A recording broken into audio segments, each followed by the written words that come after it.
Chapter 1. Dawn crept across the Virginia farmland, the mid-August sun casting long shadows through the oak and maple trees that lined the eastern edge of the property. Inside the century-old farmhouse's master bedroom, Margaret Sullivan stirred beneath a hand-stitched quilt, her internal clock responding to 40 years of farm life, routine well before her alarm could rouse her. The bedside clock's display showed 5:47 a.m., its red numbers reflecting off the room's cream-colored walls. A window-mounted air conditioning unit hummed steadily, maintaining the bedroom at a comfortable 68 despite the growing heat from the early summer sun. Beside her, Thomas continued his steady breathing, undisturbed by her movement. His weathered face showed the remnants of decades of outdoor work, deep laugh lines etched around his eyes and mouth that persisted even in sleep. Margaret leaned over and pressed her lips against his forehead, feeling the familiar texture of his skin. The contact carried the comfortable familiarity of their 52 years of marriage, a gesture repeated countless times across countless mornings. The hardwood floor creaked beneath her feet as she got up and crossed to the antique dresser, its surface covered with framed family photos and the accumulated trinkets of a long life together. She pulled on a well-worn pair of cotton pajama pants, the elastic waist showing signs of age but still functional, and over her nightshirt she added one of Thomas's old flannel shirts, the cuffs frayed from years of use. The fabric carried the lingering scent of laundry detergent mixed with the musty sweetness of stored clothing. Margaret moved through her morning routine with practiced efficiency, securing her silver-streaked hair in a loose bun at the nape of her neck, and splashing cool water on her face before applying a thin layer of moisturizer. Her reflection in the medicine cabinet mirror showed clear blue eyes, alert despite the early hour. Age spots dotted her hands as she twisted the faucet shut, but her grip remained strong and sure, and she gave one final glance in the mirror before heading downstairs. The back mudroom held her rubber boots, arranged neatly beside Thomas's larger pair on a wooden boot rack he'd built decades ago. The boots showed scattered mud stains from yesterday's garden work, the wet dirt still tacky in places. She slipped her feet into them, adjusting the loose bottoms of her pajama pants to fit into the boot openings, keeping them safe and dry inside the boots. The screen door's hinges squeaked as she stepped onto the back porch, another note in the symphony of early morning on the farm. Morning dew dampened the grass as Margaret crossed the yard toward the barn. The structure stood 40 feet tall at its peak, commanding attention with its freshly painted red exterior. Thomas had insisted on hiring professionals for the repainting job last month, wanting it done properly despite the expense, and Margaret had to begrudgingly admit that it had been worth every penny. The new paint gleamed in the early morning light, making the barn look almost like a photograph from a calendar, exactly the effect they'd wanted. The barn's main door rolled smoothly on its overhead track, its quiet operation a testament to the regular maintenance that it received. Industrial-grade hinges and rollers supported the door's weight, allowing Margaret to easily open it a couple of feet despite its size. Cool air wafted out of the darkness beyond, though it carried an unexpected odor that made her pause. The smell was wrong, not the usual mixture of hay and chicken droppings, but something far worse. As her eyes adjusted to the barn's dim interior, Margaret's hand found the light switch panel mounted just inside the door. The overhead LED fixtures flickered to life, illuminating the horror within. 27 Rhode Island red chickens lay scattered across the barn floor, their bodies contorted in unnatural positions. The smell grew worse the longer she stared, and she took a step back, hand flying to her mouth. The bodies weren't just lying still, They were contorted and covered in black growths, some sort of thing she couldn't identify but still tickled the back of her brain, the primal part of her being that cried out in terror.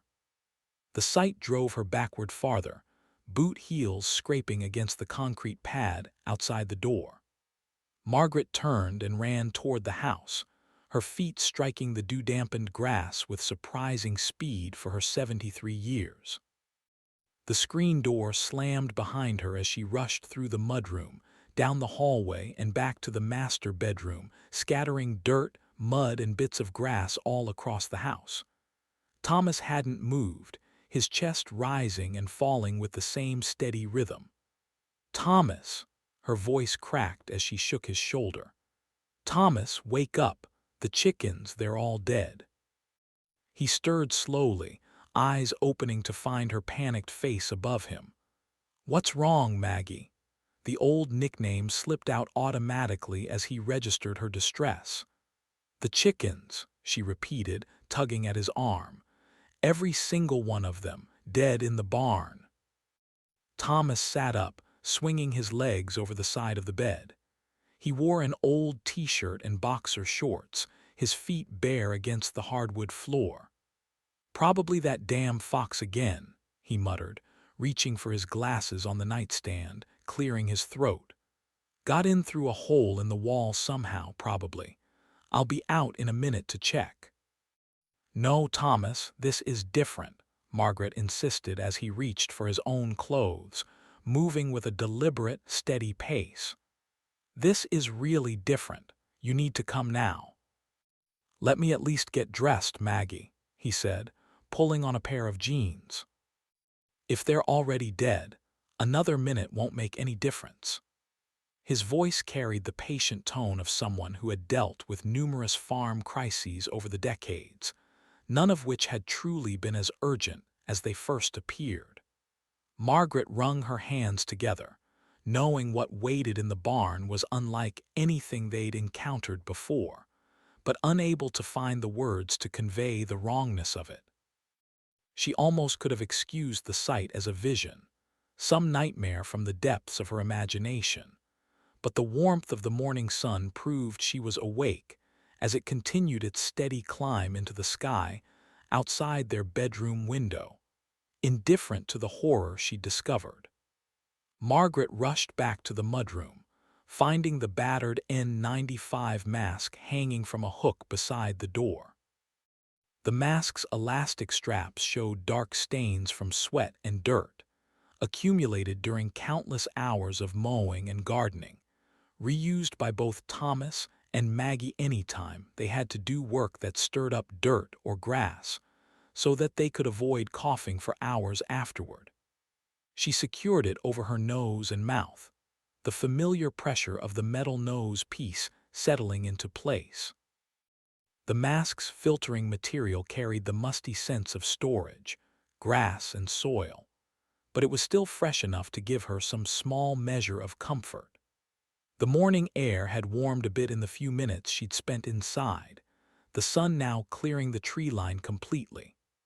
Margaret's boots left dark impressions in the lawn as she hurried back to the barn, the rubber soles squeaking against the concrete pad outside the entrance. Dew was already beginning to evaporate from the grass, creating a subtle haze close to the ground, though the birds that had been calling when it was still dark were nowhere to be heard. The lack of birdsong barely registered as she put out a hand on the barn's doorframe, peering back inside the structure. The barn's interior lights cast harsh shadows across the scene she'd fled minutes before. The 27 chickens, birds she'd raised from chicks the previous spring, still lay scattered across the floor in various positions of death. Unlike typical fox attacks, which left bloody evidence of violence, the birds appeared almost peaceful except for their unnatural positioning and the strange growths on their bodies. Margaret forced herself to look closer, fighting against the instinct to run again. The birds' necks, wings, and legs were splayed in all directions, though there wasn't a drop of blood on them, almost as though they'd all simultaneously succumbed to seizures that had robbed them of all life. Strange growths covered the chickens' bodies, unlike anything she'd encountered in 40 years of farming. Dark masses that almost resembled fungus sprouted from beneath feathers, creating patterns that seemed almost geometric in their regularity. The growths showed variations in color, blacks and deep purples that shifted to browns and grays, with no clear pattern to their distribution.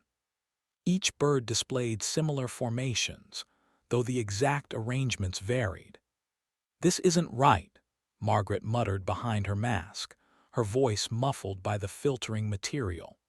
She reached into her shirt pocket for her phone, intending to photograph the scene, but realized she'd left it on her nightstand. With a look back at the house, Thomas was still inside.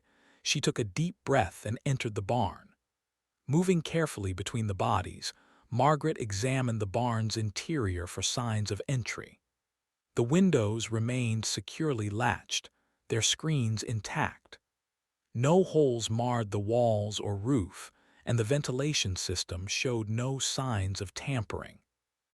The automatic feed and water systems appeared normal as well, though as she walked across the hay, it had a pliable, almost squishy feel to it instead of the normal crunch and rustle. She stopped and looked upward at the lights as one of them suddenly dimmed a bit, squinting against their brightness, her eyes suddenly widening in realization as she saw growths on the ceiling and one of the lights that were identical to those on the bodies of the chickens. Her foot nudged one of the closer bodies by accident as she turned in the center of the barn, the contact causing a burst of particulate matter to explode into the air. The particles caught the overhead lighting, creating an effect similar to dust motes in sunlight, but darker and more numerous. Margaret stepped backward instinctively, her boot heel catching on another chicken carcass. The sudden obstacle threw her off balance, sending her arms windmilling as she fought to stay upright and failed. The impact with the barn's floor drove the air from her lungs. The N95 mask, its elastic weakened by age and use, slipped free of her face. Margaret felt it slide past her chin as she gasped reflexively, drawing in a deep breath of the particle-laden air. The taste hit her tongue immediately metallic and bitter, unlike anything she'd experienced before.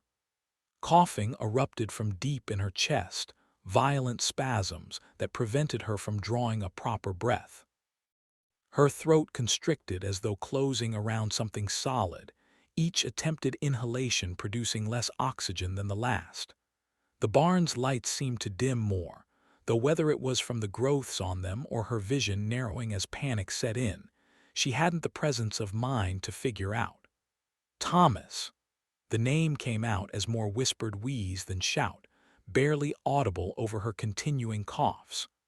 "Thomas, help!" Her lungs burned with the effort of trying to breathe, each attempt producing only a wet, rattling sound that reminded her of her father's final days with pneumonia. Margaret rolled onto her side, pressing one hand against the barn's floor in an attempt to push herself up. The effort sent another wave of dizziness through her, and her arm trembled with sudden weakness. More coughs racked her body, bringing up something through her nearly fully constricted throat that tasted like copper pennies. The particles continued to drift through the air around her, visible in the LED lighting like a deadly snow globe's contents. Her vision continued to darken around the edges as she tried again to call for Thomas. The sound that emerged was barely even a whisper anymore, lost in the background hum of the barn's ventilation system. Margaret's last clear thought was of Thomas, still inside getting dressed, unaware of the danger that had already claimed their entire flock and was now claiming her. The barn's lights buzzed steadily overhead as Margaret's coughing gradually weakened, her body still fighting for air that would not come. Outside, a morning breeze kicked up, sweeping away the morning's dewy haze and bringing a fresh gust of air into the freshly painted barn's interior. The strange particles drifted in response to the breeze, swirling around and settling onto surfaces in a fine layer that seemed to shimmer with an unnatural iridescence under the LED lighting. Thomas Sullivan walked across the dew-dampened grass toward the barn, his rubber boots leaving deep impressions in the soft ground. A Bluetooth speaker clipped to his belt loop provided a steady stream of local morning news, the volume set just loud enough to hear. His jeans and work shirt showed the comfortable wear of daily use, the cotton fabric already beginning to stick to his skin in the growing humidity. The morning sun was higher in the sky, illuminating the barn's exterior, and Thomas stopped 15 feet from the structure, frowning at the surface of the newly painted walls. Dark discolorations mottled the red paint patches of brown and black that hadn't been there the previous evening. The longer he watched the blemishes, the more he swore that they were actively spreading before his very eyes, like water stains growing across paper. "Damn it all," he muttered, reaching up to adjust his wire-rimmed glasses. The frames caught the morning light, momentarily reflecting the sun's glare. Not even a month, and the paint's already going bad. He made a mental note to contact the painting contractor, anticipating an argument about warranty coverage and proper care and upkeep. The radio broadcast continued from his hip as he approached the partially open barn door and called out to Margaret in the darkness of the barn's interior, though he received no reply. Frowning, he pushed on the door, trying to open it farther to let more light in, but it didn't roll smoothly like it had the previous day. The mechanical resistance felt wrong, as though something had begun to affect the recently serviced hardware, and the door's steel wheels produced a grinding sound instead of their usual quiet roll. "Going to have to grease these tracks again," Thomas said to the morning air, the words carrying the resignation of endless farm maintenance.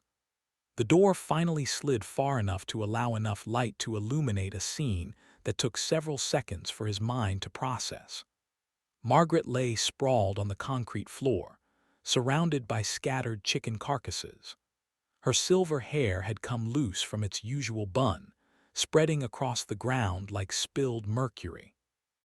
The N95 mask they used for yard work lay near her outstretched hand, its elastic strap twisted as though it had been torn away. The air within the barn sparkled with suspended particles, darker and more numerous than typical barn dust. They moved in the breeze that blew in through the open door, swirling upward toward the roof, where the lead light fixtures had been completely overtaken by a strange, black growth. Thomas instinctively drew in a sharp breath of surprise at the sight of his wife lying on the ground, immediately realizing his mistake as the particles entered his throat and lungs. The first cough doubled him over, his glasses slipping down his nose as he tried to step forward, reaching out for Margaret. His throat constricted around something that felt solid yet impossible to dislodge, and each attempted breath produced less oxygen than the last, creating a spiral of increasing panic as his body fought for air. Thomas's boot heel caught on the concrete threshold as he stumbled backward, and the impact with the ground drove what little air remained from his lungs and his Bluetooth speaker's clip from his belt loop, sending the speaker skittering across the ground. His vision began to narrow, dark edges creeping inward as one hand clutched uselessly at his throat, the other reaching out for the still form of his wife. The morning sun continued its climb into the cloudless sky as Thomas's movements grew progressively weaker. A fresh breeze swirled black particles in the air around him, catching the sunlight like ash from an invisible fire, and across the ground, the black growth seemed to move in his direction, the ground transforming before his narrowed, blurry gaze. The Bluetooth speaker lay on its side in the gravel beside the barn's entrance, its small LED indicator still glowing blue to show an active connection. The morning news broadcast continued through its speaker, the announcer's professional tone beginning to crack around the edges as they moved through their report. We're receiving multiple reports of unexplained deaths across Montgomery County, the voice intoned.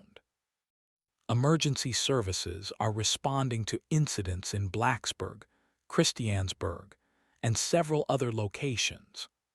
Residents are advised to remain indoors and avoid contact with any unusual organic growth. A second voice cut in, the station's field reporter calling in from an unknown location.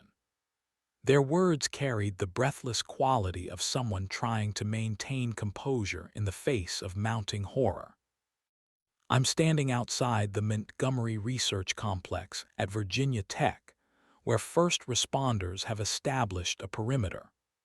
Multiple casualties have been reported inside the facility, with similar incidents now being confirmed across 3 adjacent counties. State officials are mobilizing emergency response teams. The main announcer continued, their voice now competing with the growing background noise of chaos in their studio, voices shouting and calling over one another. The governor's office has issued a statement urging all residents to shelter in place until further notice. We're receiving preliminary reports of similar incidents in North Carolina and West Virginia. The broadcast briefly dissolved into static before returning, and emergency sirens became audible in the distance, their wailing Doppler shifts betraying their high-speed movement. A military transport helicopter thundered overhead, flying low enough to send the dark particles swirling in its wake. The strange growth now covered significant portions of the barn's exterior, spreading outward from each point of contact like time-lapse footage of mold growth played at impossible speeds. The pristine red paint completely disappeared beneath expanding patches of black and brown, the progression visible to the naked eye. Small clouds of particles released from mature sections, carried on air currents toward the farmhouse's open windows, the surrounding trees and fields beyond. The radio signal deteriorated further, breaking up into fragments of increasing urgency. Unprecedented rate of spread, multiple facilities affected, communication systems failing. The announcer's attempts at professional detachment crumbled completely as they read more incoming reports, his voice rising in pitch and speed. A final clear transmission cut through the growing static, spoken in a robotic, flat tone. This is an emergency alert. All residents of Virginia, West Virginia, North Carolina, and Maryland are ordered to evacuate. Evacuation routes will be. The broadcast dissolved into white noise and did not return as the first particles reached the farmhouse windows, their dark shapes stark against the white painted trim. The morning sun climbed higher into the cloudless sky, illuminating a scene that repeated itself across hundreds of locations throughout the region. Dark growths spread across man-made structures and natural surfaces alike, releasing clouds of particles that drifted on breezes, spreading farther with each passing second. The peaceful rhythms of life dissolved beneath an expanding tide of chaotic death and contamination, spreading outward with relentless speed. Chapter 2. Dusk settled over the Rocky Mountains, the fading light painting the western sky in bands of deep orange and purple. At their secluded campsite, situated in a natural clearing over 8,000 feet above sea level, Charlie Davenport tended to a carefully constructed campfire. The flames rose from a precise arrangement of logs within a ring of glacier-smoothed stones, each one positioned to maximize airflow while minimizing the risk of sparks escaping. The fire's heat pushed back against the cooling mountain air, which had already dropped below 50, according to the digital thermometer clipped to Charlie's canvas camp chair. 20 yards away, Stephen and Jack Winters worked their way through the pine forest that surrounded their clearing, gathering fallen branches for tomorrow morning's fire. Their headlamps cut twin beams through the growing darkness, illuminating the forest floor's thick carpet of brown needles. The crisp mountain air carried a complex layer of scents: the sharp resin of pine sap, the earthy richness of decomposing vegetation, and the clean smoke from Charlie's well-maintained fire. Jack moved with growing confidence through the understory as they came closer to the campfire, his boots crunching pine cones beneath their tough soles as he selected pieces of wood with careful deliberation. "This one's perfect, Dad," Jack called out, holding up a fallen branch roughly 2 inches in diameter. "See how the bark's already starting to separate? That means it's dry enough to burn, right?" The excitement in his voice carried clearly through the still evening air. Stephen paused in his own gathering to examine his son's find, remembering their first camping trip 3 years ago when Jack had struggled to both identify wet wood and understand why it wouldn't immediately catch fire. "That's exactly right," Stephen confirmed, adjusting his grip on the bundle of kindling already tucked under his left arm. "Look at how it's been elevated off the ground by these rocks. That's helped keep the bottom from soaking up moisture from the soil." He watched as his 12-year-old added the branch to his own growing collection, his son testing each piece's weight and flexibility before deciding whether to keep it. Back at the fire, Charlie shifted in his favorite camp chair, a well-worn canvas model with an aluminum frame that had accompanied him on countless mountain trips. The chair's weathered fabric still bore a faded manufacturing date stamp from the 90s, marking it as a veteran of over 3 decades of outdoor adventures.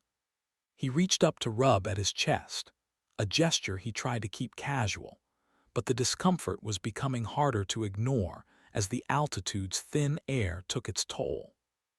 The orange glow of the flames illuminated the subtle tension around his eyes, though his expression remained carefully neutral as he watched his family work. The fire popped and crackled, sending a shower of sparks spiraling upward into the darkening sky. Charlie used a long stick to adjust one of the logs, its charred surface breaking apart to reveal the glowing core beneath. The movement was practiced the same motion he'd made thousands of times before on hundreds of camping trips across these very same mountains.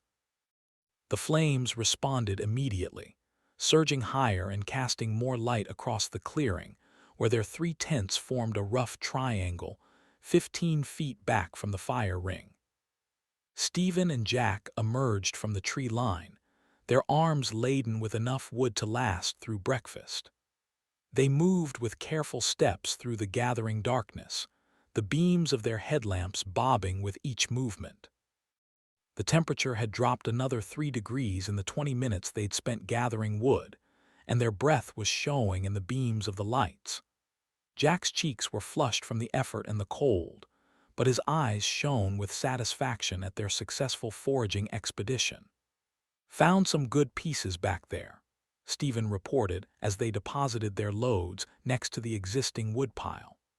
He began sorting the new additions by size, creating separate stacks for kindling, medium branches, and larger logs. "Jack's getting to be quite the expert at picking out the dry ones. Remember how many wet branches we tried to burn that first trip to Yellow Pine?" Charlie chuckled, the sound warm and genuine despite his discomfort. "Nothing could be worse than my first camping trip. Must have spent 2 hours trying to light green wood before my father took pity on me and showed me what to look for." He leaned forward to stir the fire again, using the movement to mask another quick press of his hand against his sternum. The fresh wood was carefully stacked according to size near the fire, so that any remaining moisture on or near the surface would quickly dry from the heat. Jack worked alongside his father with obvious pride, mimicking Stephen's precise movements as they organized their fuel supply. The firelight caught in the water droplets that formed out of frost on the shadowed sides of the logs and sticks, creating tiny pinpoints of reflected orange that winked and shifted with each movement.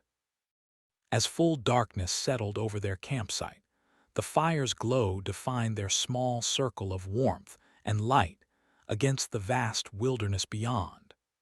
Pine branches swayed gently overhead, their movement barely visible against the first emerging stars of the constellations. The temperature continued its steady decline toward the predicted overnight low of 38 degrees, but within the fire's heat, the 3 generations of campers remained more than comfortable. The seasoned wood, carefully collected and split for maximum heat output, crackled and sparked as pockets of sap ignited, sending brief flares of intense light across the frost-rimmed tent flaps that marked the boundary between their sanctuary and the deepening mountain night. The fire settled into a steady burn after the addition of a few more logs, the flames reduced to a concentrated heat source perfect for roasting marshmallows. Jack held his stick at the precise distance from the flames his grandfather had taught him, rotating it slowly to ensure even browning. The marshmallow's skin began to bubble and caramelize, turning a perfect golden brown, and Charlie nodded approvingly from across the fire, his own marshmallow already sandwiched between graham crackers and chocolate. "I remember when I first brought your father up to these mountains," Charlie began, his voice carrying the practiced cadence of a story often told but never tired of telling. "Summer of, gosh, I'm too old to be doing math in my head. It was a while ago, though. These trails looked a bit different back then. This clearing was barely accessible. Had to hack our way through about a quarter-mile of undergrowth just to reach it." He paused to take a bite of his s'more, waiting until he'd swallowed before continuing. "My father, your great-grandfather, he taught me everything I know about these mountains. Used to say he could read the weather just by watching which way the pine needles pointed in the morning." Stephen leaned forward to help Jack rescue his marshmallow as it threatened to slide down the stick. "Uh-huh." Stephen rolled his eyes good-naturedly. And that actually worked. The firelight caught the silver beginning to show at his temples, a detail that never failed to surprise Charlie in his mind. Stephen was still the eager 20-something who'd first asked permission to marry his daughter. "Worked well enough to keep us dry most trips," Charlie replied with a small grin and a conspiratorial wink. "Though I suspect he was paying more attention to the barometer on his pack than the pine needles. Man was a walking weather station with that thing, could tell you when a storm was coming 3 days out." He shifted in his chair, using the movement to mask another quick press against his chest. "But the real trick he taught me was about finding north without a compass or the sun to help. Jack, bring that map over here, and I'll show you something interesting." Jack carefully set aside his s'more-making materials and retrieved the topographical map from his backpack. The paper was crisp and new, ordered specifically for this trip, with their planned route already marked in careful pencil lines. He spread it out on the flat rock near his grandfather's seat that they'd been using as a table, using his headlamp to illuminate the details.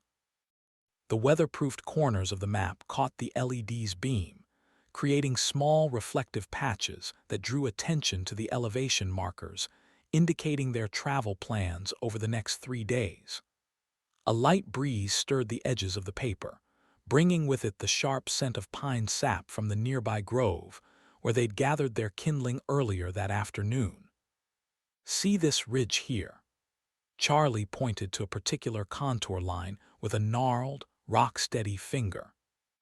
"When your great-grandfather first showed me this area, he explained how you could use these rock formations to navigate even in heavy cloud cover. The glaciers that carved these valleys always moved in predictable patterns." His finger traced a series of parallel lines on the map. Tomorrow's trail follows one of those ancient glacier paths.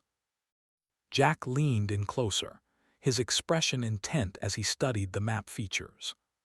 Oh, so as long as you know what valley you're in, you can figure out which way is north. Exactly.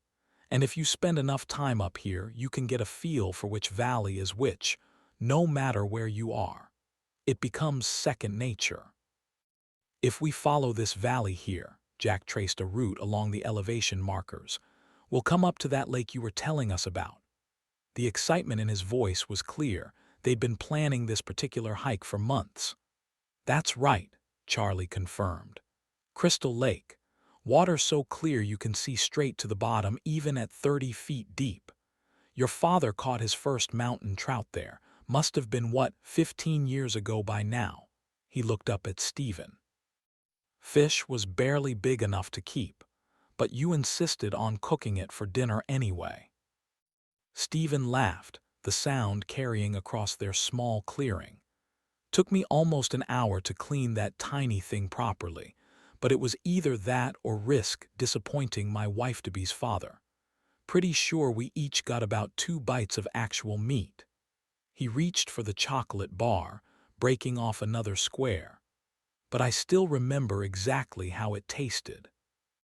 The stars had begun to emerge in earnest now, the Milky Way a bright band across the darkening sky. Jack tilted his head back to stare upward, momentarily forgetting about his half-eaten s'more.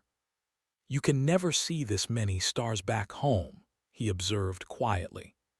Even when we go out to the pasture at night, there's too much light. That's one of the best things about getting up here, Stephen agreed, following his son's gaze upward. No lights or towns or people, just us and the mountains. He pulled out his phone one last time, more out of habit than necessity. Speaking of modern conveniences, let me just check tomorrow's weather before we turn in. Would hate to get caught up at Crystal Lake in a surprise storm. The weather app took several seconds to refresh, cell signals barely reaching so far into the wilderness, though it finally displayed its prediction. Clear skies, high of 72, low of 45. Perfect hiking weather. Stephen showed the forecast to Charlie, who nodded in approval before beginning to pack away the remaining s'more supplies. Let's head to bed, yeah. We'll get all the food packed up tight, then plan to sleep in a bit. That was a long hike this morning and I'm beat. Later, in their shared tent, Stephen helped Jack arrange his mummy-style sleeping bag on top of the closed-cell foam ground pad. The temperature had finally steadied out in the mid-30s, and their breath fogged in the beam of the battery-powered lantern, forming small condensation droplets on the tent's aluminum support poles. The tent's ripstop nylon walls caught bits of firelight from outside, creating shifting patterns that danced across the dome ceiling like aurora borealis in miniature. Remember to keep your clothes for tomorrow in the bottom of your sleeping bag, Stephen reminded Jack as they settled in. They'll stay warm that way, and believe me, you'll appreciate that when you're getting dressed in the morning. He tucked his own clothes carefully into the foot of his bag where they would stay warm from his body heat till the next morning. Through the tent walls, they could hear Charlie moving around his own smaller tent, the familiar sounds of him preparing for sleep, the distinctive zip of a sleeping bag, and the soft crunch of plastic-wrapped clothing being arranged. A great horned owl called somewhere in the darkness, its distinctive hoo-hoo-hoo echoing off the granite mountain slopes. The wind sighed through the 100-foot ponderosa pines overhead, a soft whisper that seemed to carry the weight of centuries. From somewhere deeper in the forest came the sharp crack of a branch, followed by the subtle rustling that suggested larger wildlife moving in the understory. "Dad!" Jack's voice was already heavy with approaching sleep, his words slightly muffled by the sleeping bag's drawstring hood. "Thanks for bringing me up here. I know Mom worries about us, but this is really special." The sincerity in his voice caught Stephen off guard, reminding him how quickly his son was growing up.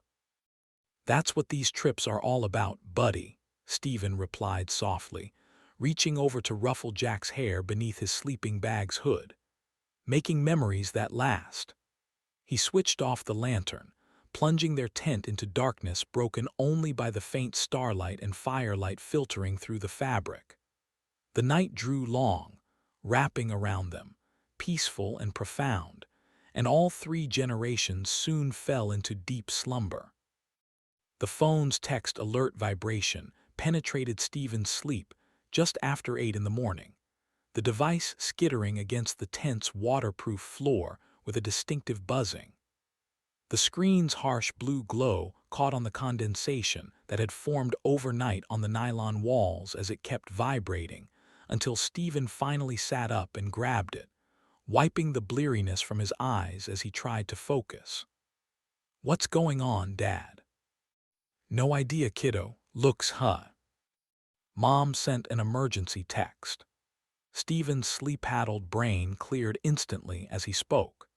His wife had never used the little-known feature before, designed to get a text message to the recipient through any means necessary, be it cell signal or satellite, and keep the recipient's phone buzzing until they finally opened the notification.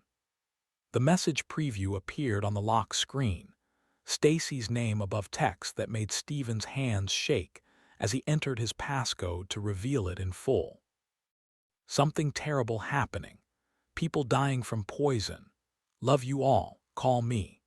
The timestamp showed 7:58 a.m. only a few minutes ago, but the signal strength indicator displayed a circle with a slash through it, fluctuating between that and a single bar every few seconds. "No, no, no," Stephen muttered, thumbing through his notification history. No additional messages had arrived since Stacy's initial alert. He tried calling her number, the phone's display showing no signal before the attempt failed. 3 more rapid redials produced identical results, each attempt terminating just as quickly as the last. "What is it, Dad? Is Mom okay?" "Just hang on a sec, bud. I need to talk to your grandfather real quick." The tent's zipper rasped loudly in the morning stillness as Stephen pushed through the entrance, his hastily donned, unlaced boots loose on his feet, as he walked through the long strands of grass that grew amongst the dirt and gravel spread about in the clearing.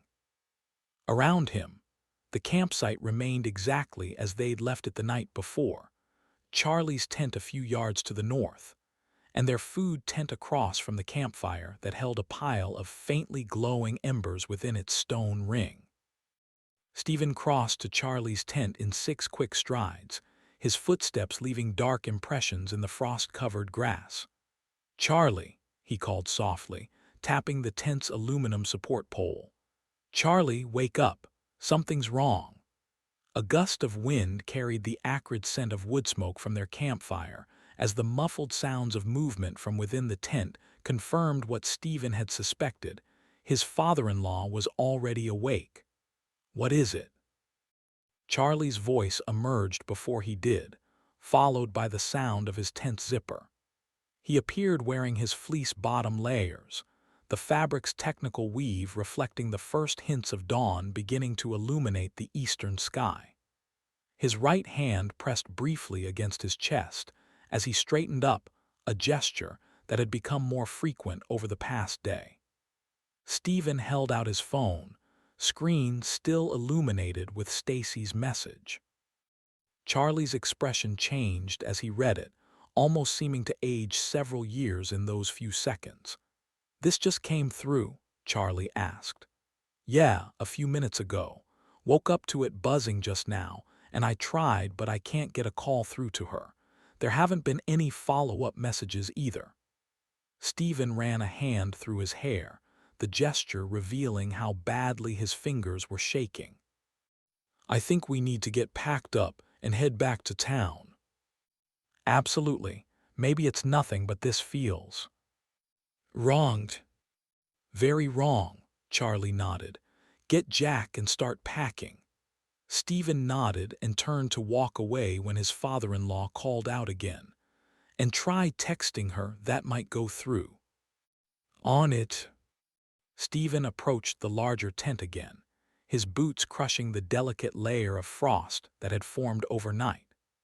The sun had already crested the eastern horizon, its approach painting the highest mountain peaks in brilliant gold, the light seeming almost obscene in its beauty given the situation. Wisps of ground fog clung to the hollows between the trees, refusing to surrender to the morning warmth, while an unnatural stillness had settled over the campsite like a heavy blanket. The moisture from Stephen's breath hung suspended in the frigid air, creating tiny ice crystals that drifted upward like diamond dust, and a pair of ravens circled overhead, their wings dark against the brightening sky as they called loudly to each other. "Jack," Stephen called, "we need to get moving." He fully unzipped the tent flap, letting in the crisp morning air. Jack was sitting up in his sleeping bag, pulling on a fresh shirt. "What's wrong with Mom?" Jack asked immediately. He got up out of his sleeping bag and pulled on a thermal base layer over his legs, then quickly slipped on socks. The morning light strengthened as Stephen showed Jack the text message, the long shadows through the pine trees surrounding their campsite shifting as the sun rose higher in the sky.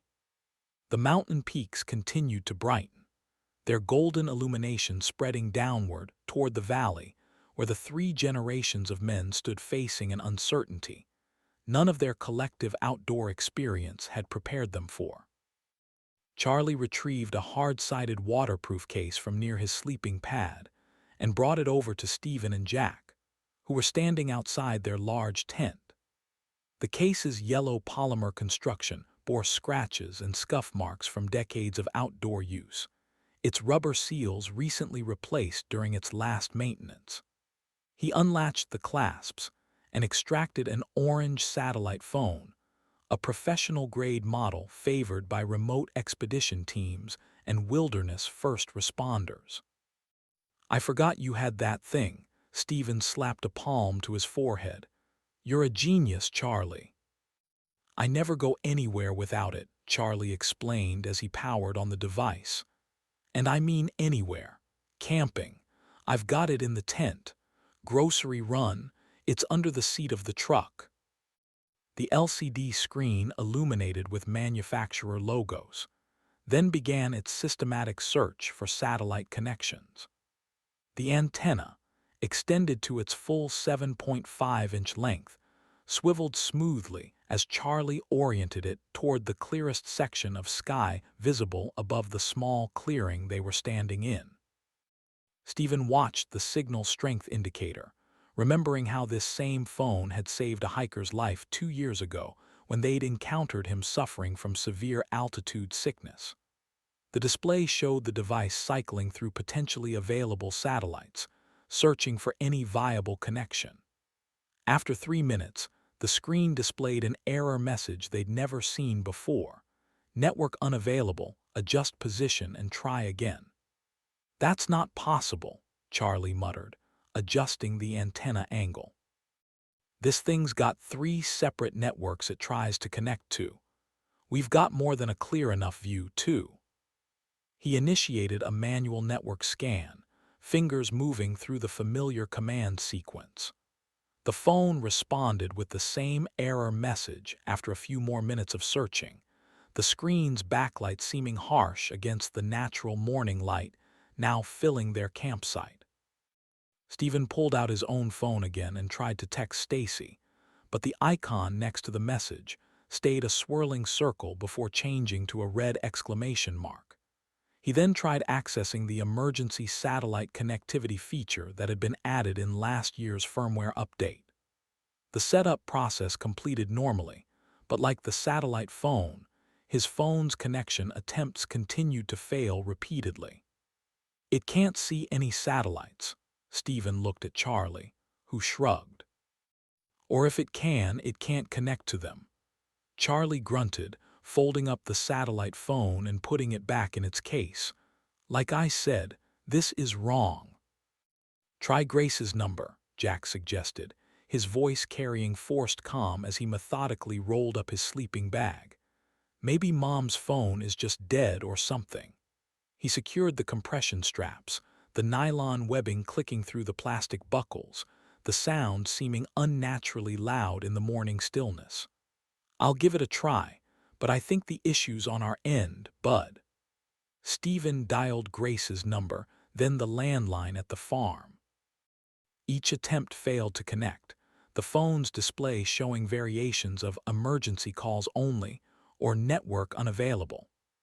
The cell signal indicator fluctuated between 0 and 1 bars, never stabilizing long enough to suggest that a stable connection was achievable. "Well, if we can't get a message out, maybe we can get a signal in," Charlie said suddenly, turning to retrieve his weather radio from the same waterproof case that held his satellite phone. "We're high enough up for this to work." The radio's rugged construction matched the satellite phone's professional-grade design, its antenna extending with a solid click. He turned it on and began scanning frequencies, moving methodically through the standard emergency broadcast channels. Each frequency produced only static, the sound hissing through the speaker with varying intensities, but no hint of human communication.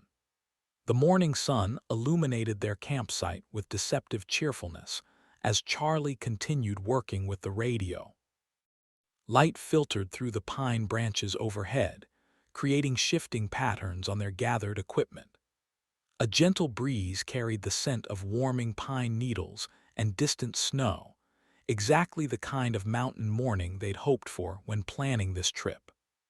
But the silence felt wrong, the sense of dread palpable as it stole its way through their camp, worming into their brains and bringing forth the worst possible assumptions of what could be going on. Charlie switched off the weather radio with a frustrated sigh, its absence of static somehow worse than the noise.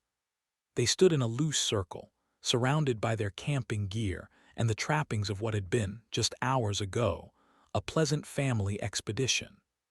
The mountain peaks rose around them, familiar landmarks suddenly transformed into walls. Their campsite, selected for its privacy and natural beauty, now felt like a trap, cut off from the world by more than just geography. "I'm going to talk with your grandpa for a minute, okay?" Stephen directed the question at Jack. "Can you work on packing up the tent? Are we heading back already?" Stephen looked at Charlie, then back at Jack. "That's what we're going to talk about, but I think the answer is going to be a yes no matter what." The breakfast fire they'd planned to foster from the remains of the previous night's embers was left unlit, their carefully collected firewood stacked and waiting. Stephen and Charlie moved to the other side of the stone circle, their boots crushing frost-covered pine needles as they conferred in low voices. The morning sun had begun to warm the air, creating threads of mist across the frozen ground. A mountain chickadee called from somewhere overhead, its familiar cheeseburger song oddly cheerful against their grim discussion. "Stacy knows these trips are about getting away from it all," Charlie said, adjusting the zipper on his fleece jacket against the morning chill. "She wouldn't break that unless something was seriously wrong. We need to get back to the trailhead, see if our phones work down there or if we can borrow a landline. Figure out what the—" Charlie lowered his voice, glancing at Jack. "Hell is going on." "Yes." "Agreed," Stephen replied, watching Jack methodically collapse his sleeping pad 30 feet away. "We can make it down in 2 hours if we push the pace." He checked his watch, 8:22 a.m., "Then let's get packed up and get out of here. I don't like this." "Hey, Jack," Stephen raised his voice, catching his son's attention and raising a thumb in the air. "Keep packing, we're going to get back down to the trailhead ASAP, okay?" "On it." They began breaking down the campsite, each person focusing on their assigned tasks. Stephen took care of the fire, carefully turning the ashes and embers with a small shovel and pouring dirt over and amidst them. Charlie collapsed his tent, the aluminum poles clicking as they separated, then folded it and stuffed it into its storage bag. The tent's nylon fabric, still damp with morning dew, refused to fold along its usual creases. Jack worked on his and his father's gear, his normally steady hands trembling as he attempted to roll his sleeping pad. The foam mat resisted compression, expanding against the restraining straps he tried to secure. Stephen paused in his packing of their third tent, the storage for their food and extra supplies, to cross the campsite, kneeling beside his son. "Here, bud, I've got it," Stephen offered, using his knee to compress the pad while fastening the straps. "It's going to be okay, all right. I'm sure they're just fine." His voice remained deliberately casual, though his fingers moved with urgency. "What if something's really wrong?" Jack asked, his voice barely above a whisper. "She said it was poison. What if they're not okay?" "And what about Grace's insulin?" The sleeping pad finally submitted to Stephen's efforts, rolling tight enough to fit its storage sleeve. "Your mom and sister are smart and capable," Stephen assured him, though his stomach clenched at the thought of all 4 family members so far away. "And they've got Grandma and Aunt Lindsay with them. You know how tough Grandma is. I wouldn't wish her on my worst enemy." "I heard that," Charlie called out from near the campfire. "I might be old, but my ears are still in their teens." "You know it's true, Charlie," Stephen shouted back, grinning and nudging Jack, who forced a half-smile in response. Stephen grew somber again. "It really will be okay, bud. Let's just focus on getting back to town so we can find out what's happening." 20 feet away, Charlie retrieved a prescription bottle from his tent's side pocket, checking its contents before securing it in his cargo pants. The orange plastic container disappeared into the zippered pocket, followed by a careful pat on the Velcro to ensure the pocket was closed properly.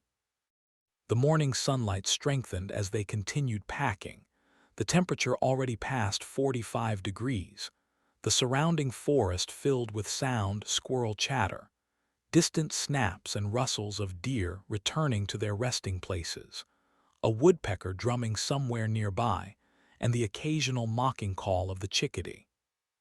Their breakdown routine, normally a 30-minute process, took just 18 minutes from start to finish. 3 backpacks stood ready by the remains of the fire ring as they finished double-checking that everything was secure and ready to go. Jack's pack, lightest of the 3, contained mainly personal gear, and one of the tents, while Stephen's held the majority of their food and cooking equipment, and Charlie's held his own gear plus the shared shelter components. Stephen performed one final sweep of the campsite, checking for forgotten items or traces of their presence. The ground showed only crushed vegetation that would recover within days, and their fire, properly smothered, would pose no threat to the surrounding forest. Charlie shouldered his pack with careful movements, adjusting the sternum strap to distribute weight away from his chest. The webbing creaked as he tightened it, the sound sharp in the morning stillness. Jack and Stephen put theirs on as well, and the trio all looked at each other. "Ready to go?" Stephen asked, receiving a nod from Jack and a grunt of affirmation from Charlie. "All right, remember, slow is steady and steady is fast. Just because we're going downhill the whole way back doesn't mean we won't get worn out. Nobody get hurt, okay? Let's get going." The trail descended through stands of lodgepole pine, its packed dirt surface still frozen in shaded sections. Their boots left distinct impressions in the frosted patches, each step carrying them closer to the valley floor 1,200 feet below. Charlie set their pace at the front, his trekking poles clicking against exposed rocks with metronomic regularity. The poles' tungsten carbide tips left tiny marks in the soil, each one measuring their progress down the mountain. The first 15 minutes went by without incident, their downward progress both steady and quick as they descended the first ridge, and reached one of the trail branches that was kept marked and cleared by the Forest Service. Jack pulled out his phone once they reached the trail and held it high, waving it around as he walked, then sighed and stuffed it back into his pocket. "Anything?" Stephen finally asked a while later, after Jack's fourth check in 10 minutes. The trail curved around a granite outcropping, revealing a view of the valley where their SUV waited in the town's gravel parking area, still over 2 miles away. "No bars still," Jack reported, his voice tight. "But maybe when we get lower." The morning heated rapidly as they descended, forcing them to shed layers. Charlie finally called for a brief rest at a switchback to remove his fleece, his breathing labored, his brow shining with beads of sweat. A rattle from his pocket as he stored the jacket in his pack side mesh drew a sharp glance from Stephen, but Charlie just shook his head, shouldered his pack, and continued on before Stephen could voice any concerns. They encountered their first ascending hikers 40 minutes into their descent, a couple in their 60s, equipped with matching day packs and wooden walking sticks. The woman's trail runners showed fresh scuff marks from the rocky terrain, while the man's wide-brimmed hat bore sweat stains. Both of them wore wide smiles as they caught sight of the trio, each party slowing to give the other room to pass. "Morning," the man called out as they got near. "Beautiful morning for it," he gestured at the cloudless sky. "Yeah, it is," Stephen replied. "Everything okay in town?" "Oh, we didn't come from town. We've been up here since Friday," the woman replied. "Ah, you wouldn't happen to have a phone, would you?" Stephen slowed, turning as the couple continued past them. "Sorry, no, we left everything at the house. No electronics for us this week." The man smiled again and the couple continued upward, their conversation ending as the couple faded into the forest. "Who leaves their phones at home?" Charlie grumbled. "You fall and break an ankle, and then how do you get help, huh? For all the good they're doing us right now." Stephen turned his attention to Jack. "Can you try to call your mom?" Jack nodded, pulled out his phone and initiated the call, but it failed just as all the others had. Nothing. "Come on," Charlie quickened his pace. "Sooner we get off this mountain, sooner we'll have answers." The temperature reached 65 degrees as they entered the final mile of descent and neared the base of the mountain trail. Sweat darkened the backs of their shirts, and they'd each drunk a whole bottle of water from their packs, Jack pouring a bit from his second bottle across his face to cool down. Charlie's pace had slowed slightly, his right hand occasionally pressing against his sternum between pole plants, but he doggedly continued onward, still leading the trio as the trail began to flatten out and grow wider. Jack had given up checking his phone, the device silent in his pocket as he focused his energy on finishing out the hike.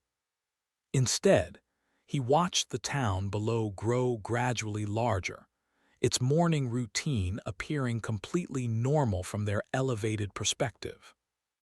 A pickup truck towing an empty horse trailer wound along the access road. Smoke rose from chimneys and several hikers passed by on their way up the trailhead, though the trio didn't try to speak with any of them, merely exchanging nods and hellos instead. The trail's final quarter mile switched back through a young aspen grove, the tree's leaves shaking furiously as a breeze blew through, wiping the sweat from their faces, arms, and backs. Reflected sunlight flickered across their packs as they moved through alternating sun and shade, finally emerging from the trail and into the small town at the base of the mountain that served as the starting point for all of the hikers in the area. Wide parking lots were interspersed with regularity among the 3 restaurants, 2 outfitters, a general store, a bike shop, a credit union, insurance company, antique shop, and barber. The lots were half filled with SUVs and crossovers, many of their roof racks bearing hard or soft-shelled storage bins, stickers on their windows and bumpers declaring their owners love of the outdoors. Stephen's SUV became visible as they walked down a side alley toward a parking lot out in front of the general store. Its dark blue paint mottled from years of use and abuse, collecting heat in the morning sun. Other vehicles had arrived and departed since they'd arrived at the lot 2 days ago, a mix of sedans and four-wheel drives with out-of-state plates. A truck next to their SUV bore mounted spotlights, suggesting early-season hunters scouting locations. Everything looked exactly as it should, and the trio stopped a few feet from the SUV, looking at each other, then around at the small town around them, its normalcy eerie in the face of Stacy's desperate message. Wordlessly, Jack pulled his phone from his pocket, Stephen and Charlie looking over his shoulder as he unlocked it and pulled down the top bar to better see the signal's strength. Like it had the whole way back from their camp, the signal was non-existent, and when he tried to call Stacy, the call failed immediately with a network error once again. "All right," Stephen declared, unhooking his pack and fishing for his keys in his pants pocket. "Let's get these in the car, and then head inside and figure out what's going on." Chapter 3. The brass pendulum inside the kitchen's wall-mounted miniature grandfather clock swung in metronomic precision beneath yellowed Roman numerals. Stacy Winters stood at the granite counter, measuring coffee grounds into the metal filter basket of their decade-old drip machine, as the early morning sunshine pierced through into the kitchen, catching swirling dust motes in its swath. The aroma of freshly ground Arabica beans mingled with the yeasty scent of Caroline's sourdough starter, which had been sitting overnight in its ceramic crock on the windowsill. Caroline Davenport worked the bread dough on the flour-dusted wooden cutting board, her weathered hands following the same kneading pattern she'd used for 40 years. The cutting board itself showed countless knife scars and stains from generations of use, its maple surface worn smooth in the center. A coating of unbleached bread flour dusted the counter around it, and scattered bits of dough stuck to its edges and the counter itself. Through the double-paned window above the stainless steel sink, the morning sunlight illuminated rising steam from the electric kettle. Decorative angle patterns in the seams of the window cast rainbow prisms across the worn linoleum floor, its pattern of interlocking squares faded from years of foot traffic. The familiar electronic chirps and sound effects of Grace's gaming console drifted down from upstairs, accompanied by her occasional frustrated mutters and a shout of victory. The sound carried clearly through the old farmhouse's heating vents and floorboards, the ductwork acting like an acoustic channel between floors that were thin enough to transmit most sounds on their own.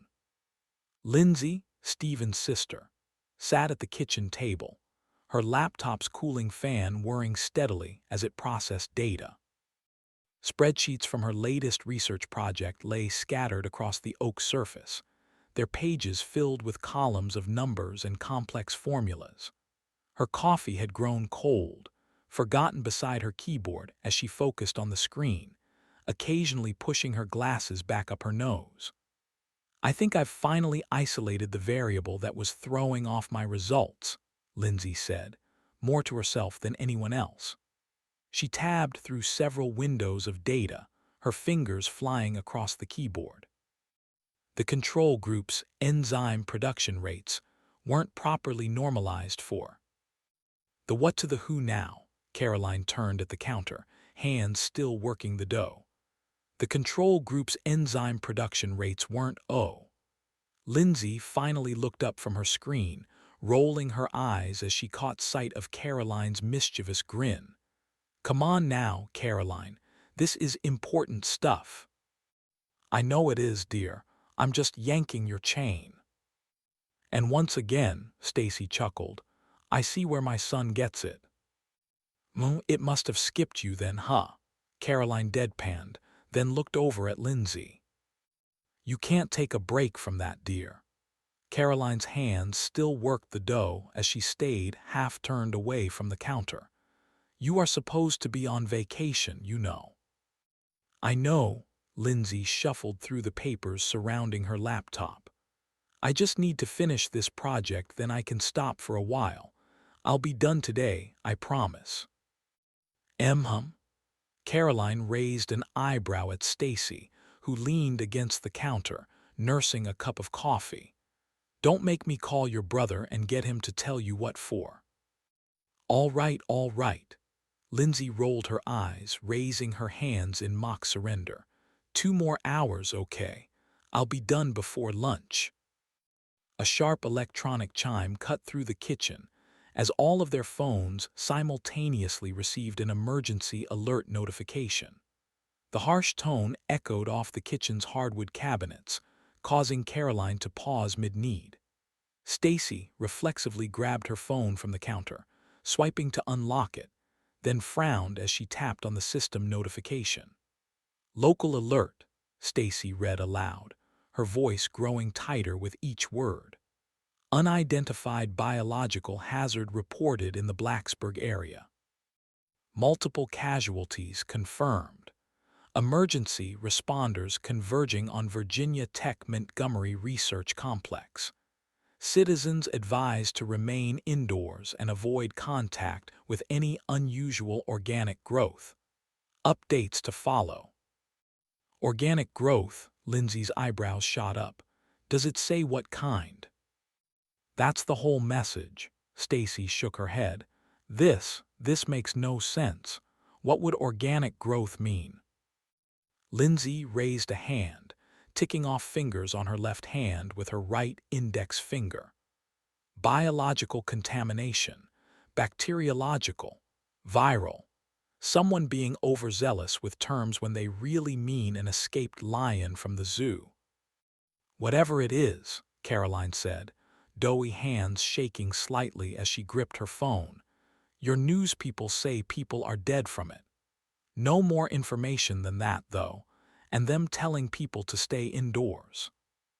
Stacy's face paled as she immediately tried calling Stephen, but the call failed to connect, the phone screen displaying "call failed" in red text before returning to the home screen.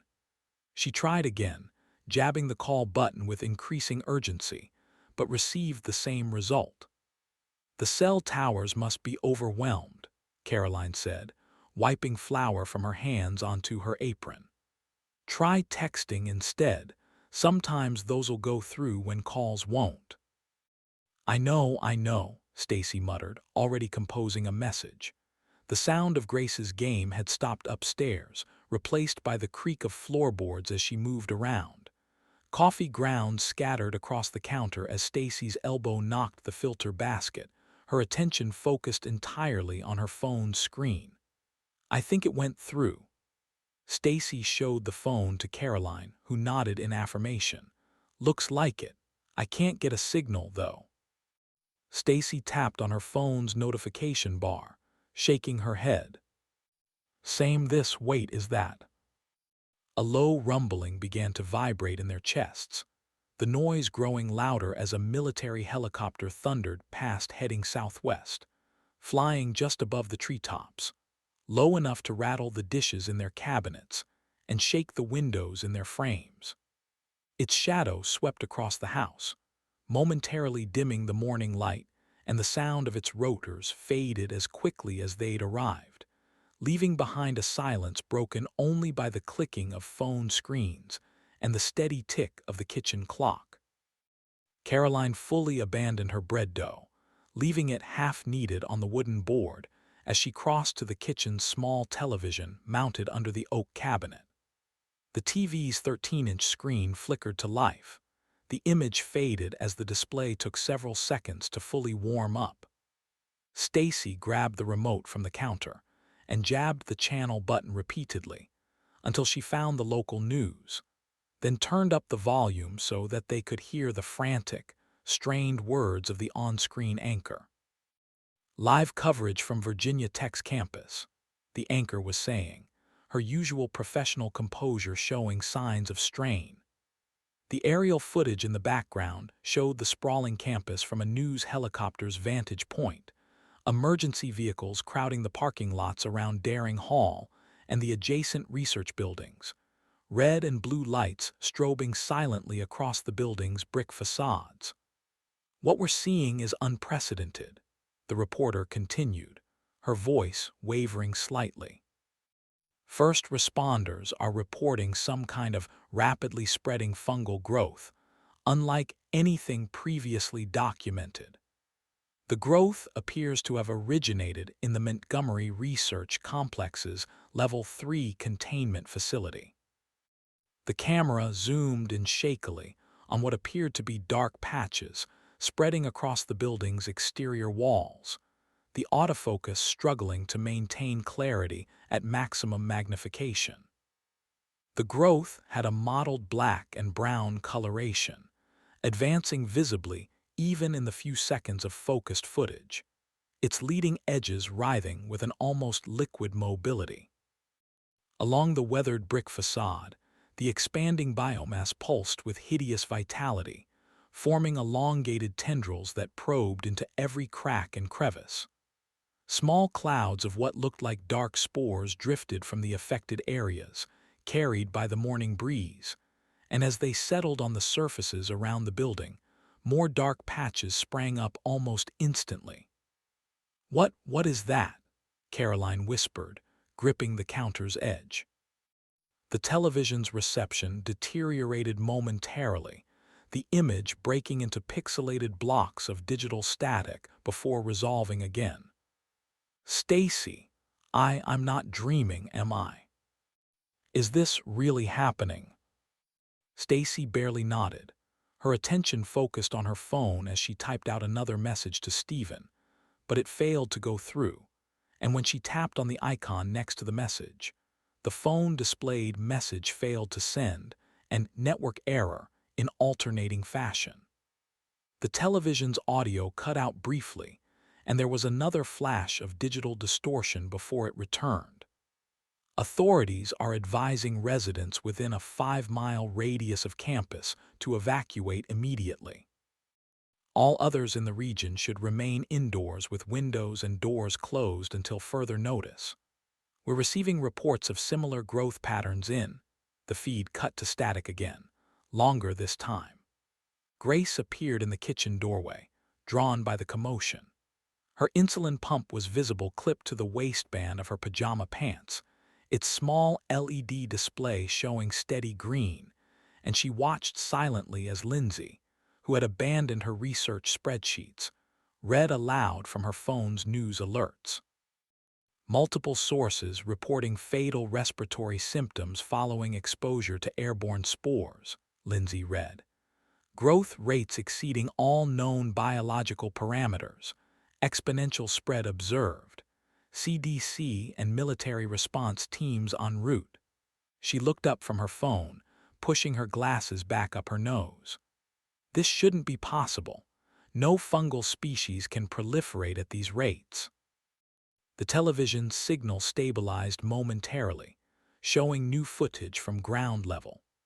A police cruiser's dashboard camera captured dark masses of fungal growth growing across a row of parked cars, their chrome trim and windshields dulling beneath the advancing mycelium. The biological mass spread outward in all directions, forming thick ropey structures that bridged small gaps on vehicles with frightening efficiency. The vehicles all but disappeared under the wave of mottled growth in a matter of minutes, leaving behind only distorted suggestions of their original forms. The footage ended abruptly as another wave of static washed across the screen. "Mom," Grace's voice carried a tremor she was trying to hide. "Are Dad and Jack okay? What about Grandpa?" Stacy held up her phone, but before she could respond to Grace, the device's signal bars disappeared entirely, replaced by no service in the upper corner. She tried refreshing the connection, but nothing changed. "I got a message through to them, but I haven't heard back.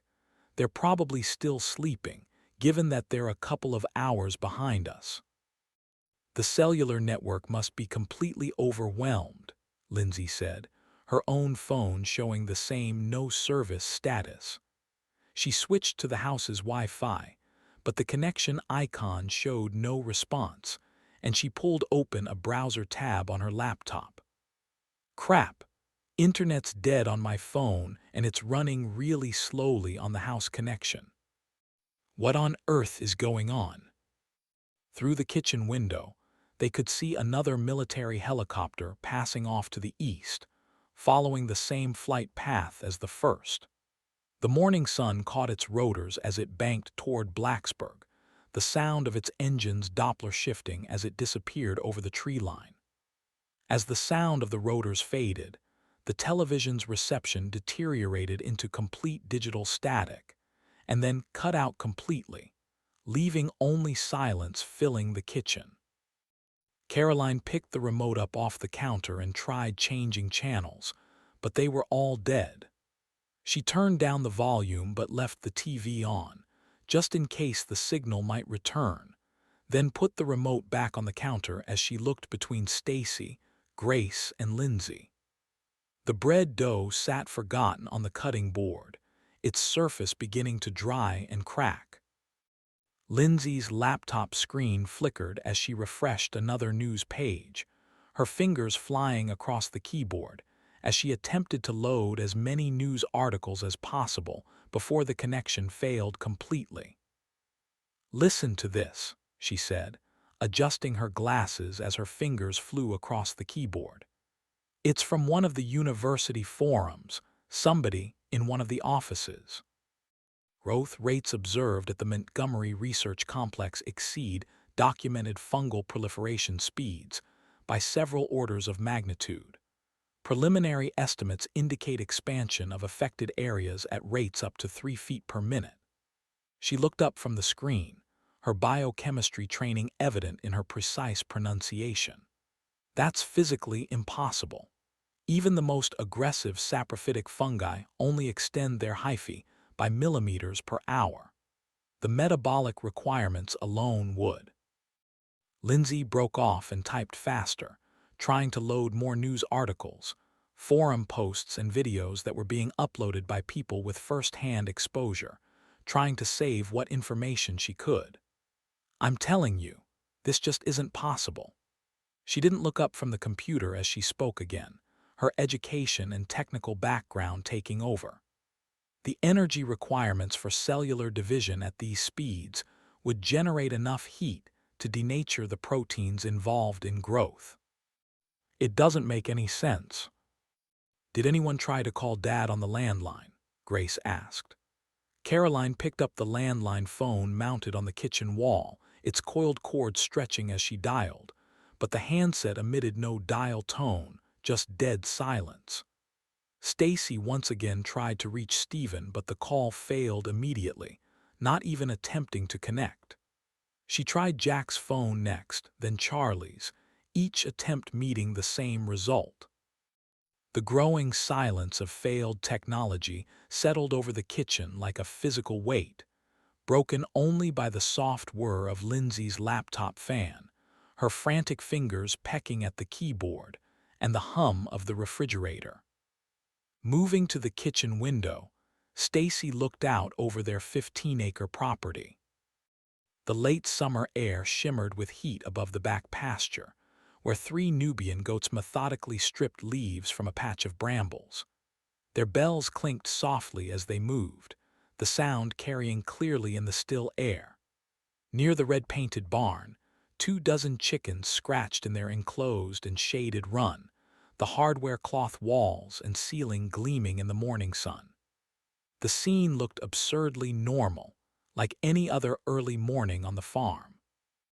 The grass needed mowing around the chicken run, and one of the gutters had come loose at one end, something Stephen had promised to fix when he returned from camping, and a perfect blue sky stretched overhead, marred only by a few high cirrus clouds drifting eastward.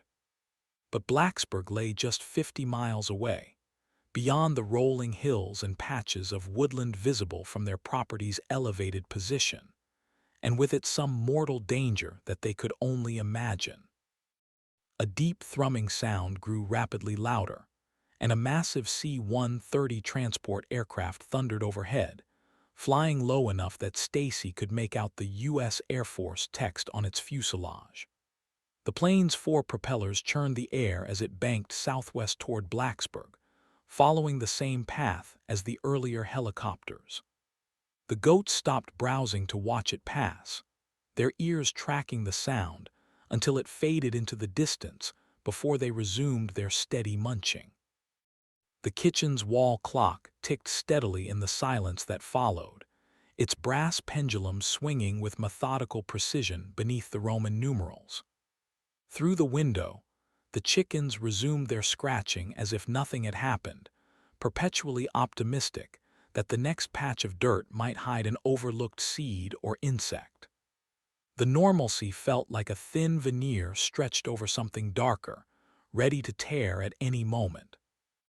Grace settled into her usual spot at the kitchen table, the oak chair's worn cushion conforming as she settled in, adjusting her insulin pump's position where it clipped to her pajama waistband, its weight a constant presence she barely noticed anymore.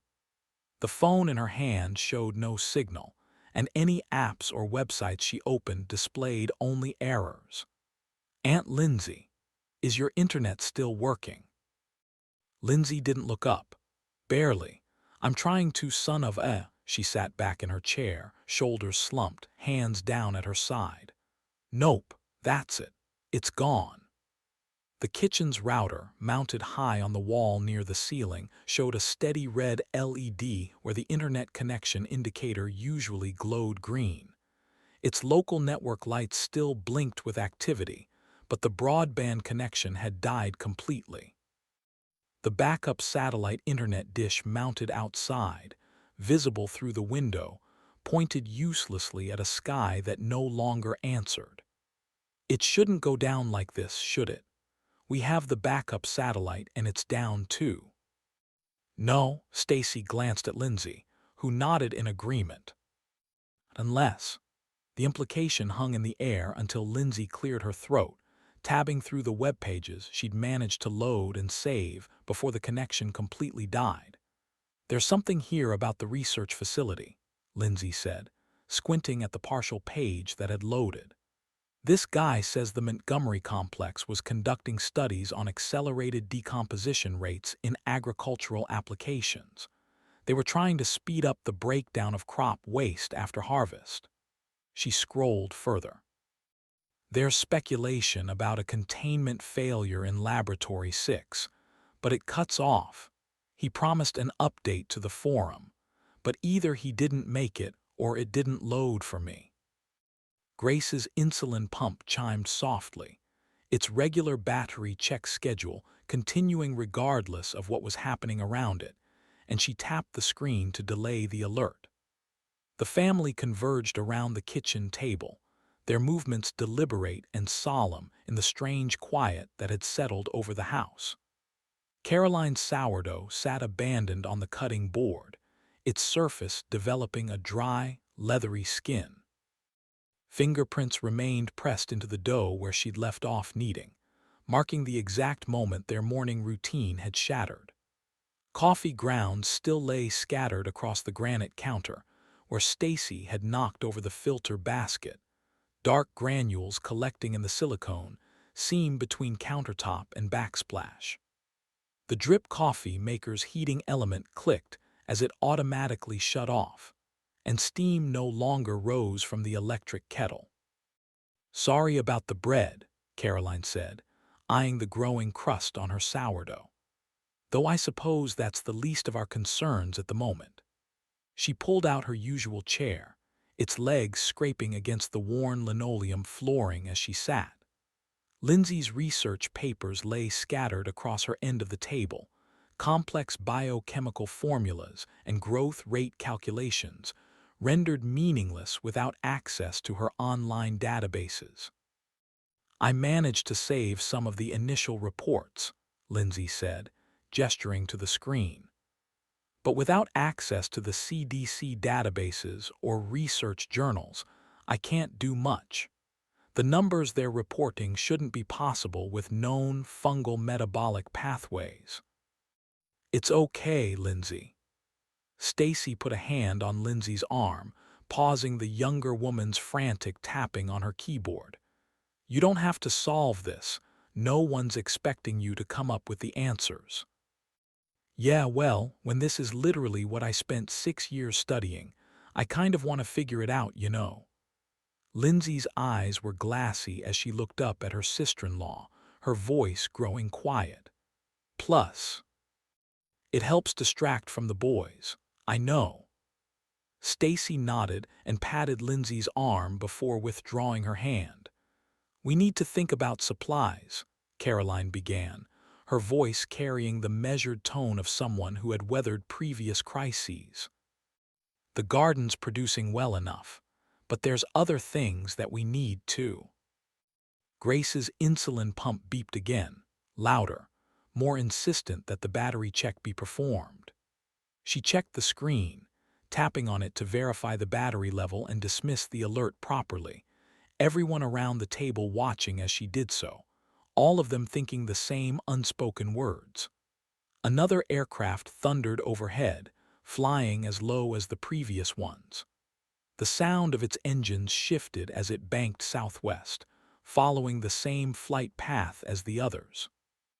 Through the window, the late morning sun illuminated a thin haze that had begun to form on the horizon in the direction of Blacksburg. The haze didn't behave like normal summer heat distortion or morning fog. Instead of dissipating in the strengthening sunlight, it appeared to be slowly growing denser, its edges expanding outward like ink, spreading through water, thick clouds of smoke, signaling the growing disaster on the horizon.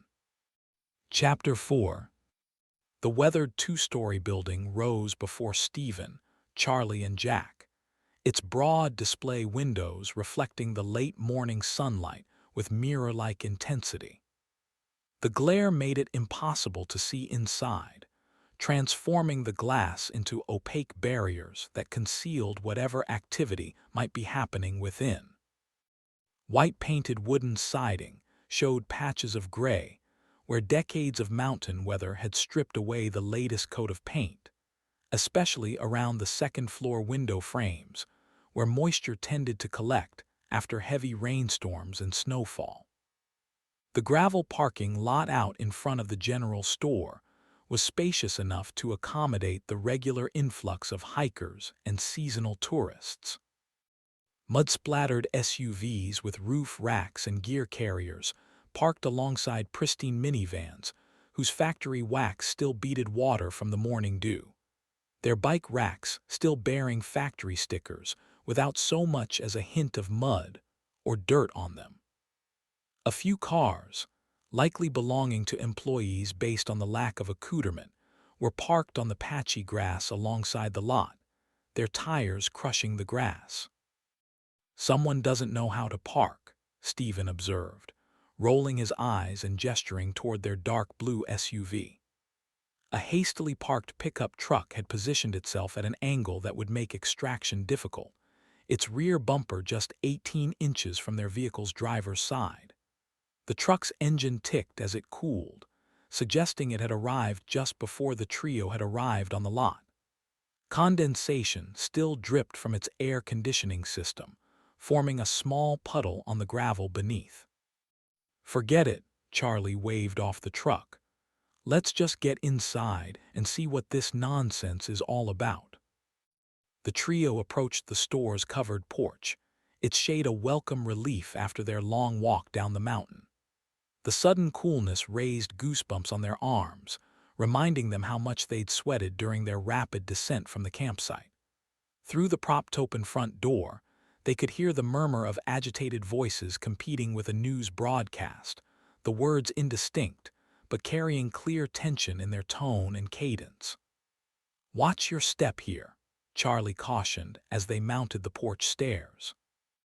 The wooden floorboards creaked under their combined weight, the sound carrying through gaps where the tongue-end groove planking had begun to separate. The boards showed obvious where patterns from decades of foot traffic, their surfaces worn smooth in the center while retaining rougher texture near the edges. Recent repairs were evident in several spots where newer lumber had been spliced in, its color noticeably lighter than the surrounding weathered wood. The porch's support posts rose 8 feet to meet the overhanging roof, their 4x4 construction painted the same white as the siding, but showing similar weather damage. Hanging baskets of petunias suspended from brackets between the posts moved slightly in the morning breeze, their purple and white blooms attracting a few bumblebees that lazily flew between them. A stack of tourism brochures in a wall-mounted rack fluttered as they entered through the door, their glossy surfaces catching fragments of the reflected sunlight.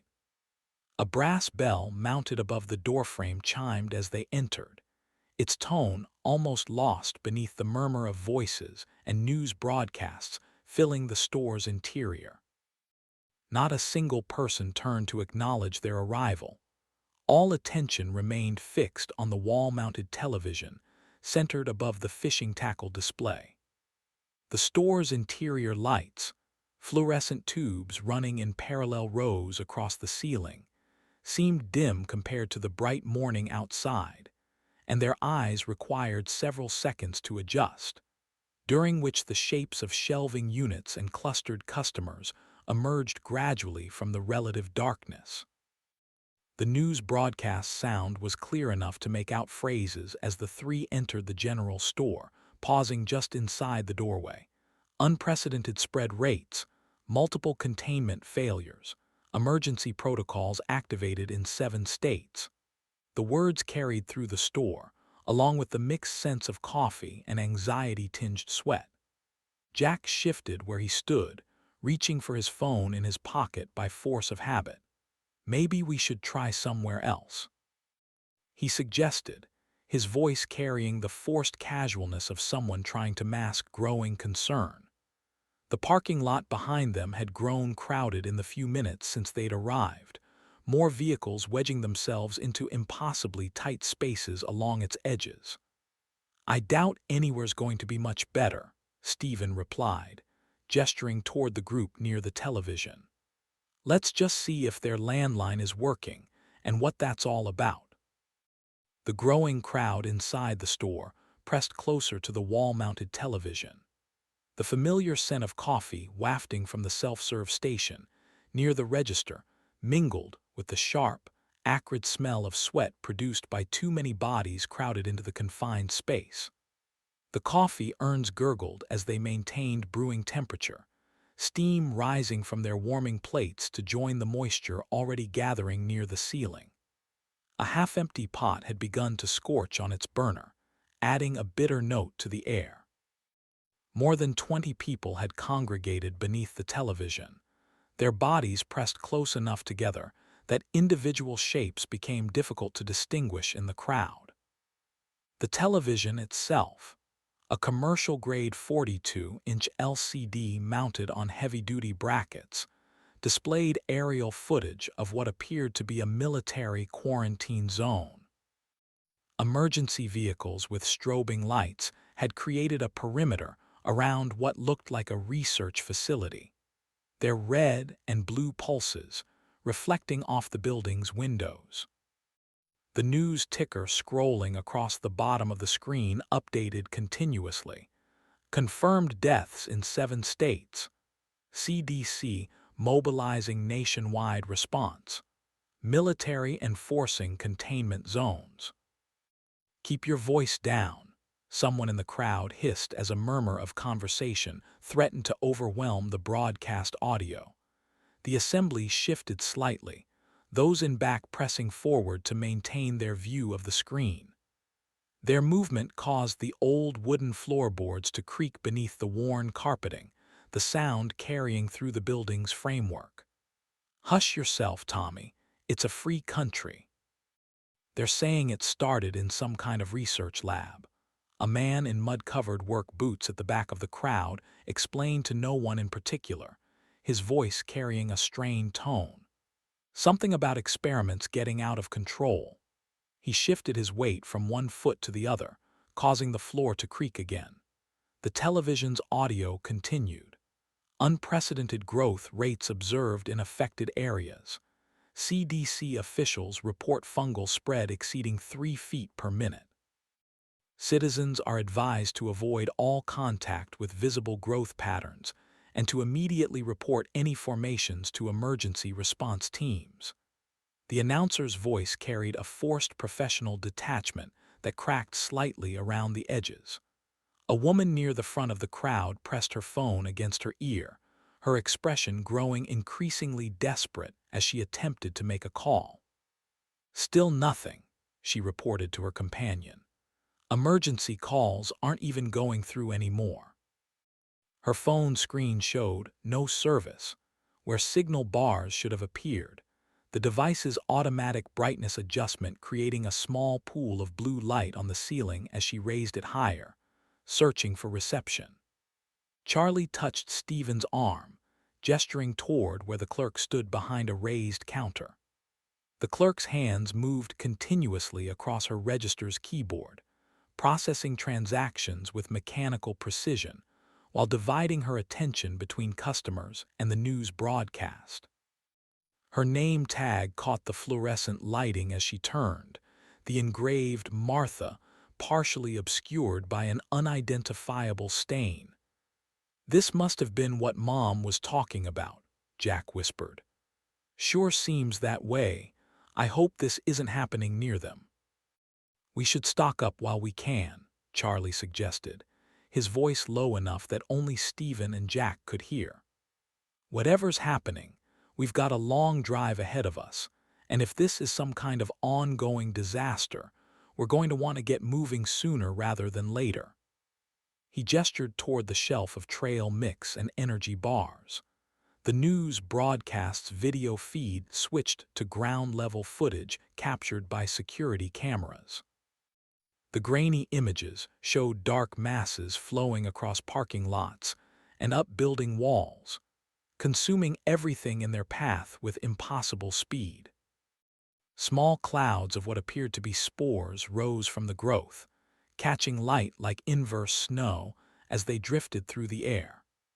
The footage cut out abruptly, replaced by the studio anchor whose composure had noticeably deteriorated. Charlie guided Stephen and Jack toward the local honey display along the store's eastern wall, his movements deliberate as he positioned them away from the main crowd. The display consisted of mason jars arranged by size and variety on cedar shelving, their contents catching the fluorescent light in amber gradients. A sign above detailed the local apiaries that supplied the store, the paper showing slight water damage from condensation that leaked through the building's aging window seals during heavy rains. "Look," Charlie said quietly, gesturing toward the drink section where metal shelving showed significant gaps. Only 3 cases of bottled water remained on the bottom shelf, their plastic shrink wrap collecting dust. "We need to grab those before they're gone, plus whatever food we can carry." "Dad, do you really think?" Yes, Charlie's growl was startling to Stephen and Jack with its forcefulness. "But we're wasting time, son." Charlie gripped Stephen's arm in a steely vice. "Trust me on this, we need to get moving now." The crowd near the television had grown to nearly 30 people, their combined body heat near the thermostat causing the air conditioning system to cycle on. Its compressor engaged with a mechanical groan, cool air flowing from ceiling vents that showed dark stains around their metal diffusers. The television's audio competed with increasing background chatter as more customers entered the store. "Turn it up," someone called from the back of the crowd. "I can't hear a thing." A hand emerged from the assembly to adjust the volume control, and the news anchor's voice suddenly filled the entire store. "Growth rates exceeding anything previously documented," the anchor was saying, her professional demeanor cracking slightly. "That's only one part of the story, though. Exposure to these airborne spores is lethal, with death occurring within minutes, if not less, in all observed cases. The broadcast audio cut out momentarily as the feed switched to ground-level footage showing dark masses flowing across parking lots with impossible speed. "You're right," Stephen said to Charlie, keeping his voice low. "Jack, help your grandfather gather water and some food, everything you can fit in a cart. I need to check with the clerk about calling your mother, then we'll pay and get going. If we drive through the night, we can be home tomorrow." Charlie nodded, already cataloging the store's layout. His eyes moved systematically across the shelving units, identifying the most critical supplies they'd need for extended travel. "Come on, Jack," Charlie said, placing a steady hand on his grandson's shoulder. "Let's start with that water, then work our way through the canned goods. Remember how we packed for our longer camping trips, same principle, just different circumstances." He guided Jack toward the beverage aisle with a nod of approval at Stephen, who returned the gesture. The news broadcast continued providing updates, each one worse than the last. Reports of mass casualties began flowing across the ticker at the bottom of the screen, while the main feed showed aerial footage of dark growth patterns consuming entire buildings, generating large clouds of spores that twisted and danced in the wind. The anchor's voice grew increasingly strained as she read from what appeared to be hastily prepared emergency bulletins, the crowd around the television enraptured by what they saw. The television's volume increased again as someone adjusted it higher. "Mandatory evacuation, orders now in effect for multiple counties across 7 states. Military response teams report difficulty containing the spread. Masks appear to be effective in preventing inhalation of spores, but the fungal growth appears to be attaching to both inorganic and organic substances alike, and some first responders have been overtaken by it on the exterior of their bodies." Stephen navigated through the growing crowd toward the front, where the clerk maintained her position behind a raised wooden counter worn smooth by decades of transactions. Her denim apron, faded from countless washings, bore her Martha name tag, the stain appearing to be something tomato-based given that it was dull red. A modern point-of-sale system had been retrofitted into the antique framework, but its touchscreen display showed an error message in red text. The credit card terminal beside it sat dark and silent, its power indicator unlit despite being plugged in to a surge protector mounted beneath the counter's edge. Martha divided her attention between processing transactions and watching the wall-mounted television, her hands moving across the register's keyboard, with muscle memory born from years of practice. Her fingers flew over the numeric keypad as she manually entered prices, the mechanical clicks of the keys providing percussion to accompany the news broadcast's increasingly dire updates. "Am I good?" asked a customer ahead of Stephen, gesturing toward a bag filled with plastic tubs of bait, the names of the worms and insects written in large, blocky letters with a black Sharpie. "Yup, you're good."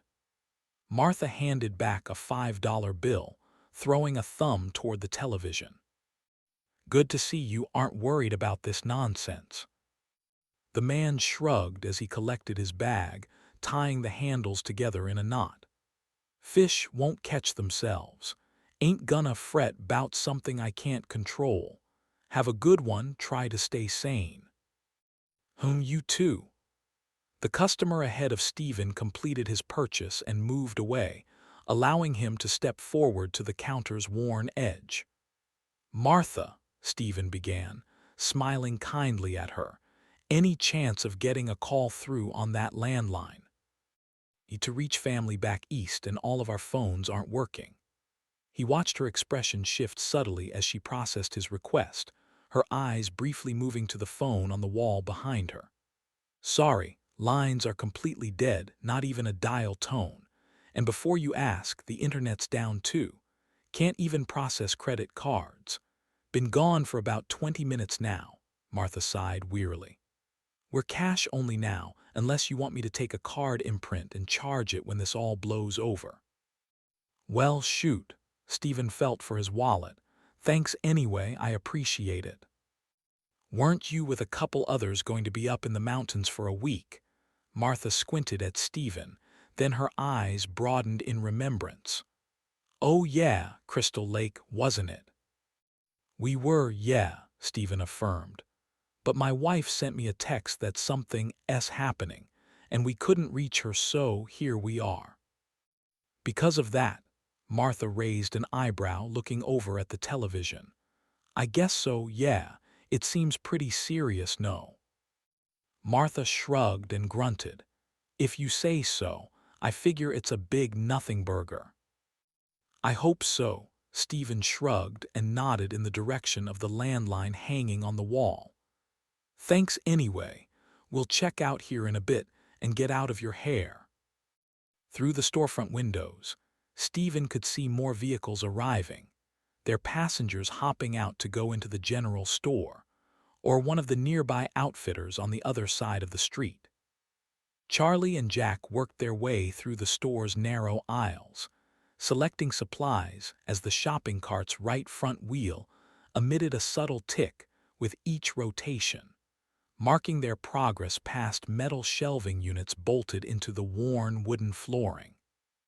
Stephen observed other customers tracking Charlie and Jack's growing collection of supplies, their glances becoming more frequent and lingering longer as the cart filled. A man in a faded work shirt paused his own shopping to watch them add 2 cases of water to their cart, his fingers tightening visibly on his empty basket. The store's fluorescent lighting cast harsh shadows across his face, his jaw tense as it flexed several times before he finally turned away, muttering something under his breath. Lines are still down, a woman whispered to someone next to her, her phone screen reflecting off the glass of the refrigerated display case she leaned against. 3 other customers stood nearby, all staring at their own devices, repeatedly attempting to connect to networks that no longer responded.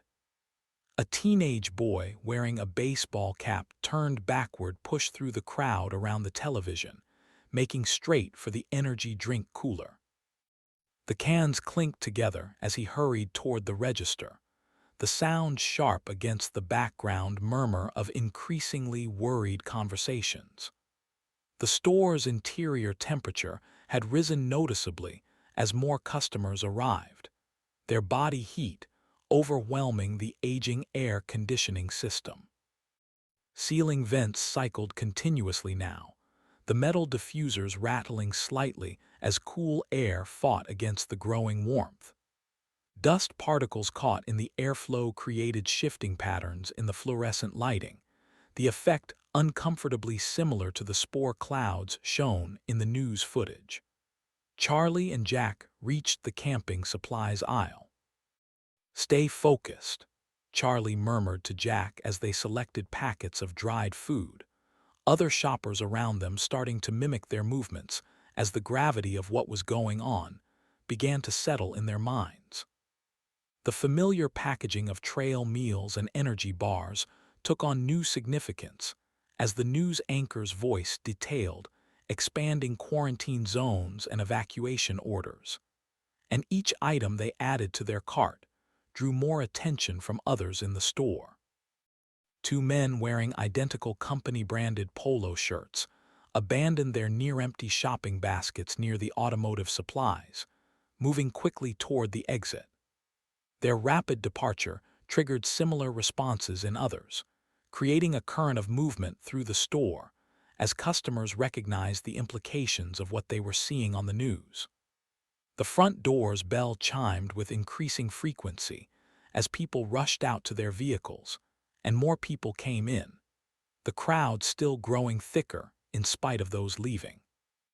A mother with 2 young children clutched a basket containing only breakfast cereal and milk, her eyes darting between the television and her children as she tried to process the situation.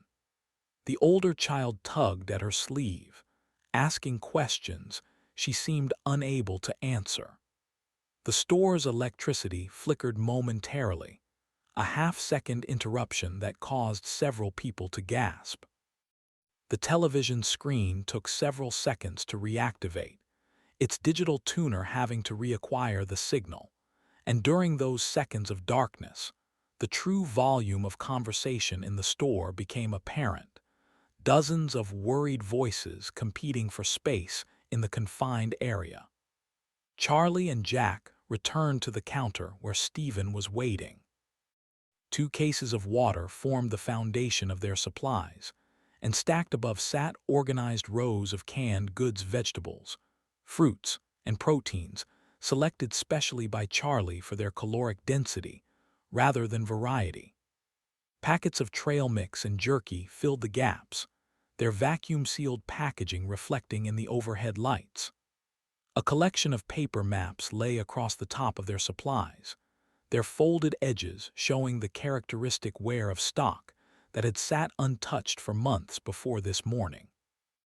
The top map displayed highways across the entire country, its coverage supplemented by several state-specific maps showing secondary roads and terrain features, their combined routes creating a paper trail spanning half the continent. Martha's fingers moved across the number pad of the register as Stephen and Charlie pulled items from their cart and put them up on the counter for her to scan, each depression of the keys producing a sharp click. Paper tape spooled steadily from the device's top, recording their transaction in dot matrix precision, while her other hand maintained a running tally in the ledger book. The ballpoint pen's ink showing slight inconsistencies where she had to press harder on the well-worn pages. The wall-mounted television transitioned to new footage, showing thermal imaging of an advancing fungal mass across a wide-open field. The infrared camera revealed heat signatures far above ambient temperature as the growth consumed everything in its path. Dark tendrils extended from the main mass like probing fingers, their movement visible even in the brief clip, and the news anchor's voice cracked slightly as she described the spread rate. "My sister's in Denver," a woman near the counter whispered to a man in front of her, her fingers white-knuckled around her young daughter's hand. "She's in one of those buildings." The girl clutched a stuffed rabbit missing one eye, its fur matted from years of being toted around. An elderly man in premium, brand-new-looking hiking gear engaged in a fierce but quiet argument with his wife near the front door. "The cabin's paid through Saturday," he insisted, his voice carrying the strain of trying to maintain normalcy against mounting evidence that nothing was normal anymore. "We can still go." "I don't want to go. I want to check on the kids." "That's $412.87, Martha announced, her voice carrying the same professional tone she'd used thousands of times before, though her eyes kept darting to the television screen. The news ticker scrolling across the bottom updated continuously, listing new counties added to mandatory evacuation orders. Stephen counted out bills from his wallet and placed them on the counter with a smile and nod. "Thank you so much, and good luck with everyone here. Y'all stay safe on the road, okay?" Martha counted the bills and punched a few keys, the drawer popping open so that she could retrieve the change. "You're going where?" "Home, Virginia." "Virginia," Martha whistled. "You stay extra safe on the road. There's gonna be some nuts out there, no question about it." As they gathered their bags, other customers watched with expressions ranging from curiosity to open hostility. A man in construction boots tracked their movements while pretending to study the beef jerky display, his own basket conspicuously empty. The weight of observation pressed against Stephen and Charlie like a physical force as they stacked the bags back into the cart, then began moving toward the exit. Stephen led the way, creating space for Charlie and Jack to maneuver their loaded cart through the increasingly crowded store as the television's volume increased yet again behind them, its speaker distorting slightly as someone raised it to overcome the growing murmur of voices. The transition from the store's fluorescent lighting to natural sunlight momentarily dazzled their vision. Heat shimmer rose from the asphalt parking lot, not from the sun overhead, but from the cars that crowded into almost every parking space, many of them with their engines still running as their owners ran back and forth across the main thoroughfare through the town. The painted lines marking standard parking spaces had become merely suggestions, with cars wedged into every available gap between legitimate spots. The overflow had pushed onto the crushed gravel and grassy areas normally reserved for employees and seasonal overflow, their tires crushing the drought-resistant ornamental grasses planted along the lot's edges. A highway patrol cruiser idled at the far end of the lot, the officer inside gesturing as he spoke into his shoulder-mounted radio, his motions visible through the windshield, suggesting increasing frustration with whatever responses he received. "Load everything through the trunk," Stephen directed, keying the SUV's power locks. "I want the back row kept empty for Jack." The cargo area's rubber mat showed scuff marks from their camping gear, the water cases going in first as Charlie and Jack transferred supplies from the cart. Each item found its place, their camping equipment getting moved to the side, and backpacks stacked atop each other to make room for the supplies. The first siren's wail became audible from somewhere east of town, its pitch rising as it approached. The sound carried clearly in the mountain air, bouncing off the surrounding rock in ways that made its exact distance difficult to gauge. A second siren joined the first, then a third, their overlapping wails setting teeth on edge. Charlie pulled his phone from his cargo pocket one final time as Stephen and Jack finished loading the last few bags, the device's screen showing no change in status.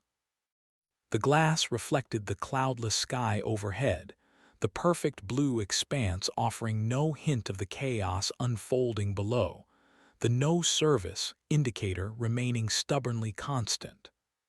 "That's our cue," Stephen looked at Charlie, who nodded in agreement. "Let's get out of here."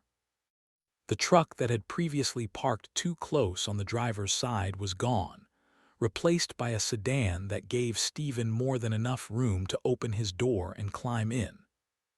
Jack and Charlie both followed, Charlie in the front passenger seat and Jack in the back, and all three of them buckled their seat belts.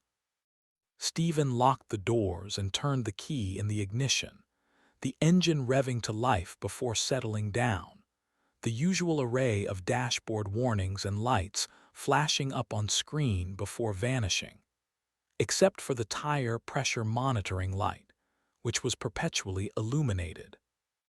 The approaching sirens grew louder, their sources now close enough that distinct vehicle types could be identified by their unique tones: 2 ambulances and a fire truck, their combined volume overwhelming the usual morning sounds of birds and distant highway traffic. Through gaps between the buildings lining Main Street, dark smoke had begun rising from somewhere beyond the town's eastern edge, in the direction the emergency vehicles were heading. The smoke column showed the characteristic dark color of burning petroleum products rather than the lighter gray of brush or structural fires. It rose nearly vertical in the still air before catching an upper-level wind that bent it northward, the plume expanding as it moved. "Eyes open, you two," Stephen ordered, shifting the transmission into reverse. "If you see something, say something." The backup camera's display showed how tightly they were hemmed in, the power steering system whining slightly as he maneuvered in the confined space, the sound barely audible beneath the approaching sirens. The first emergency vehicle appeared at the far end of Main Street, an ambulance that passed the store without slowing, its wake stirring up dust from the gravel parking lot. Stephen twisted the wheel back and forth, forced to perform a 5-point turn to get them free of the parking space without backing into an oversized 4x4 that had parked in the space behind them. Stephen finally cleared the parking space, shifted back into drive, and pointed them toward the exit, waiting for another ambulance and then a fire truck to pass by, exchanging an eyebrow-raised glance with his father-in-law. Beyond the town's eastern edge, the smoke column had begun to split into multiple sources, the divided plumes catching different wind currents at varying altitudes, creating a dark latticework against the perfect blue sky. Chapter 5. Caroline pushed back from the kitchen table, oak chair legs scraping against the floor worn thin by decades of similar movements. The floor's original pattern of interlocking squares had faded to abstract shapes in high-traffic areas, particularly evident in the late morning sunlight streaming through the double-hung window above the sink. Dust motes disturbed by their movement caught the angled light, creating delicate spirals that twisted and reformed in the air currents from the central air vents. "We need to move now," Caroline declared, her tone carrying the weight of someone who had navigated multiple societal disruptions over her long life.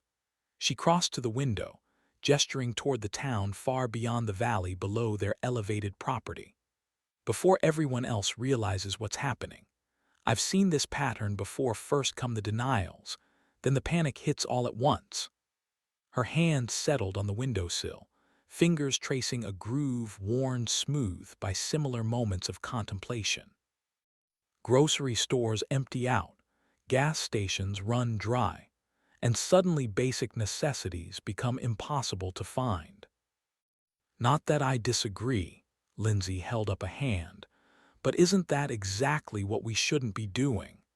Going out in public right at the start of something like this?"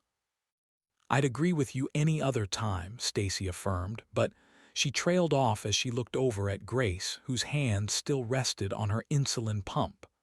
"Oh," Lindsay whispered. "Yeah," Stacy cleared her throat. "Hun, how much do you have left?" Grace angled the screen of the device upward to read it, then looked up at the ceiling, squinting one eye as she mentally added up how much insulin was in her mini fridge in her room. "A month, I think." Caroline swept the remnants of her kneaded bread into the compost bin and dusted her hands off on her apron before pulling it off and throwing it on the counter. "We're going. For insulin for Grace first and foremost, and anything we might need to add to our supplies around here second." "Agreed." Stacy nodded. "Yeah, agreed. Hang on, I'll see what we've got on hand so we're not just grabbing stuff we already have plenty of." Stacy got up and moved toward the pantry, a mudroom whose transformation had been one of their first renovation projects after purchasing the farmhouse. Floor-to-ceiling shelving units constructed from quarter-sawn oak lined 3 walls, their joints secured with mortise and tenon construction that had held steady through 15 years of loaded use. The original hardwood flooring remained visible in one corner, the rest of the floor protected by the rubber boot mat that caught dirt and water when people went in and out of the house. "Let's see what we've got," Stacy said, running her finger along the shelf labels written in her precise, neat handwriting. "From last summer's harvest, 64-quart jars of vegetables, mostly green beans, carrots, and beets. 12 jars of preserved fruits, mainly peaches and applesauce." Her hand moved to the next shelf. 28 jars of tomato sauce, plus dry goods, flour, sugar, brown sugar, the usual basics. A few bags of rice, some bags of red beans, lots of panko, a dozen boxes of mac and cheese, some instant rice and jambalaya mix boxes. Light from the mudroom's high window reflected off metal lids and glass surfaces as Stacy combed over the pantry's stock, creating a patchwork of illumination across the opposite wall. The original doorbell chime remained mounted beside the entrance to the mudroom, near the ceiling, its brass surface tarnished with age, though they disconnected the wiring during renovation. While Stacy had been speaking, Caroline had been furiously jotting down notes, and Stacy moved to the refrigerator, its rubber seals hissing softly as she opened it. "I'd say we've got a week, maybe two, of milk, meat, and veggies." The interior light illuminated the shelves, contents arranged on shelves by type and front to back by freshness. The freezer compartment above held vacuum-sealed packages of garden and locally grown vegetables and meat from the butcher shop. "If we rationed this," Caroline tapped her notepad with her pen, "we've got enough for a month or so for just us, assuming the chickens keep laying eggs. Oh yeah, speaking of, don't forget about the goats. We get a few quarts a day from them. This is all assuming that these mushrooms—" "Fungus," Lindsay corrected. "Fungus," Caroline raised an eyebrow at Lindsay, "doesn't get onto the farm and hurt the animals." "I don't know how to deal with that right now." Stacy shook her head, jaw clenched.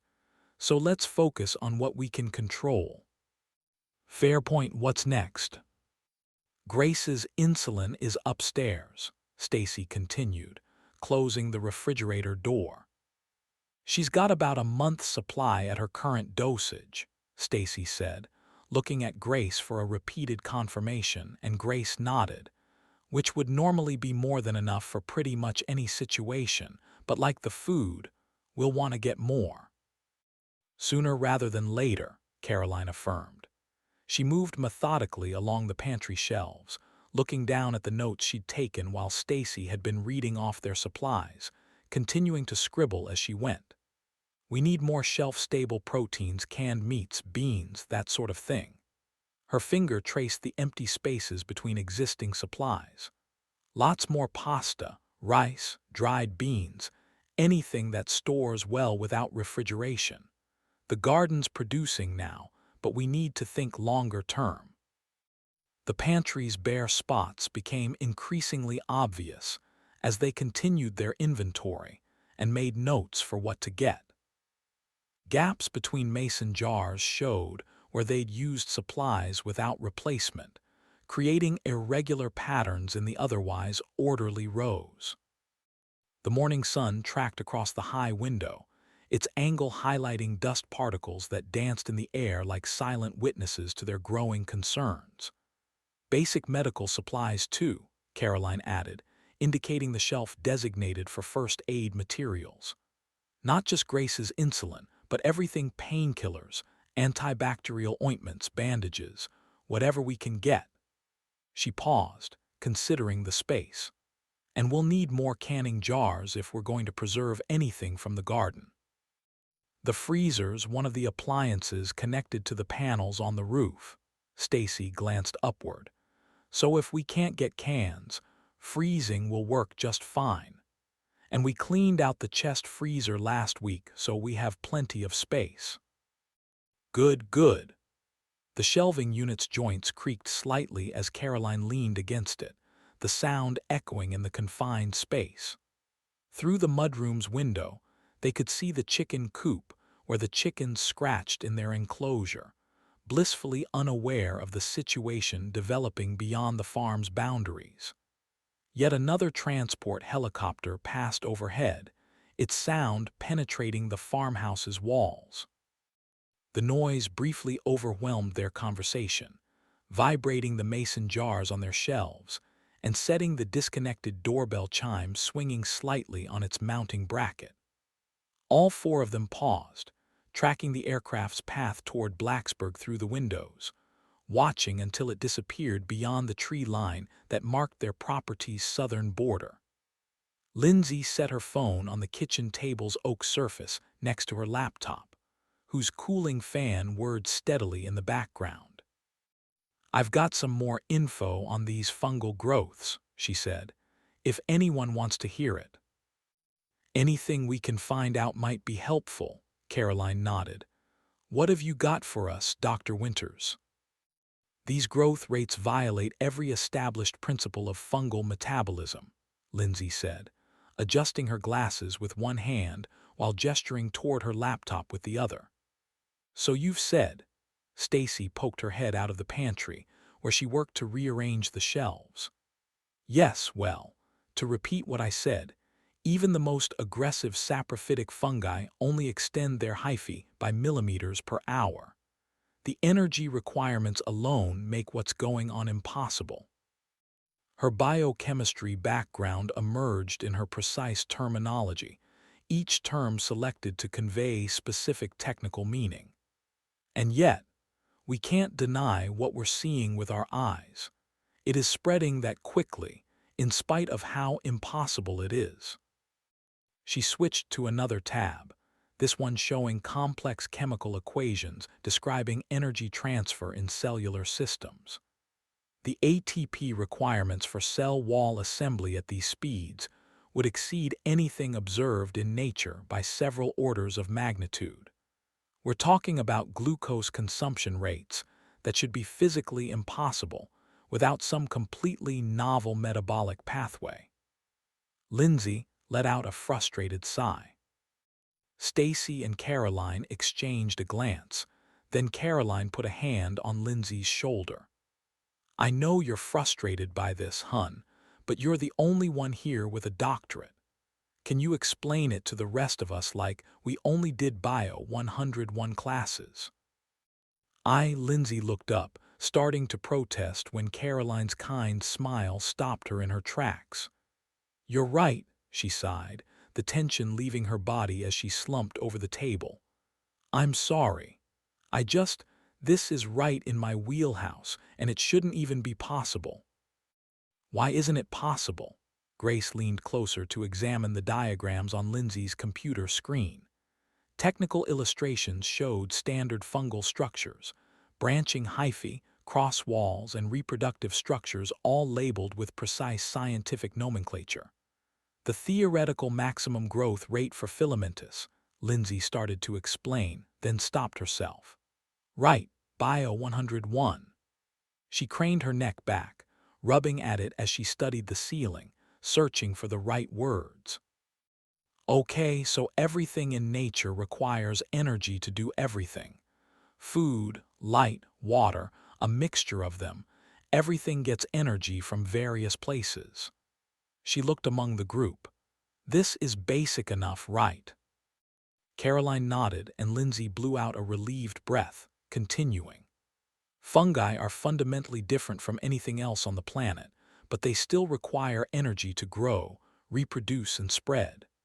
Everything has a limit on what it can do though, right? It doesn't matter how much food I eat or how much I train. I can never jump over the Empire State Building. These fungi, though." Lindsay switched to a tab that showed a still of the black fungus half covering a building. "It's like they're jumping over the Empire State Building and they're somehow doing it without having eaten enough food to do so.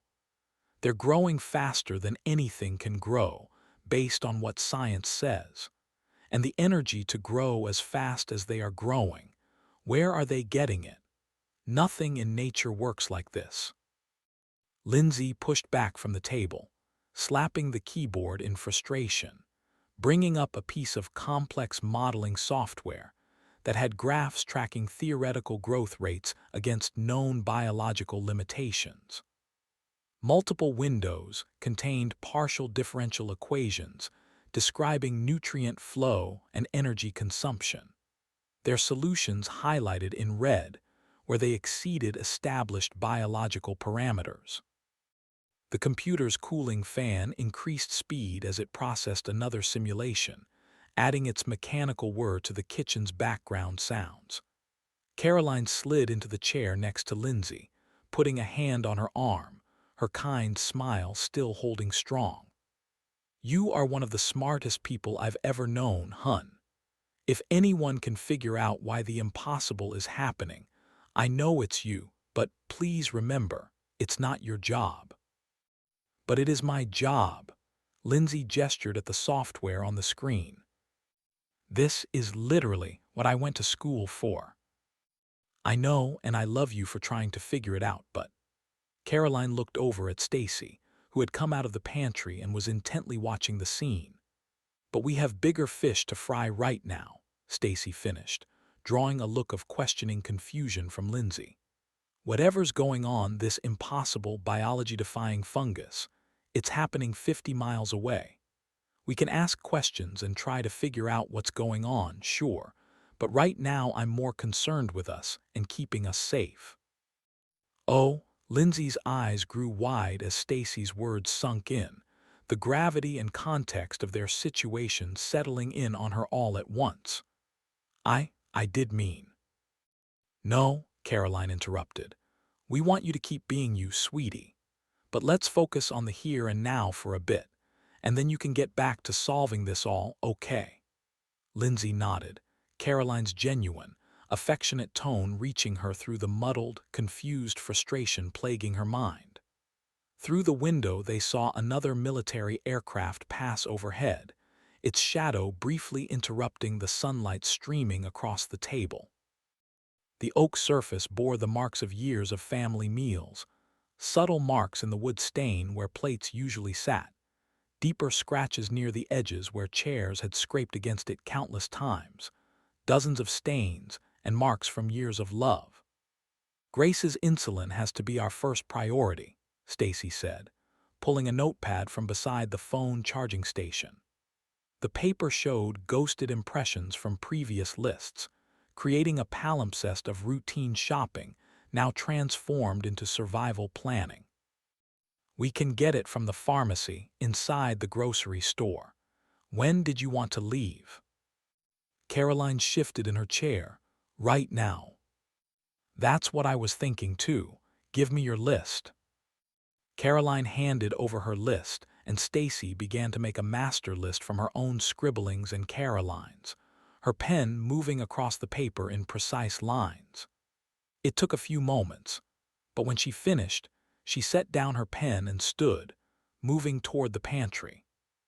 The floorboards creaked beneath the linoleum as she crossed to a specific section of baseboard, its edge showing subtle tool marks where it had been repeatedly removed. Her fingers found the hidden catch, engineered to feel like a natural gap in the wood. The metal cash box emerged from its concealment, dusty but intact. The combination lock yielded to practiced movements, 3 right, 7 left, 4 right, revealing bills inside sorted by denomination 20s and 50s along with several hundreds, organized, folded and wrapped with rubber bands. Stacy counted out $1,200, the money originally set aside for repairing the tractor's hydraulic system that had finally given up the ghost, leaving it useless. That should cover initial supplies, she said, securing the remaining cash and returning the box to its hiding place. The baseboard clicked back into position. It seems nearly invisible unless you knew exactly where to look. If our phones and internet are down, the card readers are probably down too. Good thinking, sweetie. I've got some cash too, and don't you even try to argue. Lindsay looked up from her laptop screen, where she'd resumed tapping away, trying to get her software to work properly. I should stay here with Grace, she said, adjusting her glasses. I can keep working on this and watch her at the same time. Stacy and Caroline exchanged glances, a silent agreement passing between them. That's settled then, Caroline said, gathering the supply list they'd created. You two stay here and be safe. We'll handle the supply run. The paper rustled as she folded it, creasing the edges with her thumbnail. The kitchen clock ticked steadily in the background, marking time as they finalized their plans.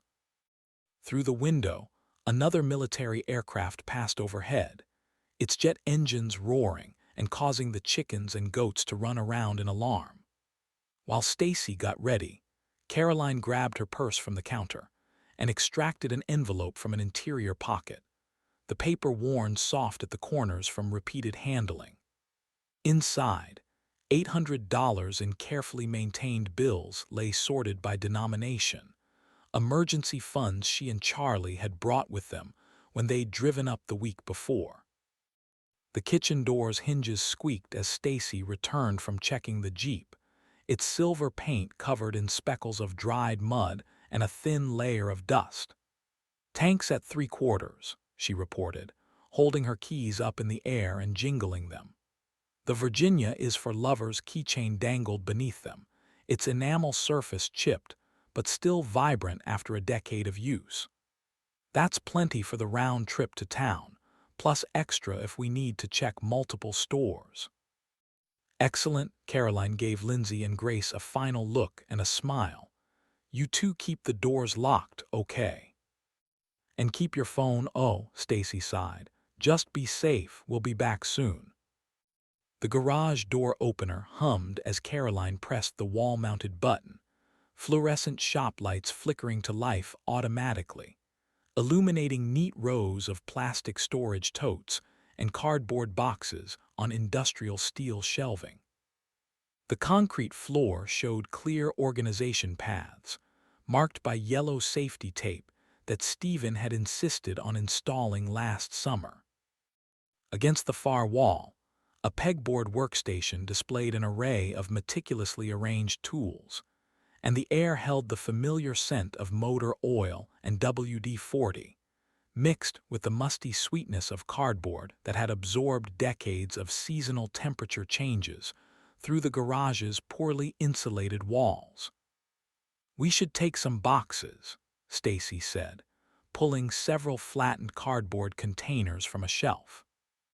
The corrugate showed precise knife cuts where they'd been broken down for storage, their surfaces still clean enough for reuse. "And some heavy-duty shopping bags from the farmer's market." Caroline nodded and examined the vehicle options. Her and Charlie's beige sedan with its modest trunk space parked just outside the garage, and Stacy's Jeep with its larger cargo area. "You sure you don't want to take our car?" "I'd rather take the Jeep." Stacy collected reusable shopping bags from their storage hook. The bag's reinforced straps showed minimal wear, designed to handle heavy loads of produce from their weekly market trips. The bigger cargo area and the four-wheel drive sound better, just in case we need them. Stacy and Caroline loaded their supplies into the Jeep's cargo area, the heavy-duty cardboard sliding easily across the rubberized mat Stephen had installed last spring. They climbed in, the leather seats still cool from the night air, and gave a final wave through the door into the kitchen at Lindsay and Grace, who sat at the table, Lindsay animatedly explaining her research to her niece. Stacy backed out of the garage with practiced ease, pausing to wait until the garage door went all the way down. A distant siren went past on the main road, the sound carrying clearly, and it was quickly joined by a second, then a third, their overlapping wails creating a discordant chorus that echoed through the fields and trees long after the vehicles had gone. Chapter 6. The SUV's 3.5-liter V6 engine grumbled as Stephen navigated through the small town streets, the decades-old roads barely wide enough for two modern vehicles to drive past each other. Weathered storefronts lined both sides of the road, their hand-painted signs faded from years of weather and neglect. A hardware store's wooden facade showed recent patches where rotted boards had been replaced, the new lumber standing out against decades-old siding, while a cafe's striped awning hung partially detached on one side. Its mounting brackets worked loose. "We've got 3 ways to get out of here and start heading east, it looks like," Charlie said from the passenger seat, unfolding their newly purchased paper atlas across his knees. Stephen's phone sat on the dashboard charger, the navigation app open but useless thanks to a lack of internet access. He tapped the refresh button a few times, but the result was the same, and he finally turned off the screen in frustration, glancing over at the map that Charlie was examining. The map's creases were still sharp and white, unlike the worn valleys in the older maps they typically used for camping trips. His fingers traced the possible paths, one back country road, the road they were on and a larger one, all of which would eventually take them to the highway. "Let's just stay on this till we have to get off, I guess," Stephen said. "The highway isn't that far, though I wonder how traffic's going to be." He glanced in the rearview mirror as a sedan roared up behind them and swerved to pass, flashing its lights and honking. The driver focused intently on the road ahead as they peeled away. "People are losing their damn minds already," Charlie grumbled, his free hand rubbing at his sternum while he continued looking through the map. The morning sun glinted off the SUV's hood, highlighting a layer of dirt that had accumulated during their camping approach 2 days earlier. The color matched the soil composition of one of the forest trails they'd taken up to their campsite, now looking like it belonged to another lifetime entirely. Jack worked methodically in the cargo area from his position in the back seat, arranging their hastily purchased supplies to prevent shifting during travel. The cargo area's rubber mat showed scuff marks from their camping gear being loaded and unloaded just days earlier, when their biggest concern had been keeping the tent dry. "Dad, this stuff keeps sliding," Jack reported, repositioning a box that had tipped over, twisted sideways in his seat, his shoulder belt looped under his arm. "Can you reach the cargo net?" "I think, hang on, yeah, got it." "Okay, see if you can hook that to the headrests, and then to the sides there. Yeah, over there." Stephen watched in the rearview mirror.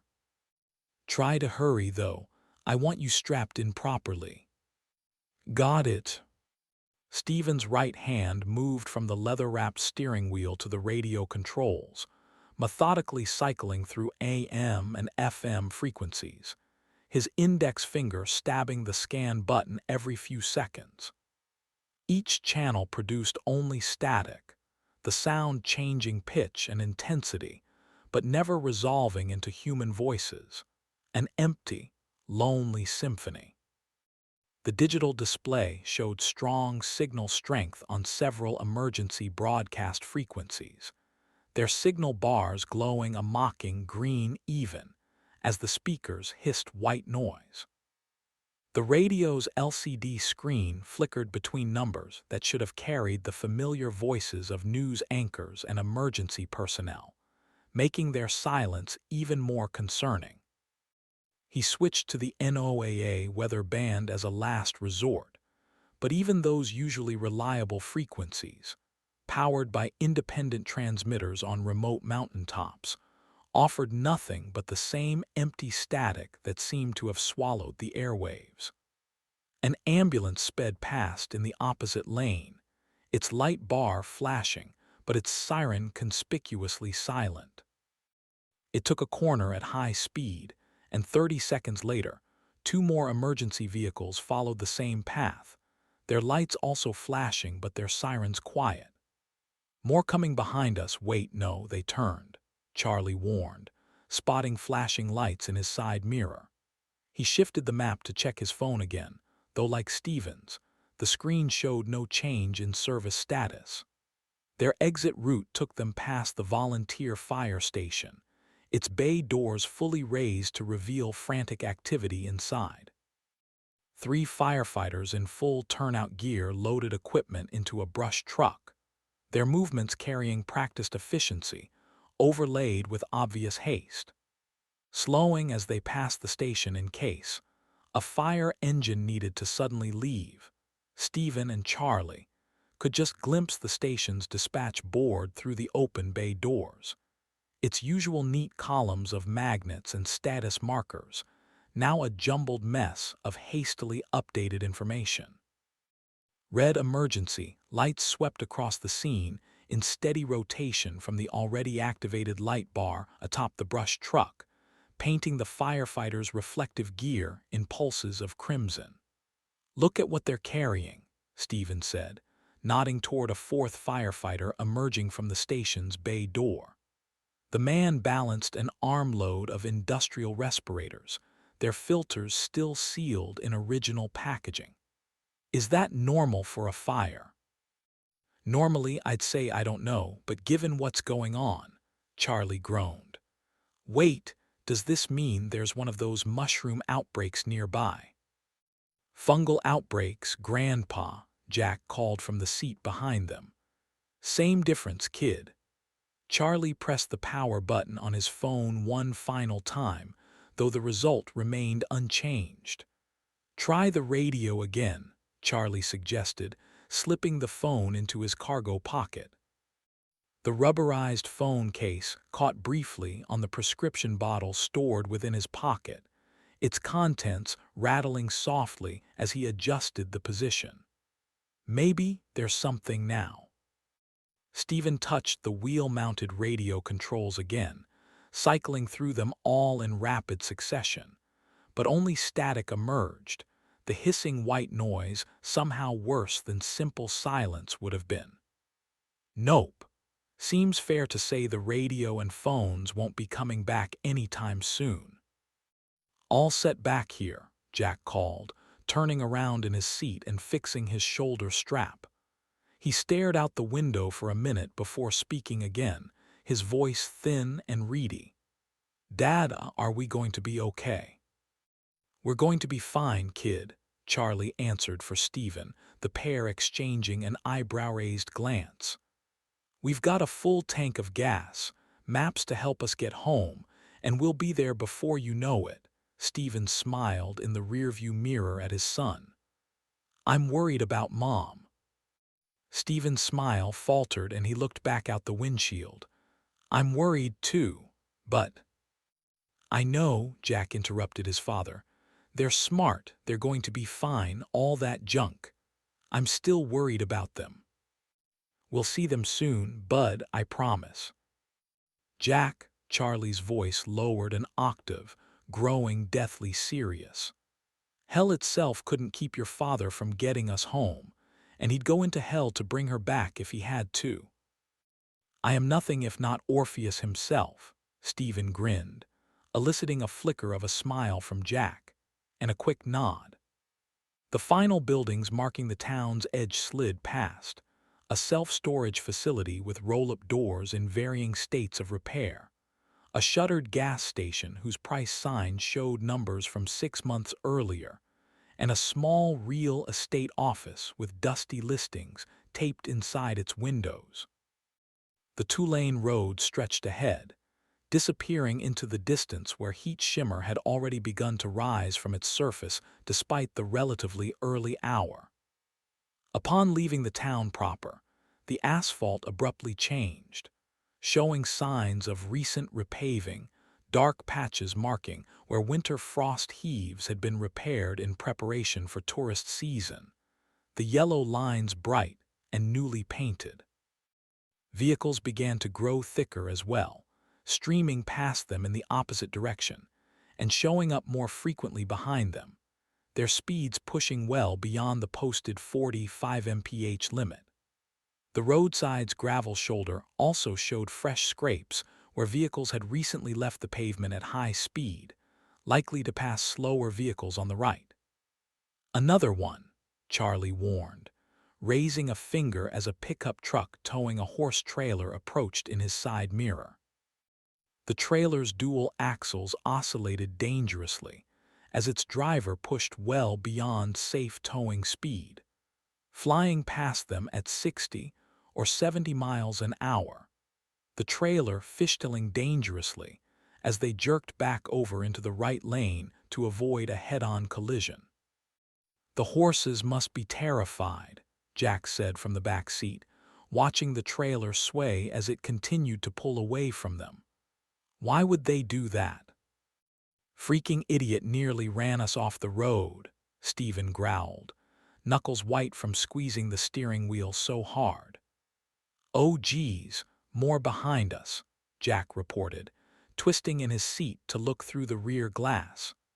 3 sets of emergency lights appeared in their mirrors, the vehicles weaving back and forth as traffic pulled off on the shoulder to allow them to pass.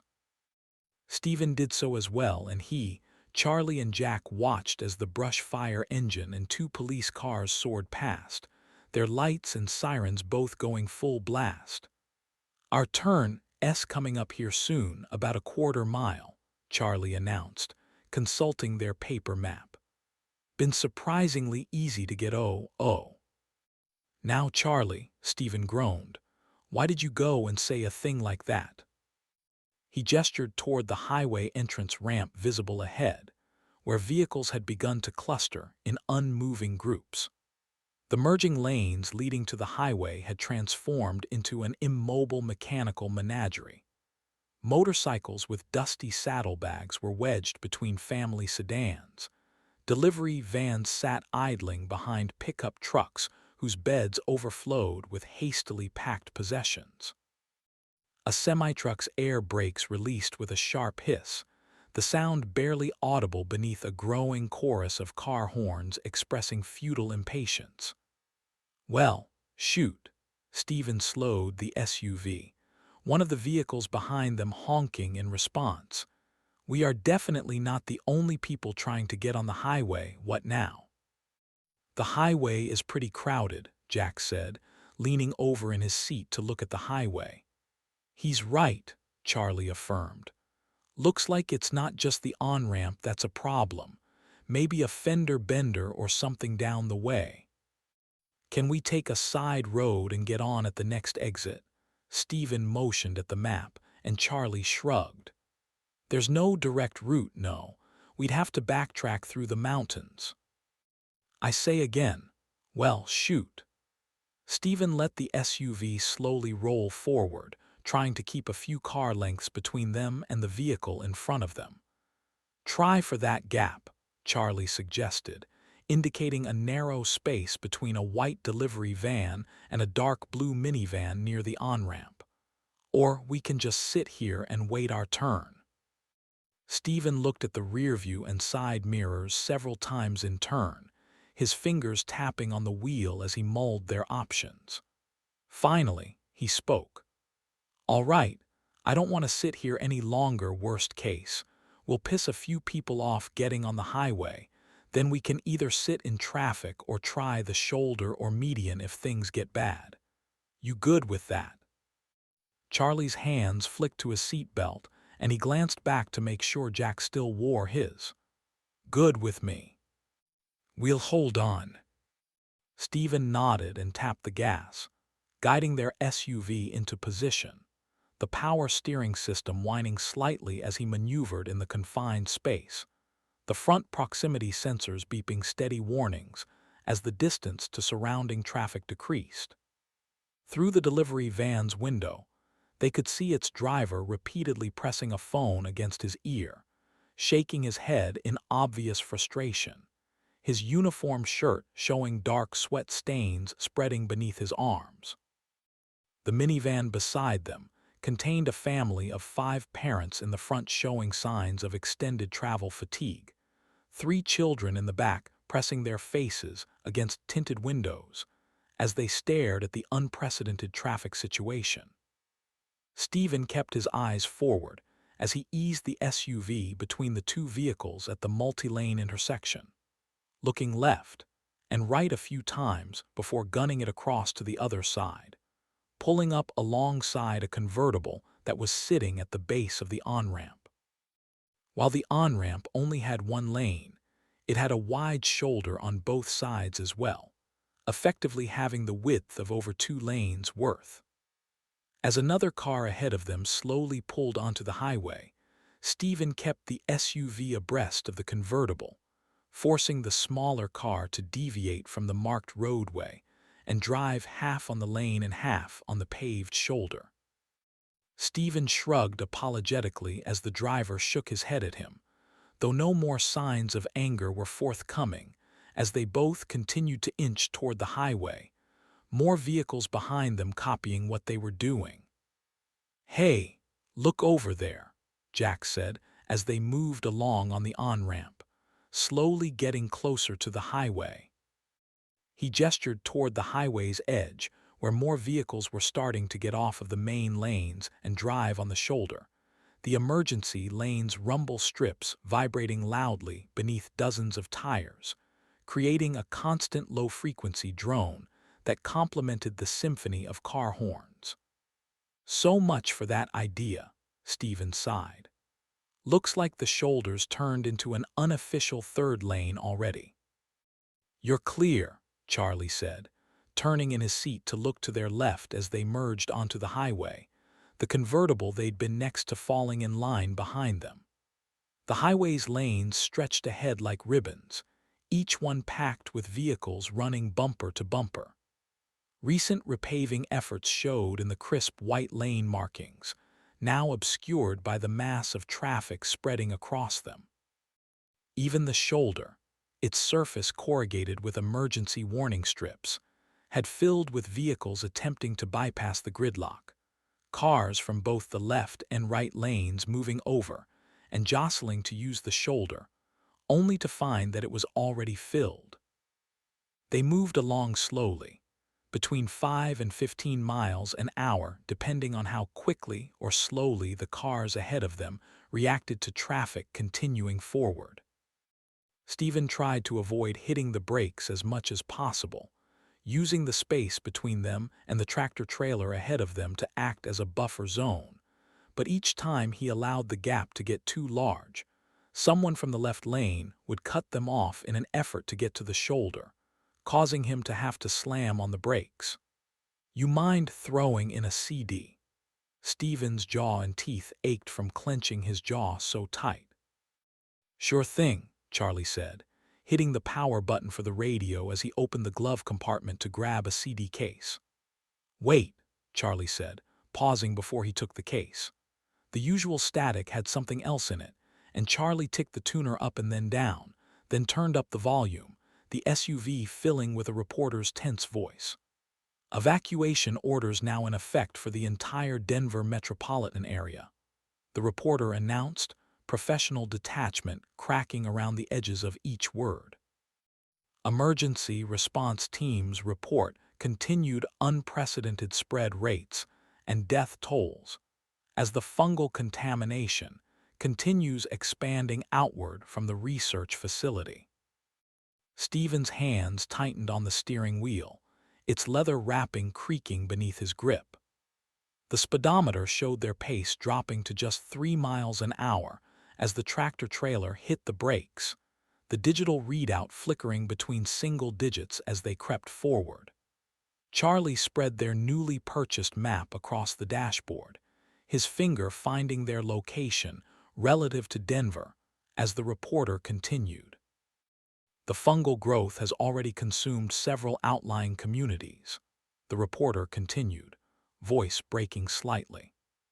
"Preliminary casualty estimates suggest tens of thousands dead, though accurate counts remain impossible as the affected areas continue expanding unabated. Initial efforts to stop the growth have failed, and while the governor has declared a state of emergency, experts we've spoken to fear that even federal aid may be too late to contain this." The reporter's voice dropped all pretense of professionalism. "Look, folks, you need to get out. Phones and internet are down everywhere, and I don't even know if this broadcast is getting out or not. We're about to pack up and leave. The outbreak is just a mile from the station, and one of our reporters took a drone up and said that most of the roads out of here are already blocked. If we don't make it." The transmission ended with a thready sigh and an audible click, the broadcast dissolving into static. Jack, Charlie, and Stephen all looked at each other with wide eyes, the sheer magnitude of the situation weighing down on them. "Denver's not far from here," Charlie said quietly, measuring the distance on the map with his thumb. Through the windshield, the traffic jam extended beyond visual range. Heat shimmer had begun rising from hundreds of idling engines, distorting the horizon, where the endless chain of vehicles finally vanished from view. With the radio silent, there was only the background sound of idling engines and occasional car horns. The semi-truck ahead of them rolled a few dozen feet before venting its air brakes with a sharp hiss, the sound carrying clearly through their closed windows. A helicopter passed overhead, flying low enough that its rotor wash set nearby trees and fields of corn swaying. The aircraft's olive-drab paint scheme and lack of markings suggested military rather than civilian operation, and its flight path paralleled the highway, heading west toward Denver. "That's not good," Charlie mumbled, tracking the aircraft until it disappeared into the heat haze. The traffic ahead crept forward another car length, brake lights rippling down the line like a crimson wave. Through breaks in the traffic behind them, they glimpsed more vehicles joining the gridlock, and eventually they came to a rise in the highway which provided clear views of nearby roads, each one packed with cars.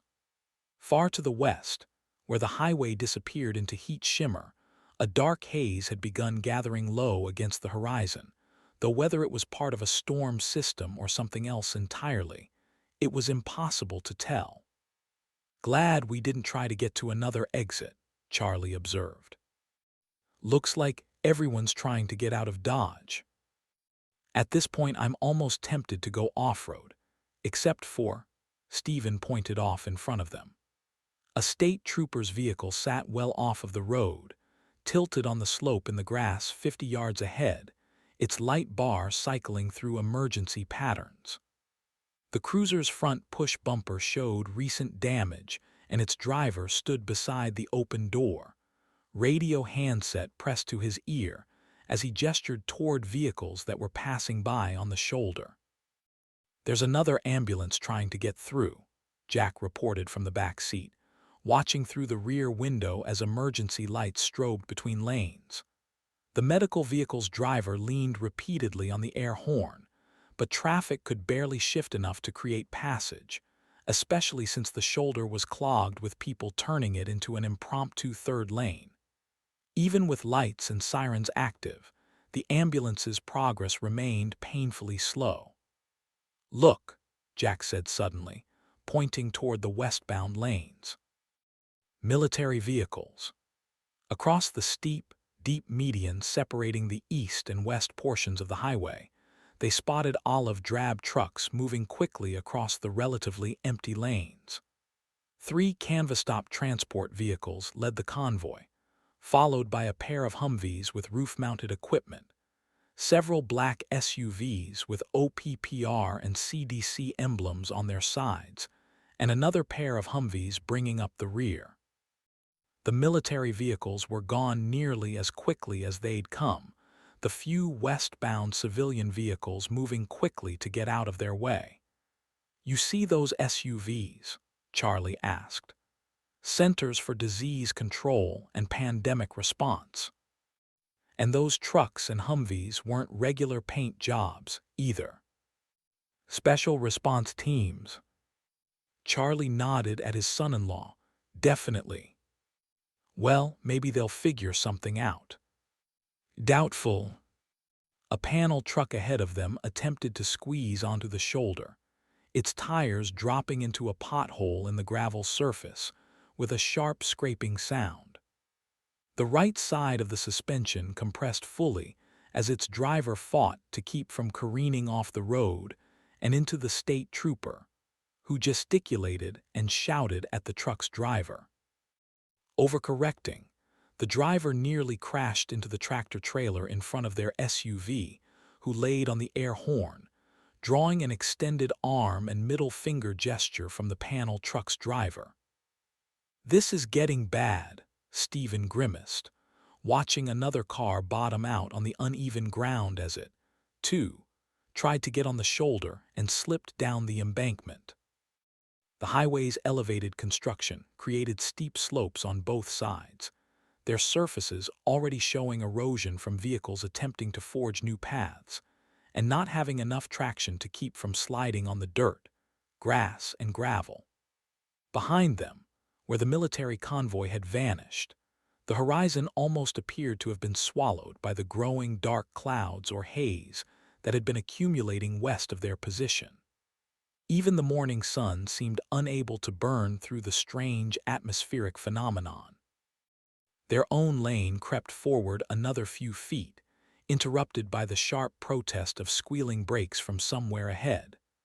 The sound carried clearly through hundreds of idling engines, followed by the distinct crunch of metal meeting metal.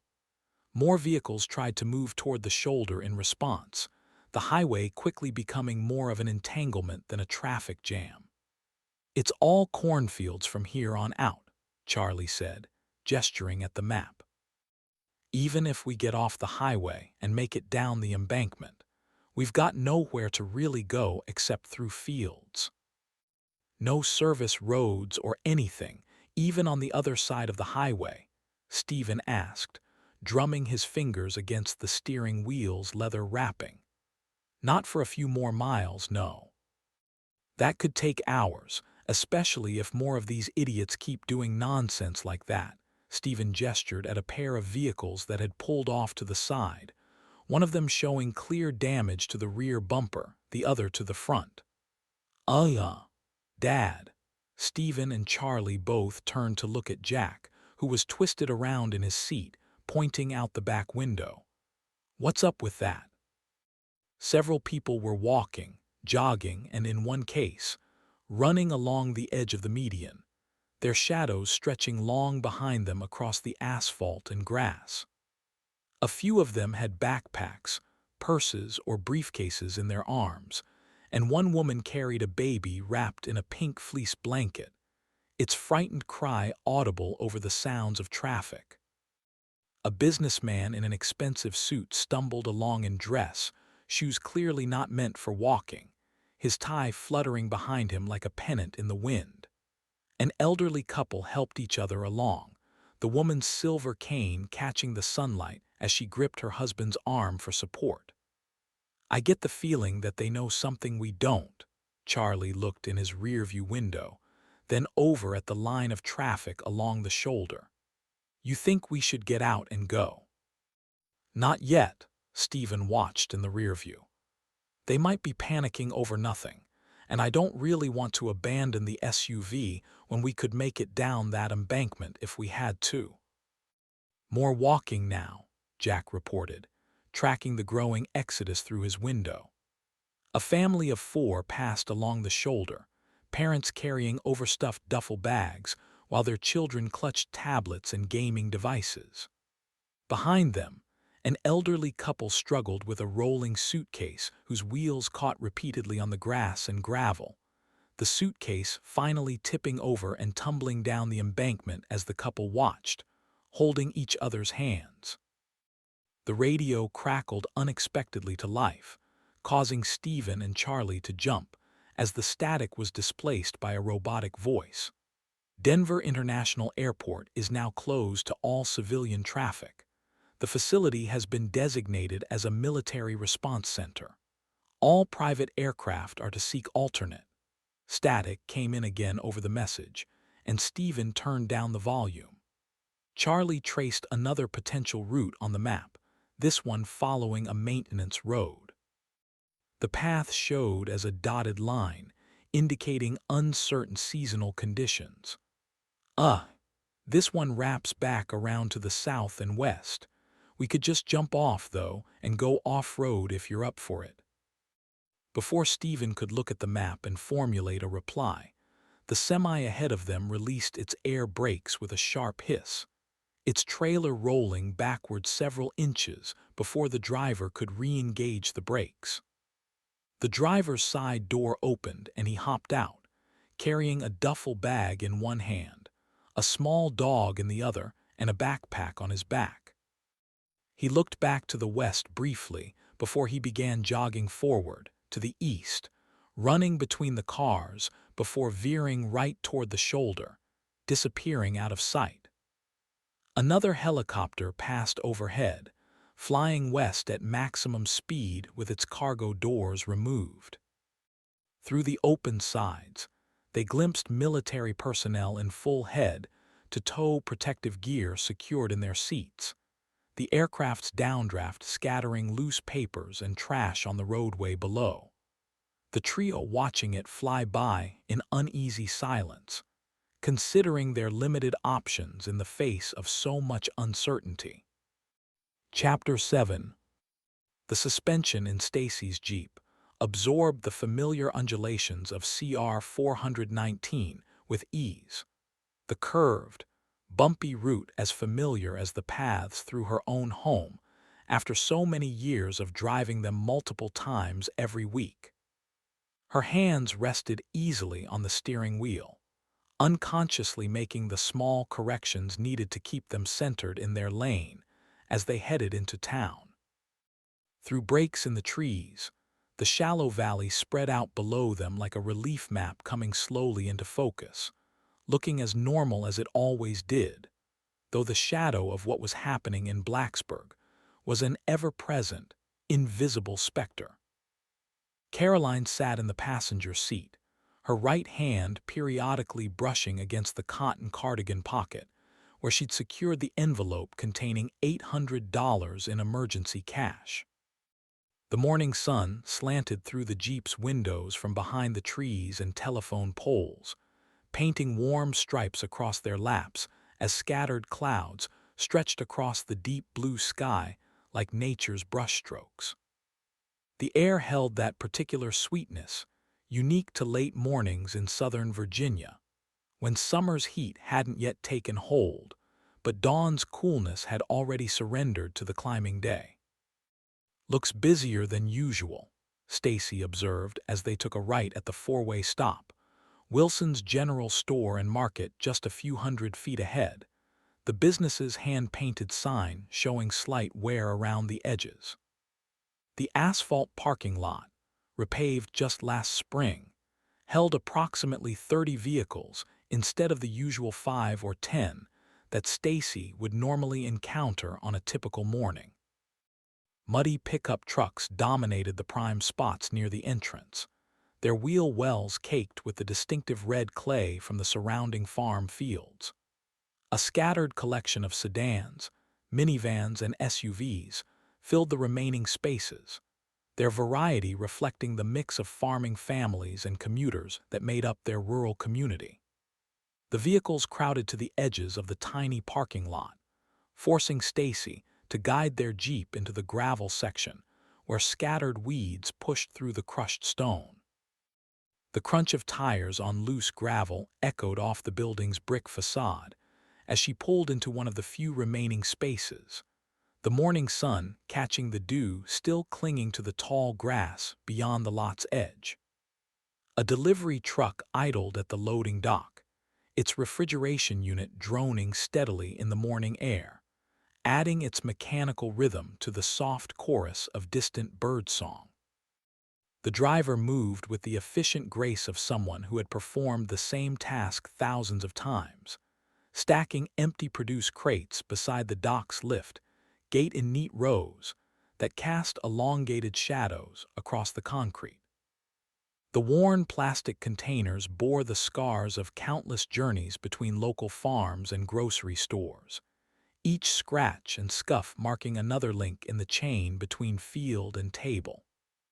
Cool air cascaded from the store's entrance like an invisible waterfall, stirring the worn, now hiring banner that perpetually hung beneath the humming air conditioning unit. The vinyl sign rippled and swayed in the manufactured breeze, its metal grommets tapping a gentle Morse code against their mounting brackets, while the condenser droned its familiar song above. The cool drift of air leaking from between the automatic doors quickly warmed as it exited the store, but it carried with it the scent of freshly baked bread from the store's bakery that went far out into the parking lot and beyond. "I've never seen it this busy before," Stacy noted as they approached the entrance, "even during holidays or big sales." "I wish we didn't have to be here," Caroline whispered to her. "Going out right at the start of an emergency is the worst thing you can do." It'll be okay. We'll be in and out in 10 minutes, 15 max. The entrance's automatic doors parted with a whisper of welcome, releasing a rush of cool air that carried the mingled aromas of fresh bread, ripe produce, and the astringent tang of industrial cleaners. The abrupt temperature change raised goosebumps on their arms as they crossed the threshold, moving from the heavy summer morning into the store's artificial environs. Fluorescent lights cast their perpetual noon across the aisles, turning every surface slightly unreal with their unwavering brightness. Music drifted down from hidden speakers, instrumental covers of songs they half remembered from their youth, transformed into something both familiar and strange. The gentle symphony of the store rose around them, the hum of refrigeration units, the distant beep of checkout scanners, the soft squeak of cartwheels on freshly waxed floors, all blending into the background noise of too many people crowded into too small of a space. And there were too many people in the space. Wilson's General was a couple thousand square feet or so in size, and already had too many shelving units and end caps for the normal amount of foot traffic they got. But the added influx of people made the store's walls press in on them. Kendra Bayers stood behind Register 3, her silver name tag catching the fluorescent light as she completed a transaction. The engraved text proclaimed 25 years of service beneath her name, the metal patentee from thousands of times of being put on and taken back off. Her fingers moved swiftly across the register's keypad, muscle memory developed through decades of similar movements. "Good morning, Kendra," Stacy waved at her as they entered. "Mornin', Stacy," Kendra called back, her voice carrying the familiar warmth of long association. Her hands continued their mechanical dance across the register's keys while she spoke. "You here to make things even busier, huh?" "I am," Stacy acknowledged, approaching the counter while scanning the store's interior, noting people crowding almost every aisle. "Are the card readers working okay today? We lost internet on our phones and at the house." Kendra gestured toward the payment terminal, its LED display showing a steady green connection status. "Everything's going fine so far. It's crawling like a wounded donkey, but it's still working." She completed her current transaction, the cash drawer opening with a precise mechanical click, and she slammed it shut immediately, tearing off a receipt and handing it to her customer along with his credit card. "Dunno how long that'll last. Y'all might want to hurry, 'cause we're starting to run low on some stuff." Stacy turned to Caroline, who had already claimed 2 shopping carts from the few remaining ones. "We should split up, cover more ground that way and go faster, too. You take produce and perishables. I'll handle dry goods. I'll grab Grace's insulin after I get the dry goods." "Sounds good to me," Caroline agreed, already turning her cart toward the produce section where jets of cool mist danced over pyramids of colorful vegetables. Tiny droplets caught the light like scattered diamonds, giving the fruits and leafy greens an almost otherworldly glow beneath the warm spotlights. A soft hiss announced another cycle of the misters, sending nearby shoppers stepping back from the display of lettuce. She breathed in the earthy scent of fresh mushrooms and ripe tomatoes still carrying traces of their garden origins, while somewhere in the back, a worker stacked boxes with a rhythmic thump that echoed through the quiet aisles. "Meet back here in 15. "Perfect," Stacy confirmed, taking her cart from Caroline and orienting herself toward the central aisles where the shelf-stable goods aisles started. The store's sound system transitioned to an instrumental version of "Take on Me." Its synthesizer melody rendered in smooth jazz style that almost but didn't quite mask the original's distinctive hook. The music competed with the steady background noise of commerce scanner beeps from the registers, the soft clatter of stocking carts, and the murmur of other shoppers, whose numbers seemed to be somehow increasing. The morning sun continued to stream through the glass, creating long rectangular patterns across the floor that were occasionally interrupted by the shadows of arriving customers. Each new arrival triggered the automatic door's pneumatic system, sending fresh ripples through the cool air flowing from the ceiling vents. Stacy disappeared down the first aisle as Caroline guided her shopping cart through the produce section on the near wall. The automated misting system engaged in the next section with a soft pneumatic hiss, releasing a spray over the tiered display of leafy greens, cucumbers, tomatoes, and other fresh, unbagged produce. "At least it all looks fresh," Caroline murmured, selecting root vegetables first. She lifted a mesh bag of storage onions, testing their firmness through the netting. The bulbs showed proper curing, their papery skins rustling with a whisper-dry sound as she placed them in the cart. A trio of 20-pound bags of potatoes followed, the rough burlap still carrying the rich, earthy scent of the local farm that had supplied them. The cart's weight increased steadily as Caroline added more produce, suited for long-term storage cabbage heads, dense enough to last months in proper conditions. Carrots with their feathery tops still attached, indicating recent harvest, and squash with thick, properly hardened rinds. Each choice reflected decades of experience with food preservation, her practiced eye seeking out items that could be stored or processed for maximum shelf life. "Those beets came in fresh this morning," said one of the workers who was steadily unpacking fresh produce from boxes and stacking them on the shelves, his white apron showing evidence of the morning's work so far. He gestured toward a display of red and golden beets, their leaves still crisp with moisture. "Mighty good tasting, too." "They should put you on the payroll," Caroline winked at him, taking a few bunches of the beets. The commercial refrigeration units along the store's perimeter hummed steadily, their digital displays glowing through gaps between products. Caroline moved from the produce area through to the dairy section, her cart's wheels squeaking faintly against the polished concrete floor. She studied expiration dates carefully as multiple gallons of milk and boxes of butter joined the produce, their plastic jugs bearing manufacturing stamps from the regional dairy cooperative to the south. "Getting low on the 2%, Mary," one of the assistant managers, spoke with another worker in a hushed tone as she helped restock the cooler. "Trucks running late should have been here 2 hours ago." "Folks won't be happy about it," the worker replied. "Not much we can do about it." Caroline grimaced at the conversation and steered past the rest of the dairy section, heading for the small meat department in the far back of the store. The meat department's service counter was tiny, the area behind it shared with the bakery, with a wide yellow stripe painted down the middle to prevent cross-contamination.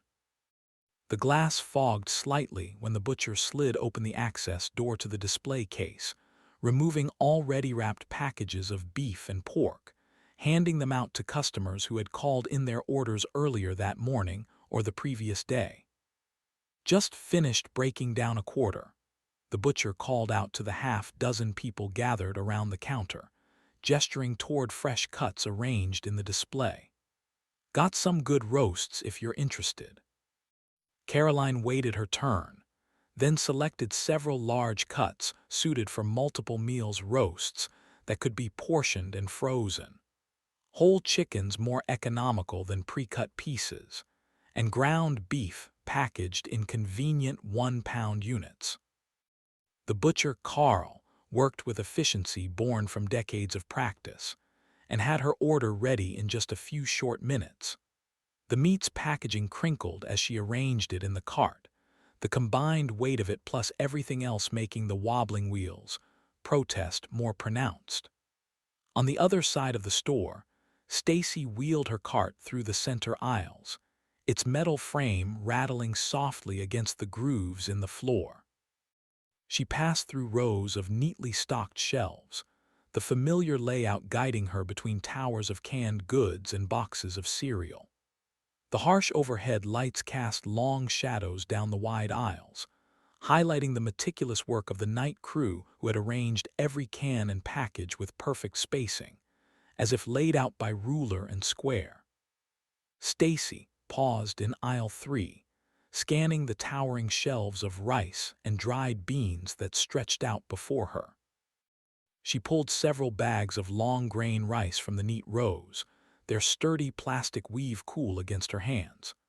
The heavy bags thumped into her cart one by one, settling against the metal grating with increasing weight.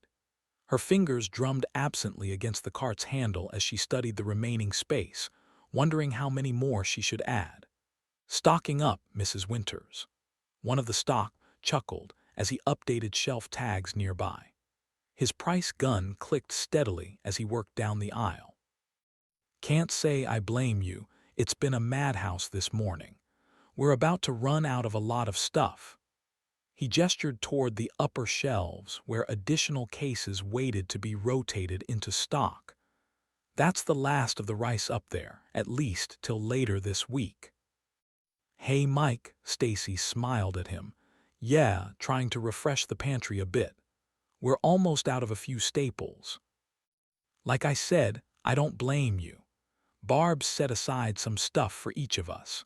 He lowered his voice into a conspiratorial whisper, "for when we get off later tonight." "That's good of her.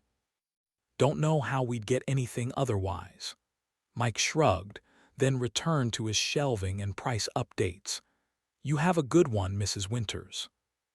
"Stay safe, Mike." Dried pasta filled another section, a rainbow wall of shapes and sizes that stretched toward the top of the shelves. Stacy methodically selected multiple bags of the basics: spaghetti, penne, rotini, their plastic packaging crackling softly as she nestled them around the bags of rice and beans. Her fingers traced the black ink production dates stamped along the store brand packages, confirming their freshness before adding them to her growing collection. The cart groaned quietly as she stopped suddenly, waiting for several other customers to pass before moving to the canned goods, stacking tins of diced tomatoes, green beans, and corn in neat rows.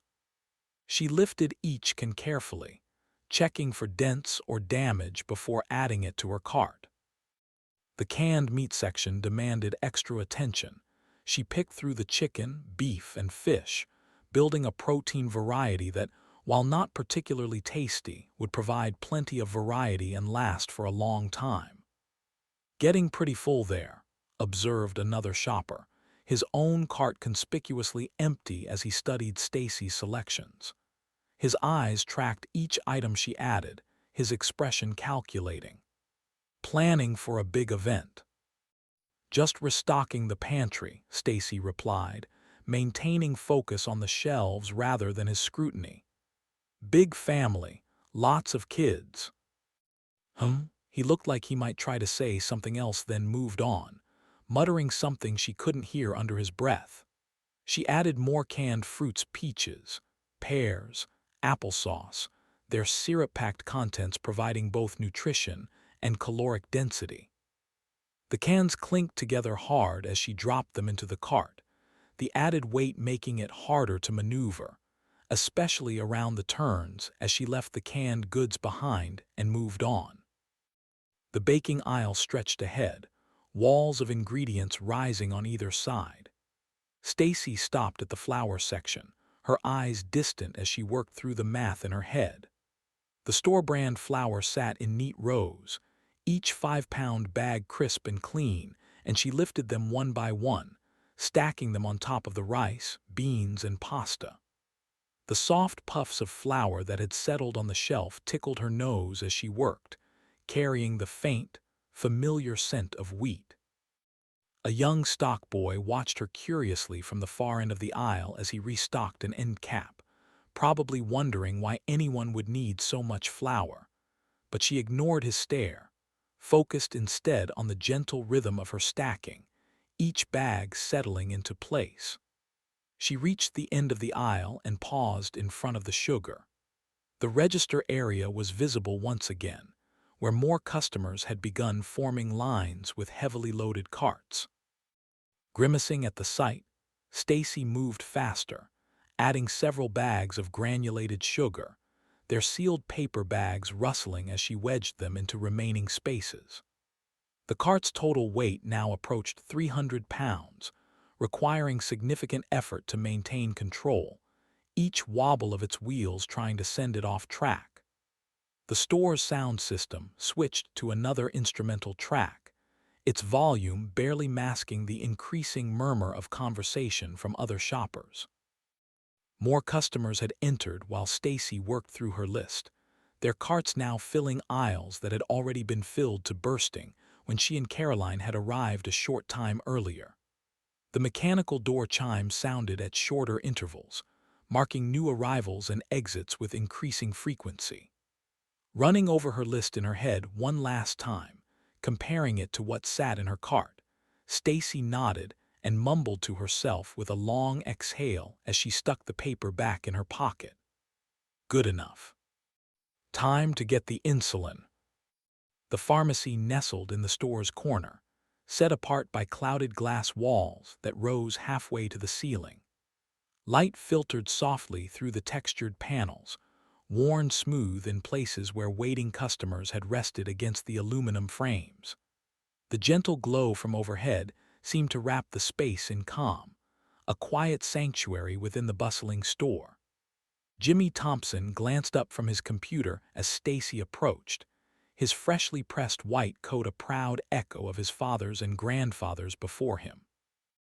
The old counter between them had weathered thousands of conversations just like this one, its surface etched with tiny scars from countless prescription bags sliding across, yet still solid and gleaming, thanks to his grandfather's stubborn insistence on quality when he'd rebuilt the place all those years ago. "Mornin', Stacy," Jimmy said, minimizing several windows on his monitor. The screen was just barely visible from where Stacy stood, showing inventory software with multiple items highlighted in red. "You here for Grace, I'm guessing. How is that girl? Been a minute since you brought her in." Behind him stretched a wall of amber bottles, standing like tiny soldiers in perfect formation. Each shelf wore a soft rubber lining that kept the bottles from clinking together, holding them steady as the pharmacy techs moved between the rows. The faint scent of cleaning solution lingered in the air, mixing with the subtle medicinal smell that seemed embedded in the very walls. Shadows played across the highest shelves where the overhead lights couldn't quite reach, giving the towering collection an almost cathedral-like appearance. "You know me so well," Stacy smiled, the man's friendliness and warmth stretching out beyond his counter, wrapping around her like a warm blanket. "Yeah, we've been really busy, tests, doctors, stuff like that. I've got her right here. Just give me a minute to get it bagged for you." Actually, Stacy reached out, gently touching his arm before he could move away from the counter, lowering her voice to a whisper. "I was hoping to get an extra few months' worth, as much as you can sell me, like a vacation override, given everything that's happening." Jimmy's fingers moved across his keyboard, accessing Grace's patient profile. "Let me check what your insurance." He paused, frowning at error messages appearing in red text.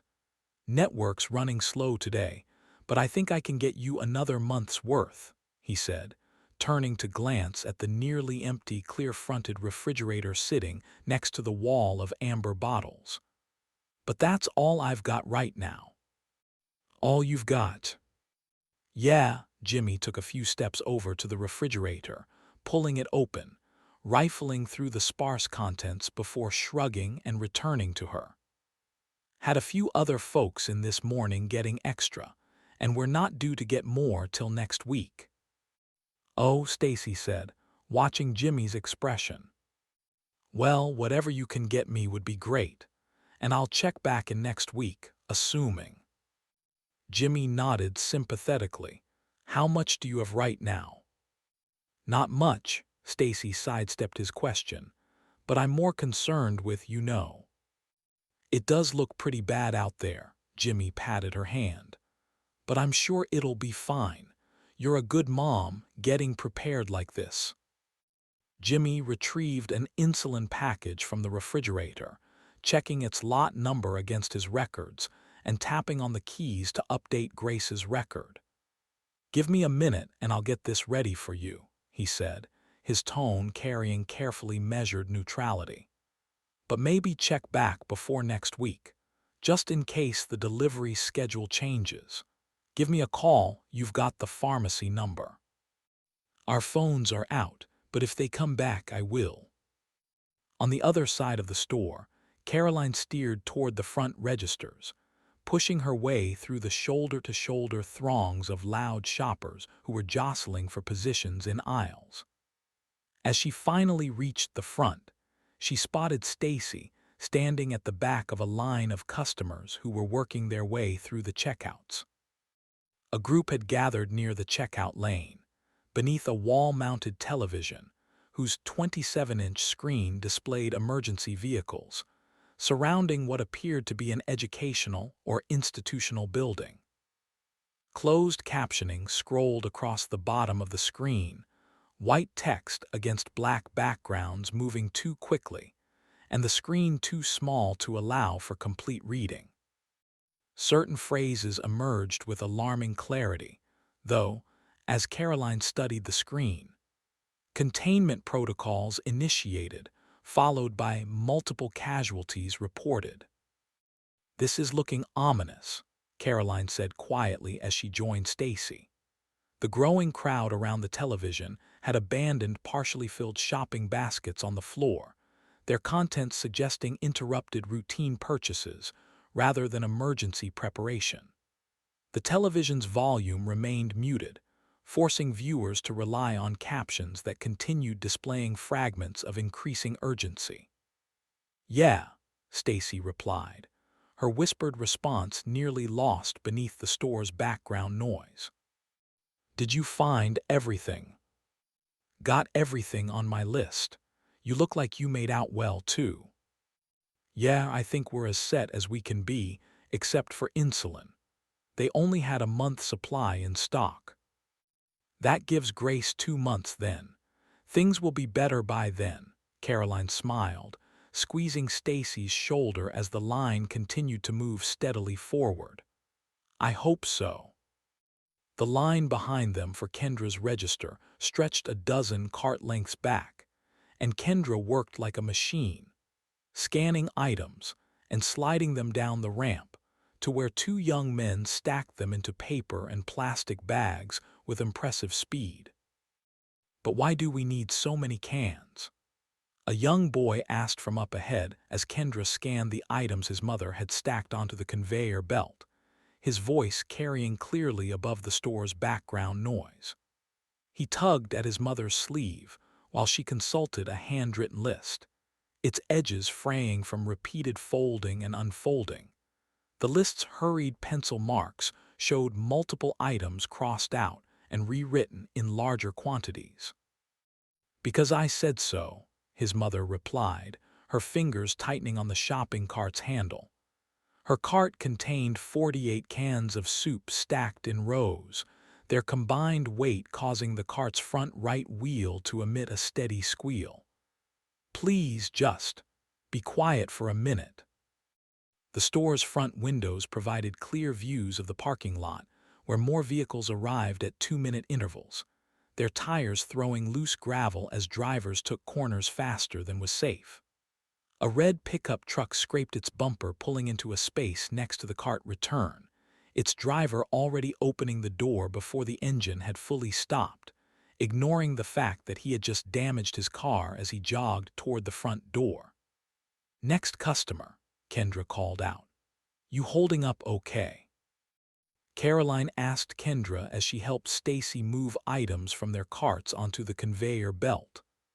"Oh, sure," Kendra nodded. "I just wish I was getting paid on commission. After how this morning's gone, I could retire." "I'll bet," Stacy chuckled darkly, watching the growing line ahead of them. "I'm just glad we got here when we did. The shelves are already looking bare enough." "MHMM. Think I'm going to take my break when that happens." "I don't blame you." Stacy, Caroline, and Kendra stopped talking as they continued working on the groceries amid the pot of slowly boiling chaos that surrounded them.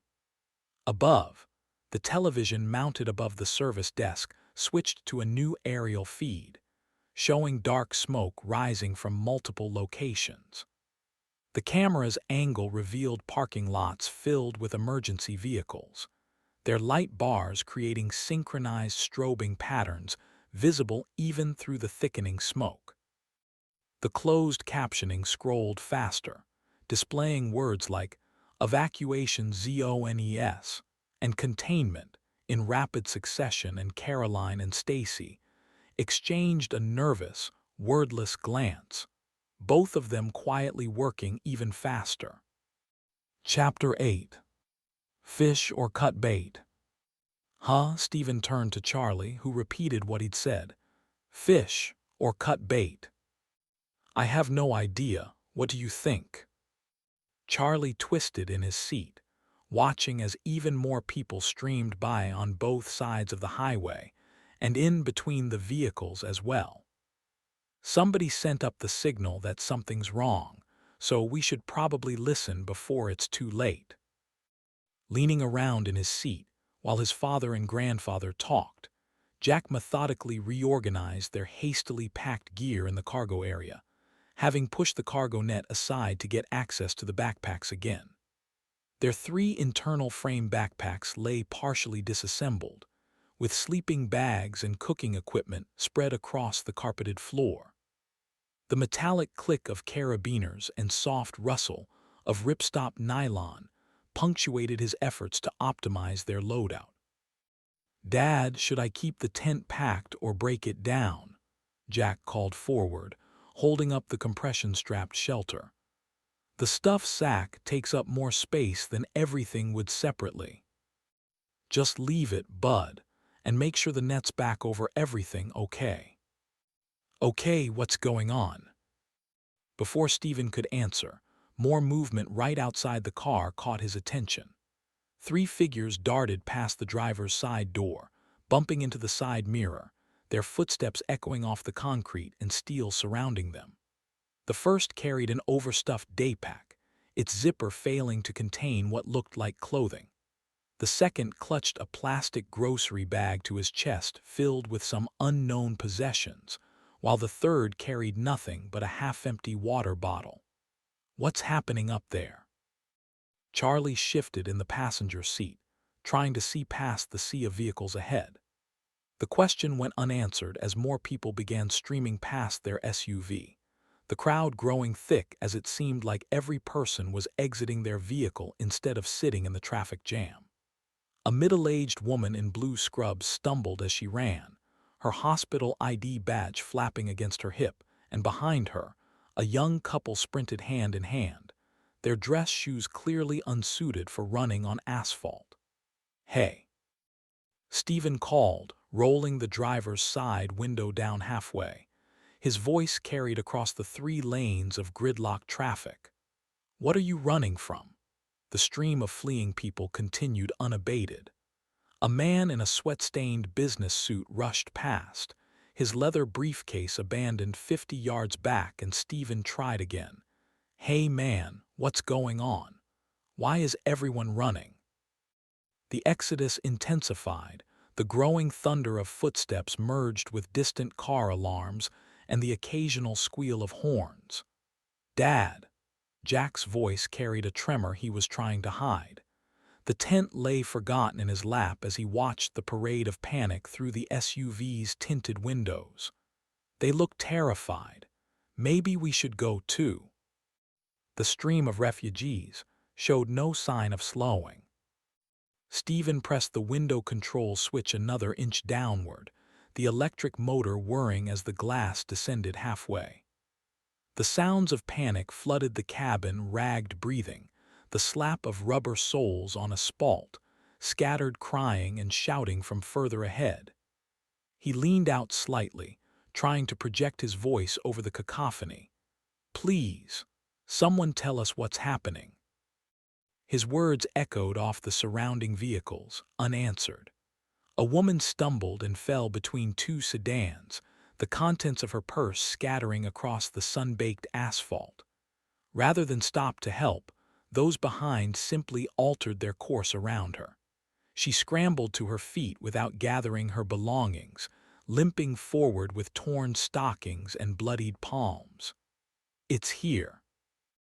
The shout carried a raw edge that cut through the general chaos, coming from a man in a sweat-darkened polo shirt standing on the hood of a pickup truck in the next lane, pointing toward the grassy field beyond the westbound lanes. "It's here. Run." His voice cracked on the last word as he leaped down, vanishing into the stream of fleeing people. Charlie unbuckled his seatbelt, opened his door and stood up, leaning out of the SUV to peer back across the roof, until he spotted it, a dark mass flowing across the summer-scorched grass like crude oil defying gravity. The growth expanded in all directions simultaneously, consuming the drought-resistant fescue and leaving behind a mottled surface that undulated between shades of carbon black and rotted brown. Small objects, fallen branches, discarded bottles, even a crushed aluminum can disappear beneath the advancing fungal mat, the only evidence of their existence their general shape upon which the fungus grew. "Stephen." Charlie ducked back inside, slamming the door, hands white-knuckling the dashboard's textured plastic. The mass continued its inexorable advance, covering ground at a rate that defied biological possibility. Where it touched living vegetation, the plants seemed to collapse inward before being consumed. "We need to move. Now." "You mean on foot?" "No." Charlie jabbed a finger toward a 3-foot gap between two vehicles that were in the makeshift lane on the shoulder. "Through them, down the embankment and out of here, now." "Are you sure?" "Unless you want to die, we need to move." The window motor whirred as Stephen thumbed the switch, sealing the cabin. His right hand dropped to the gearshift, fingers wrapping around the lever. "Seat belts," he commanded, left hand gripping the steering wheel at 10 o'clock, the click of metal latches engaging barely registering over the engine's idle. Through the side and rear windows, they watched the fungal growth accelerate, now visible through gaps in the cars behind them as it moved across the median to their left, its growth slowing only slightly as it grew upon inorganic surfaces compared to organic ones. The leading edge advanced in irregular pulses, gaining several feet with each surge forward, and where the growth thickened behind the leading edge, thick growths emerged out of the ground along with clouds of dark particulates that hung in the air, spinning and twisting on the breeze. "Hold on," Stephen shouted. His foot shifted from brake to accelerator, pressing the pedal to the floor. The SUV's engine growled and their vehicle lurched forward and to the side, the front bumper connecting with the leading left corner of a blue Civic to their right. Metal screamed against metal as Stephen kept the accelerator floored, the driver of the smaller blue car too distracted by the chaos, and people fleeing to even notice the impact. The power steering pump whined in protest as he cranked the wheel hard to the right, forcing their way forward, pushing the powder blue sedan over and out of the way, widening the gap. The Civic's front bumper cover tore free, skittering across the asphalt. Stephen ignored the screaming of the dashboard collision alerts, focused entirely on creating space between their vehicle and the advancing fungal mass. The SUV's frame shuddered as they finally pushed the Civic out of the way, their larger vehicle roaring ahead and dropping down onto the sharp embankment with the lurch of a roller coaster. They bottomed out in a soggy mess of mud, sand, and grass at the bottom of the embankment, with thick rows of corn to their right and the highway up and to their left. Stephen pressed on the accelerator, but the SUV remained motionless, the rear wheels spinning uselessly. Behind them, the dark growth reached the median, flowing down into the deep, tall grasses, and then back out again like liquid shadow, releasing more clouds of spores into the air. The particulates caught the afternoon sunlight, creating a shimmering curtain that began drifting and swirling in the wind. The first tendrils of growth touched abandoned vehicles in the eastbound lanes, several car lengths behind where they'd been stuck, spreading across their sun-heated metal and glass with unnatural speed. "Dad." Jack's voice carried equal parts warning and terror as he watched through the rear window. "Hurry." The fungal mass had already consumed the first row of westbound vehicles, their forms disappearing beneath the surface. More importantly, the spore clouds were being carried toward them on the light breeze, the dark particles now clearly visible against the blue sky. "I'm trying." "Four-wheel drive," Charlie pointed at the center console. "Switch it to four-wheel." The terrain management dial clicked through its detents as Stephen rotated it clockwise, each position marked by both tactile feedback and an accompanying electronic chime. The LCD display between the speedometer and tachometer cycling through its diagnostic sequence before confirming 4WD high in amber text. Below the message, smaller text indicated the front differential was now engaged. "Hold on," Stephen called out as he stood on the accelerator. The SUV leapt forward in response as the front tires grabbed onto firmer ground, pulling the rear ones free. The suspension protested the sudden rocking and bouncing back and forth, and side to side, and Stephen had to turn sharply to avoid hitting a pair of vehicles that had tried to go down the embankment earlier and had been unable to free themselves. "This is a damnable nightmare," Charlie growled, twisting in his seat to look back through the rear glass. Dark tendrils of fungal growth crept up the sides of the semi that they'd been behind only moments earlier, leaving behind a mottled surface that pulsed with unnatural life. Where the fungus thickened into mushroom-shaped growths, it continued to release clouds of dark particulates that caught the late morning sunlight. "How is this even possible?" Jack pressed his face against the side window, watching as the first victim succumbed. A middle-aged man in a charcoal business suit stumbled between abandoned vehicles, his decision to leave his vehicle to join in the evacuation coming too late to save his life. His silver briefcase fell forgotten to the asphalt as he clutched at his throat. His knees buckled, and his expensive wool pants tore as he collapsed. The man's mouth opened in a silent scream as his body began to convulse before quickly falling still. "Dad, we need to go faster," Jack's voice cracked. "There are more people." He couldn't finish the sentence as others began dropping. A young woman fell against a fungal-covered minivan's open door, her purse bouncing away across the pavement, almost immediately consumed by the fungal growths nearby. Two construction workers in orange safety vests were trying to run and jump along the tops of vehicles, but collapsed and fell from them simultaneously, their bodies jerking with unnatural force against the sun-heated asphalt. A gust of wind drove the spore cloud forward, the dark particles swirling as they drew nearer to the SUV. "Drive faster, Stephen." Charlie's voice was hoarse, full of fear, and he pointed to the dashboard vents. "Should we turn on the recirc?" Stephen jabbed the recirculation button, closing the external air vents. "Oh shoot, yes, good call." The SUV's frame groaned as he accelerated across the rutted ground, each impact sending shudders through the steering column. Through the side mirrors, they watched the tragedy unfold.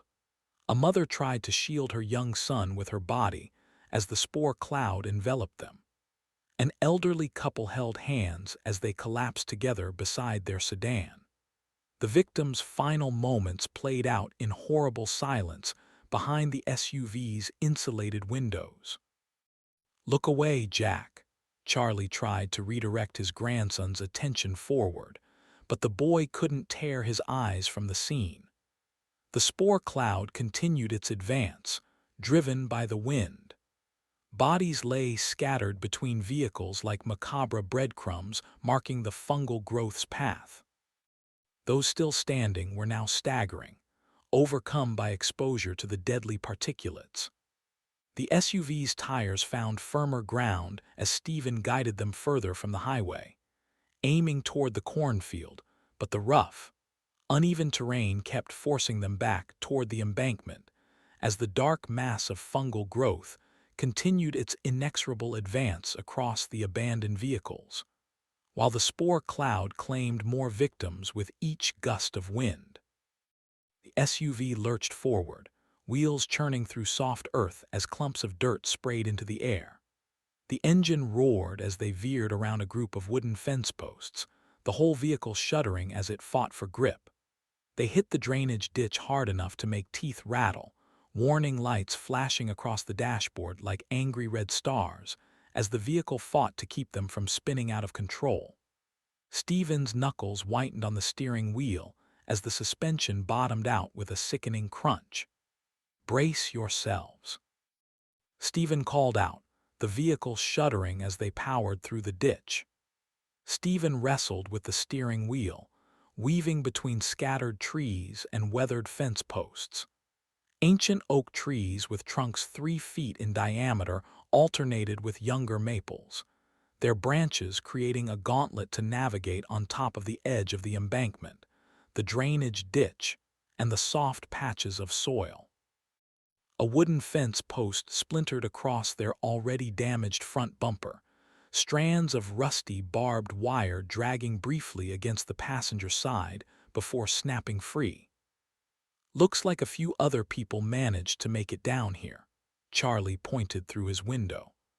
Other vehicles were deserting the highway, their headlights bouncing wildly as they crossed the uneven terrain. A pickup truck with oversized tires blazed a trail through the tall grass, while a sedan bottomed out attempting to cross the drainage ditch, its driver and passengers abandoning the car, scrambling forward on foot. Jack kept watch through the rear window, unable to look away from the horror unfolding behind them. The fungal mass flowed across the highway like a rising flood, but one that moved against gravity and natural laws. Where it touched abandoned vehicles, the growth climbed their surfaces with unnatural speed. A minivan disappeared beneath dark mass while its alarm still wailed, the sound distorting as the fungus consumed the vehicle's speakers. "You gotta stop watching, son." Charlie put a hand back on Jack's knee, his voice tight. "We're getting away from it. But it's moving so fast." "I know, but we'll be okay. Your dad's doing great." Through the rear window, emergency vehicle lights strobed uselessly among the sea of abandoned cars. The red and blue pulses created bizarre patterns in the spore clouds, like deadly aurora borealis at ground level. An ambulance's siren warbled and died mid-cycle, adding to the cacophony of car alarms and distant screams that carried across the field. "Look," Stephen announced, nodding toward the windshield. "The highway." Up above, at the top of the embankment, the traffic jam suddenly vanished, the eastbound lanes opening up once more. At the head of the traffic jam was a jackknife tractor-trailer, a cluster of vehicles surrounding it, and one halfway beneath its trailer. "You want to get back on the highway?" Charlie asked. "I like that idea better than staying down here and blowing a tire." Stephen spoke through gritted teeth, as the SUV bounced back and forth as he tried to keep them on course. "Fair enough, but I don't know how you're going to make it back up that incline." Charlie held the map in his hands, trying to keep it still enough to study where they were. "There's a road coming up ahead, though. We can get on that maybe, and use it to get back to the highway." "On it!" Stephen yelled over the groaning and creaking of the SUV as he swerved around another fence post. The fungal mass continued its advance across the highway behind them, growing more distant as they pulled away from it, the wind not strong enough to push the spore clouds to catch up to them. Jack pressed his hands against the rear window glass, watching as the late morning sun struggled to penetrate the spreading spore clouds, its light taking on an otherworldly quality as it filtered through the deadly haze. The fungal growth had completely transformed the highway behind them, turning a familiar landscape into an alien terrain that defied natural law. Stephen still continued to push the SUV as hard as he could, though every stuck vehicle, fence post, and tree they had to navigate around slowed them down, and he nearly got stuck on more than one occasion. "Hey!" Jack pointed at the highway up to their left. More people got up to the road. Charlie leaned down toward Stephen, looking up at the road to see a cluster of vehicles tearing eastward, most of them with mud and grass kicked up on their sides from having to go down the embankment to get around the jackknife trailer. "Some people got through on foot, too," Jack called, having slid over from the right seat to the left, pressing his face and hands up against the window. "The people in cars should be stopping to help them." He swiveled to look at his grandfather. "We should pick someone up. We could fit 2 more back here with me, maybe a couple in the back with our stuff."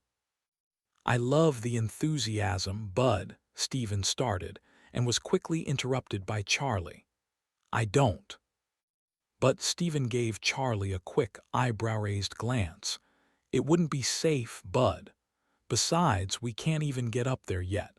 I don't know how they did it."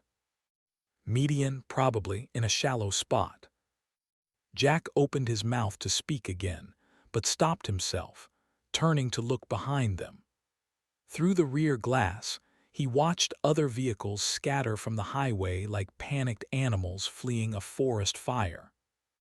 A panel van crashed through a line of scrub brush, its side panels collecting scratches but maintaining momentum. A pickup truck with extended cab plowed through a wooden fence, sending splinters and rusty barbed wire flying as the driver chose property damage over death. The SUV's frame groaned as they approached another drainage channel, this one deeper than the last. "Hang on," Stephen warned, angling their approach to minimize the impact. The chassis flexed as they crossed the obstacle, producing a sound of scraping metal as the skid plate on the bottom of the SUV contacted the opposite bank. The engine's labored roar echoed off the earthen walls of the channel, accompanied by the distinct crack of the front bumper cover tearing completely free and crunching beneath the tires. Charlie braced himself against the dashboard as they climbed out of the channel. "There's a road ahead," he pointed through the windshield. A gravel access road appeared between 2 oak trees, its crushed stone surface offering better traction than the open field. Other vehicles had already discovered the escape route, their tracks visible in the loose gravel. A sedan attempting to follow their path bottomed out in the drainage channel, its lower ground clearance proving insufficient for the rough terrain. The occupants scrambled out, abandoning the vehicle as dark spore clouds drifted on the wind, the man and woman pointing at the black specks and shouting something inaudible before they started running in the same direction they'd been driving. The SUV's tires found purchase on the gravel road, loose stones pinging against the wheel wells as they accelerated, Stephen and Charlie both sighing in relief. Behind them, the fungal mass continued its inexorable advance. Fresh waves of spores rose from the consumed landscape, their dark particles visible against the sky like a growing storm front of death pursuing them eastward. Chapter 9. The store's point-of-sale system emitted a steady electronic chirp as Kendra passed each item across the scratched scanner window, her movements precise and efficient from decades of practice. The register's small LCD display flickered with each successful scan, its blue-green numbers climbing steadily higher as she processed the mountain of supplies from Stacy's cart. "That's quite a stock-up," Kendra commented, her name-tag's silver surface catching the light as she lifted a 20-pound bag of long-grain rice. "With you and everyone else freaking out about all of this stuff, maybe I should stock up a bit too." "I wouldn't call it a freakout," Stacy watched the total climb. "Just figure it's better to be safe than sorry, I suppose." She kept her voice casual, though her eyes darted to the front windows every few seconds. Through the glass panels, she could see more vehicles pulling into the parking lot, a red pickup truck cutting off a silver minivan in the race for an empty spot, horn blaring. The automatic doors wheezed open again, admitting another rush of customers along with a blast of humid air that carried the sharp scent of sun-baked asphalt and hot rubber from the parking lot. The store's aging air conditioning system labored audibly against the constant influx of warm air, its compressor cycling on with a metallic groan that echoed through the dropped ceiling panels. "I suppose you're right, especially since all of this will keep. Did you find everything you needed?" Kendra scanned multiple bags of dried beans, her scanner beeping in protest when she tried to process them too quickly, forcing her to slow her pace. "We just got a big delivery this morning, thank goodness, though at this rate." She let the sentence trail off, glancing at the growing line behind Stacy and Caroline. Caroline stepped closer to the register, her canvas shoes silent on the worn floor. A few things looked like they were getting low. "I heard someone in the back talking about a delayed truck. You know anything about that?" "Sweetie," Kendra grinned at Caroline, "they don't tell me nothing. I come in every morning, sit my tush in this here chair and scan groceries all day long, then I go home. Stock and trucks and all that nonsense is someone else's purview, not mine." The doors opened again, letting in 3 more customers who immediately grabbed shopping carts from the corral near the entrance. The metal wheels squealed against the tile floor as they hurried toward the center aisles, their faces taut with urgency. The store's overhead music system was playing an instrumental version of an old pop song, the tempo almost inappropriately upbeat for the mounting tension. From somewhere in the back of the store came the sound of raised voices, multiple people arguing over something, and though they quickly hushed, they left an uncomfortable silence in their wake. "That'll be $887.32 for this first cart," Kendra announced, her finger hovering over the payment screen. "Credit or cash?" Stacy pulled out her credit card, its chip worn from frequent use. "Credit, please, assuming it still works." She inserted the card into the reader, its small screen prompting for her zip code. The machine processed for several seconds longer than usual before approving the transaction with a cheerful electronic tone.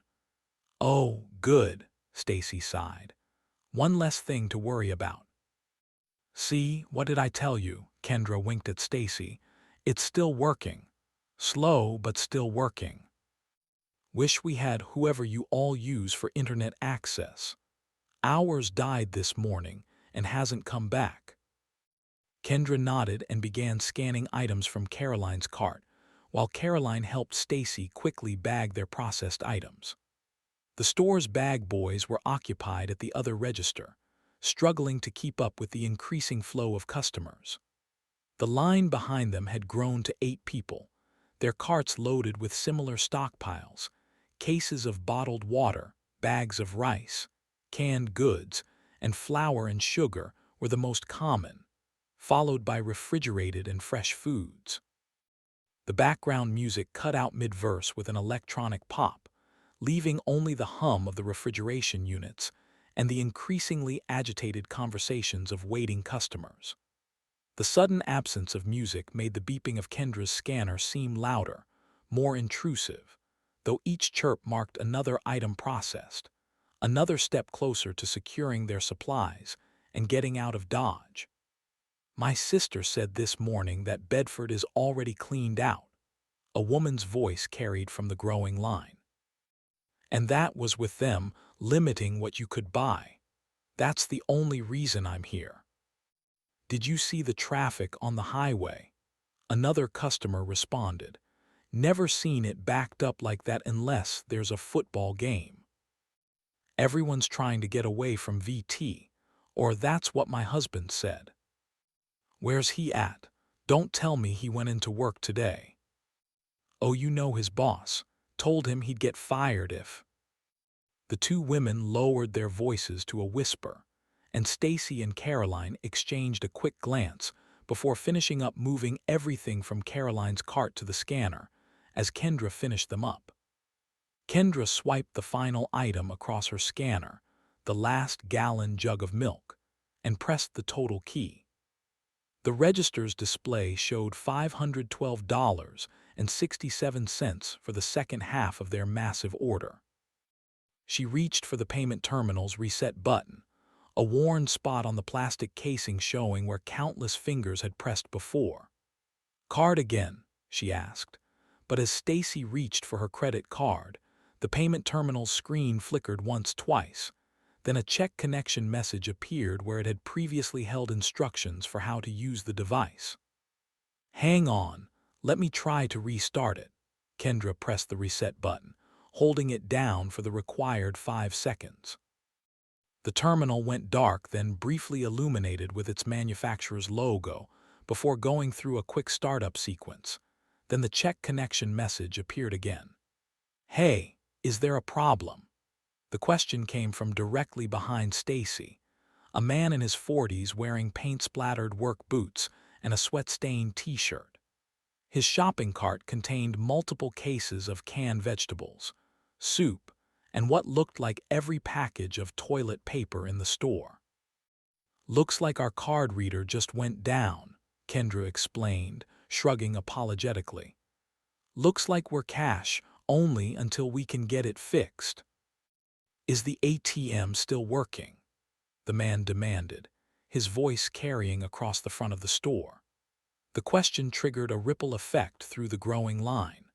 A woman near the back, wearing medical scrubs with a hospital ID still clipped to her pocket, immediately left her cart in line and rushed toward the ATM alcove near the entrance. Caroline began gathering their unbagged items directly into their cart, her movements quick. "We should get going," she said quietly to Stacy, who nodded and reached into her pocket for the emergency cash.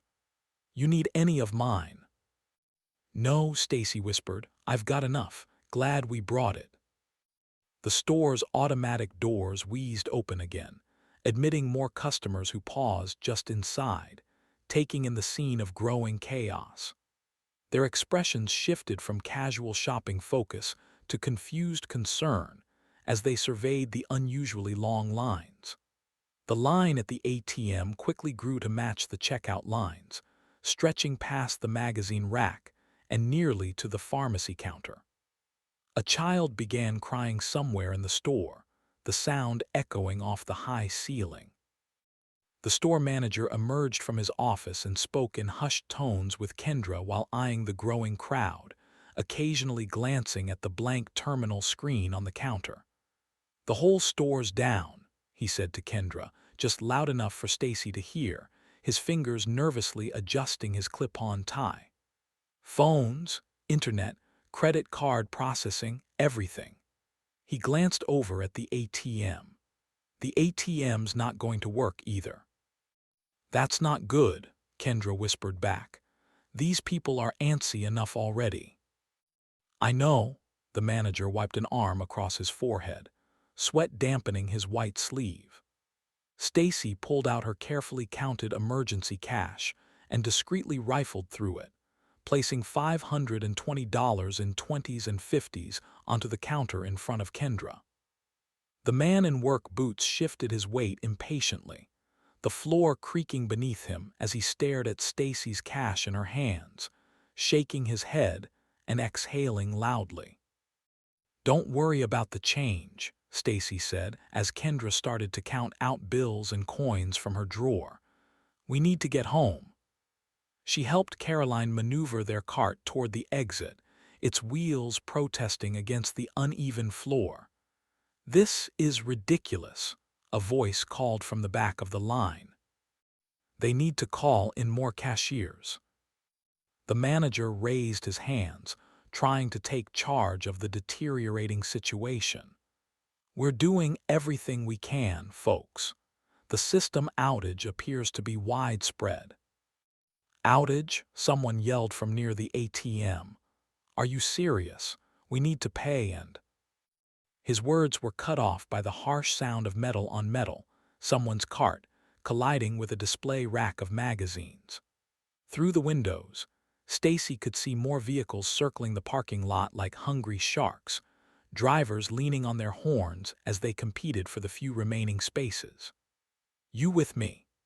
Stacy didn't look back as she kept on pushing through the throng near the ATM, the angry strangers still more focused on their own problems than on the people exiting the stores with full carts. "Keep going, I'm right behind you." The automatic doors opened for Stacy and Caroline as they pushed their overloaded carts toward the exit. Behind them, the manager's voice rose again. "Please remain calm. We're implementing cash-only procedures until—" A woman's voice cut through the growing chaos. "But the ATM's not working either." The fluorescent lights flickered as Stacy and Caroline crossed the threshold into the humid afternoon air, leaving behind the mounting tension of the store's interior, trading it for the pandemonium outside. The main parking lot was completely full, and cars were parked haphazardly in the gravel and grass overflow area, and along the edges of the road itself, drivers having to swerve around into the opposite lane to get around them. Several people were loading groceries into their cars, watched by people who were in their cars waiting to take their parking spaces. "The cell network's completely down," a man announced to no one in particular, holding his phone overhead as if searching for signal as he walked toward the front door. "I can't believe this. The Food Lion in Christiansburg is already cleaned out," another voice added from a car they were passing, a young woman speaking to an older woman who was getting into a car next to her. "Do they still have anything here?" "A bit, yes, but it's madness inside. The card readers went down, and the ATM isn't working either." Caroline spoke loudly as she trailed behind Stacy, giving an apologetic shrug to the women, the younger of whom stopped in her tracks, eyes wide as she pondered Caroline's words. Stacy gripped the handle of her shopping cart, its left front wheel wobbling rhythmically against the asphalt as she maneuvered through the parking lot, circling around to get to their Jeep. It still sat where they'd left it, unmolested and unharmed, though the cars on either side of them were parked too close, a symptom of parking on grass and gravel and the hurriedness of store-goers. Caroline yanked open the rear hatch while Stacy began transferring items as quickly as possible, abandoning her usual careful organization. "Just get it in," Stacy directed as a 20-pound bag of rice split along its seam, spilling grains across the textured cargo mat. They didn't pause to clean it up, only moving the bag around so that more rice wouldn't spill, the rice shifting and crunching beneath subsequent items as they continued loading. A sedan with its turn signal blinking stopped nearby, the driver clearly waiting for their parking spot. Another vehicle quickly joined it, then a third, forming an impromptu queue and the first driver tapped his horn twice short, impatient bursts, lifting his hands above the steering wheel and shaking his head.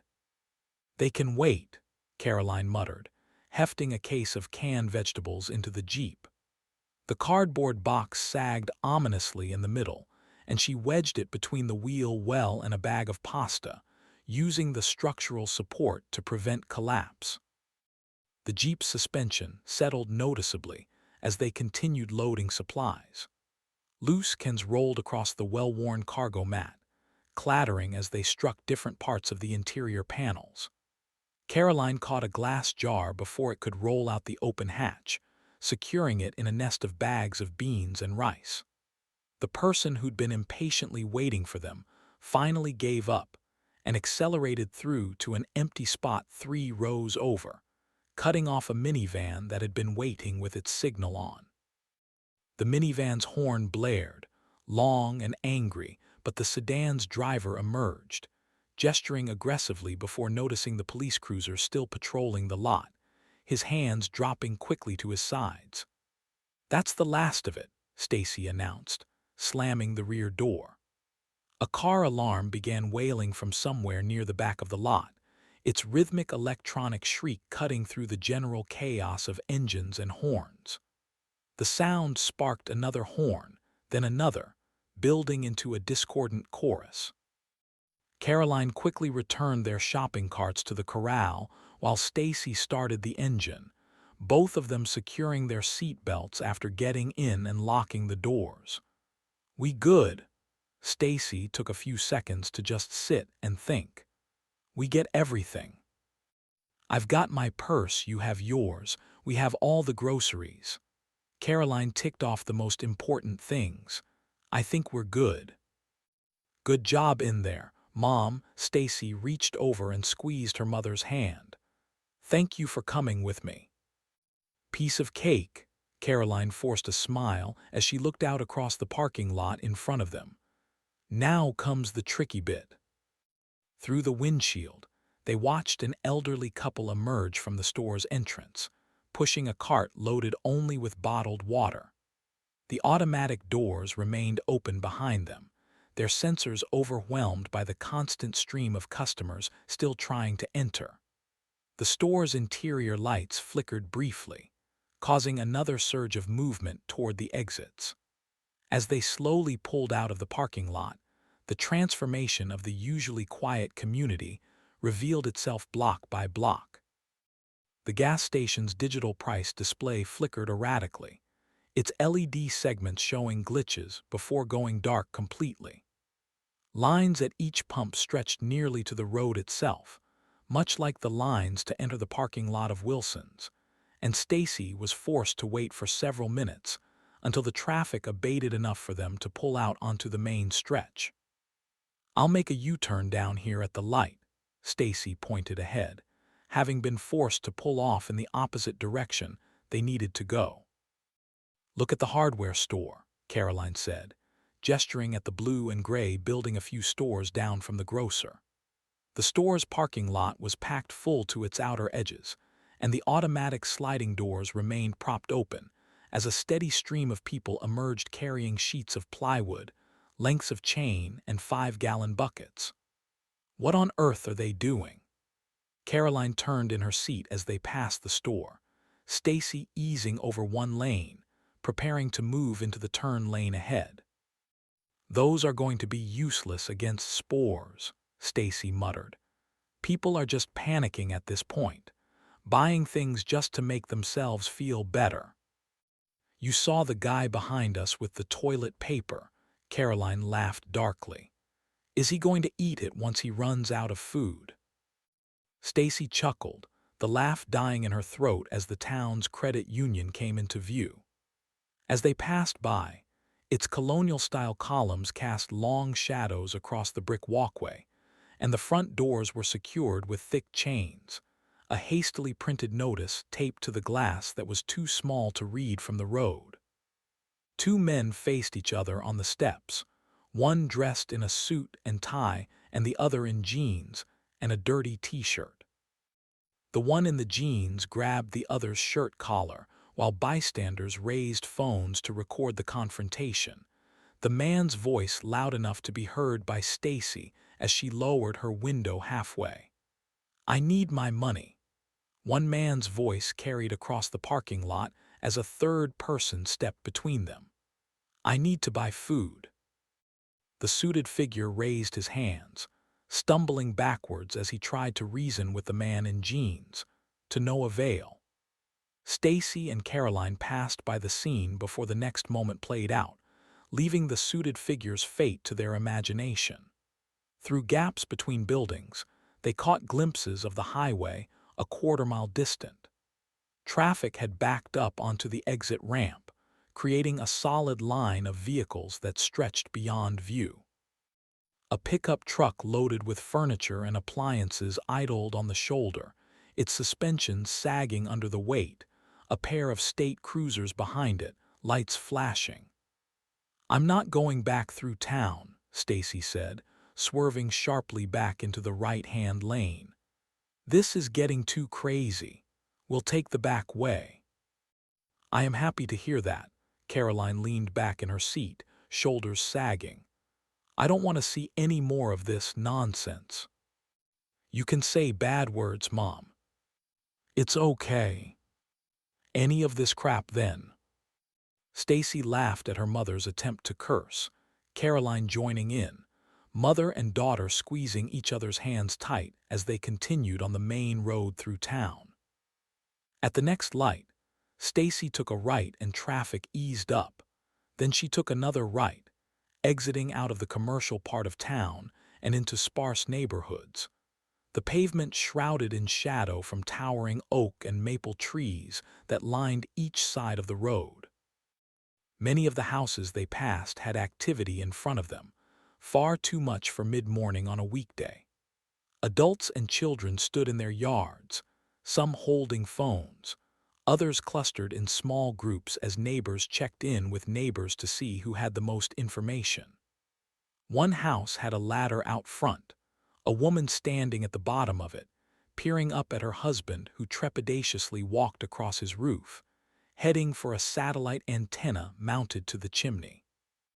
Even though the sun was shining brightly overhead, and a cool breeze rustled the green leaves above the road and homes, the atmosphere was overwhelmingly dark and foreboding, pressing in on Stacy and Caroline like a physical force. The whole world had turned upside down, and a malevolent, unknown presence was lurking nearby, the mere suggestion of its imminent arrival enough to plunge the world into darkness. The drive home took an extra 10 minutes on account of the increased traffic and the alternate route that Stacy took, but eventually they reached the road near their home that overlooked the shallow valley. Nothing had changed since they had left earlier that morning. Nothing that they could see, anyway. But it all felt different, like something was hiding in the spaces between the sun and the green, waiting to spring out upon them when they were least expecting and prepared for it. The garage door's electric motor hummed to life as they turned into their driveway, Grace having activated it upon hearing the Jeep's approach. She stood in the growing rectangle of light, her insulin pump visible against her hip where it was clipped to her jeans. The familiar space seemed somehow different now, the pegboard wall of garden tools and the shelving units of canning supplies taking on new significance. "Did you get everything?" Grace called out, already moving to help as the Jeep groaned and creaked to a halt, the contents in the back having shifted during the drive. "We got a lot, yeah." Stacy stepped out and gave her daughter a quick hug. "Lots to get inside and put away." "Holy cow, yes there is." Grace's eyes widened as she looked into the back of the Jeep. "Where's your aunt?" Caroline called as she slid out of her seat, closing the door and arching her back in a stretch. "We need all hands on deck to help get this inside and put away." I'm here." Lindsay emerged from the house into the garage, her face illuminated by her phone's screen in the garage's shadows. "I've been reading while you were gone," she announced, tucking the device into her pocket and helping to form a supply chain from vehicle to kitchen. I had a lot more stuff saved on my news apps than I thought. The distinctive thrum of rotors cut through the humid air, growing louder until conversations became impossible. A military helicopter passed low overhead, its olive-drab fuselage lacking any identifying markings, moving far slower than the other aircraft had, almost hovering over the farm for a moment before heading off again.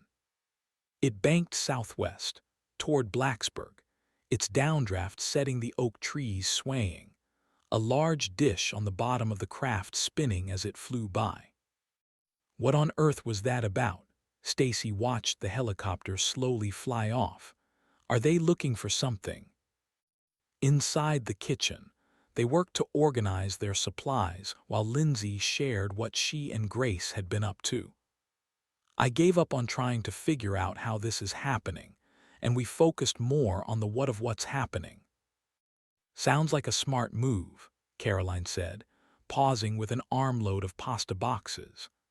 I don't know if I'd call it smart as much as I'd call it scary. Lindsay's expression tightened. It's absolutely a fungus of some sort, and it's releasing spores. It's spreading both by spores and by the mycelium network it's laying down, but the former seems to be less about spreading the fungus and more about preparing the way for it to spread. Preparing the way, Stacy called from inside the mudroom, cans and jars clinking together as she worked to put them away. Preparing food, Grace said, looking at Lindsay, who nodded solemnly. Food, Stacy's head poked out of the mudroom. Do you mean? Yep, Grace nodded. Aunt Lindsay said that mushrooms. Fungus, Lindsay corrected. Fungus, Grace continued, can eat pretty much anything depending on the type of fungus it is. And this one is eating everything, Lindsay continued, helping Grace arrange bottles of distilled water, almost like it's engineered to do so. So the fungus grows atop its food and starts eating it, and the spores help it out by immobilizing any food that's capable of running from it. Aunt Lindsay thinks that someone made it, and that it got out. You got all of that from your articles? Caroline asked. And the forum posts and my knowledge, yeah, Lindsay shrugged. It's the only explanation that fits what we've heard so far, even if half of it should be next to impossible. The question Aunt Lindsay has next is why is it happening in multiple places around the country? Grace looked at her aunt expectantly. I have a theory about that, but I don't know. Lindsay finished stacking the last sack of beans in a corner near the mudroom door.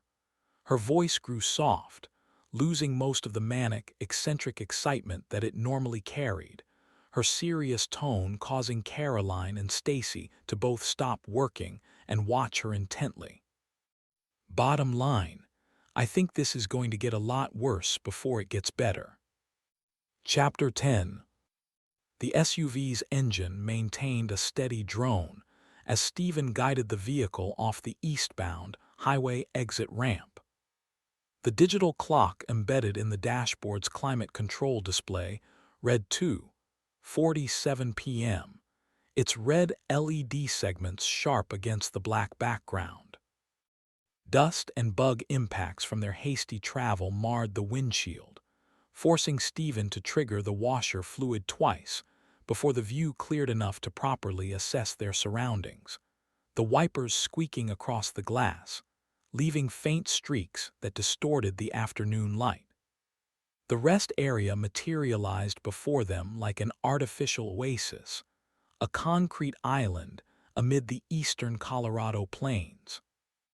The facility's layout followed the standard design seen across the country for unstaffed rest areas.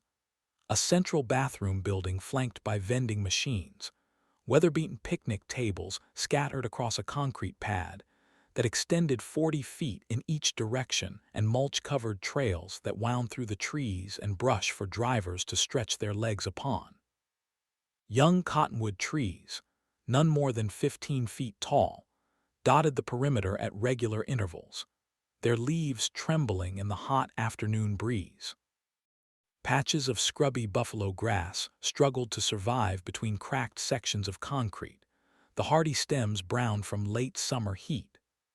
A constant flow of vehicles on the nearby highway created a steady background roar, the sound carrying clearly across the quarter-mile separation between the rest area and the main roadway.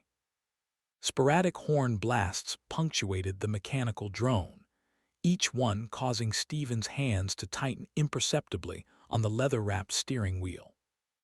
The amount of traffic on the highway had increased substantially the farther they'd gotten from the traffic jam, though thankfully no more semis had jackknifed and caused everyone to slow to a crawl. The threat of the fungus and spores was a fading memory, almost distant and alien enough to categorize as a nightmare if not for the fact that all three of them had experienced it. The parking lot stretched empty before them, 30 diagonal spaces marked with fading white paint, every one vacant. Stephen pulled in parallel to the sidewalk directly in front of the restrooms, taking up 4 spaces with the length of the SUV, parking so that they could make a quick getaway should the situation warrant it. The SUV creaked as Charlie pushed his door open first, his boots scuffing against sun-warmed concrete as he emerged. Stephen got out next, followed by Jack, the pair circling around the front of the SUV, Stephen wincing as he surveyed the damage to the front of the vehicle. The bumper cover had long since been torn off and left behind, though thankfully that, and some bent metal on the front right quarter panel, was the worst of the damage that they appeared to have suffered. "Could be worse," Charlie said, lightly kicking at the front right tire with his boot. "We made out lucky, if you ask me. A lot of other people didn't." Jack stared down at his feet, voice barely registering above a whisper. Stephen grabbed his son and pulled him in close, saying nothing, just holding him tight, squeezing his shoulders and back, rubbing a hand along his arm and the other along his head. Charlie's normally stoic expression dropped, and he took a step toward the pair, putting one hand on his son-in-law and the other on his grandson, the three standing there for a long moment before pulling apart. Stephen and Jack both wiped at their eyes and took deep breaths as Charlie spoke. "We're going to make it through this. You feel me? You two are tough as nails, and I'm too stubborn to give up. We're gonna make it back home to your mom and sister, and everything's going to be peachy keen." "From your mouth, Charlie, from your mouth." Stephen nodded and patted his father-in-law on the back. "I'm going to check out the vending machines," Charlie called over his shoulder, already moving toward the pair of illuminated boxes mounted on the building's external wall. "You boys go ahead if you need to use the facilities." Stephen nodded, guiding Jack toward the bathroom entrance. "We'll join you in a few minutes," he replied, his voice carrying clearly in the still air. "Don't go anywhere else." "Okay, Mom," Charlie called back sarcastically, waving a dismissive arm in the air. As Stephen and Jack headed for the restrooms, Charlie took a good look at the buildings as he strolled toward the vending machines. Portions of the rest area showed signs of recent maintenance, despite its remote location and the unkempt appearance of other parts of it. Fresh paint marked the bathroom building's metal doors, though rust already crept along their bottom edges, and the roof of the main building looked brand new, though the gutters on the front and side were nearly falling off, their hangers detached in several locations.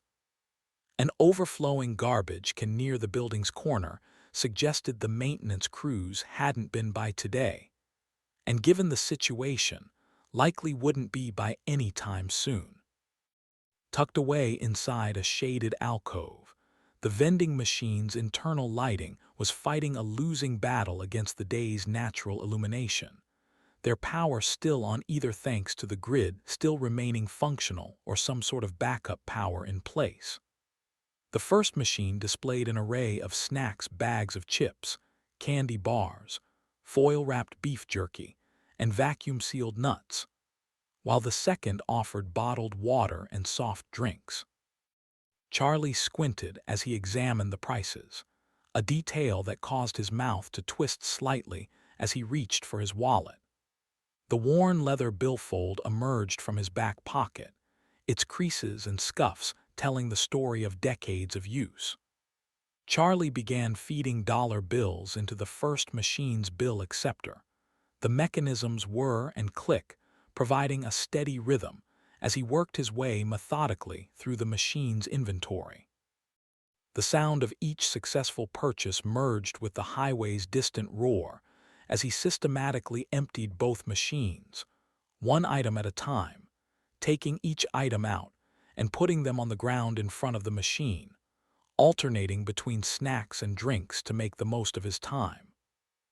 "Better to have it and not need it," he muttered to himself as he continued feeding bills into the machines, the pile of snacks and drinks growing steadily at his feet. The afternoon sun beat down on his neck as he worked, but he didn't pause. The memory of dark masses consuming vehicles and people alike was too fresh in his mind to allow for hesitation.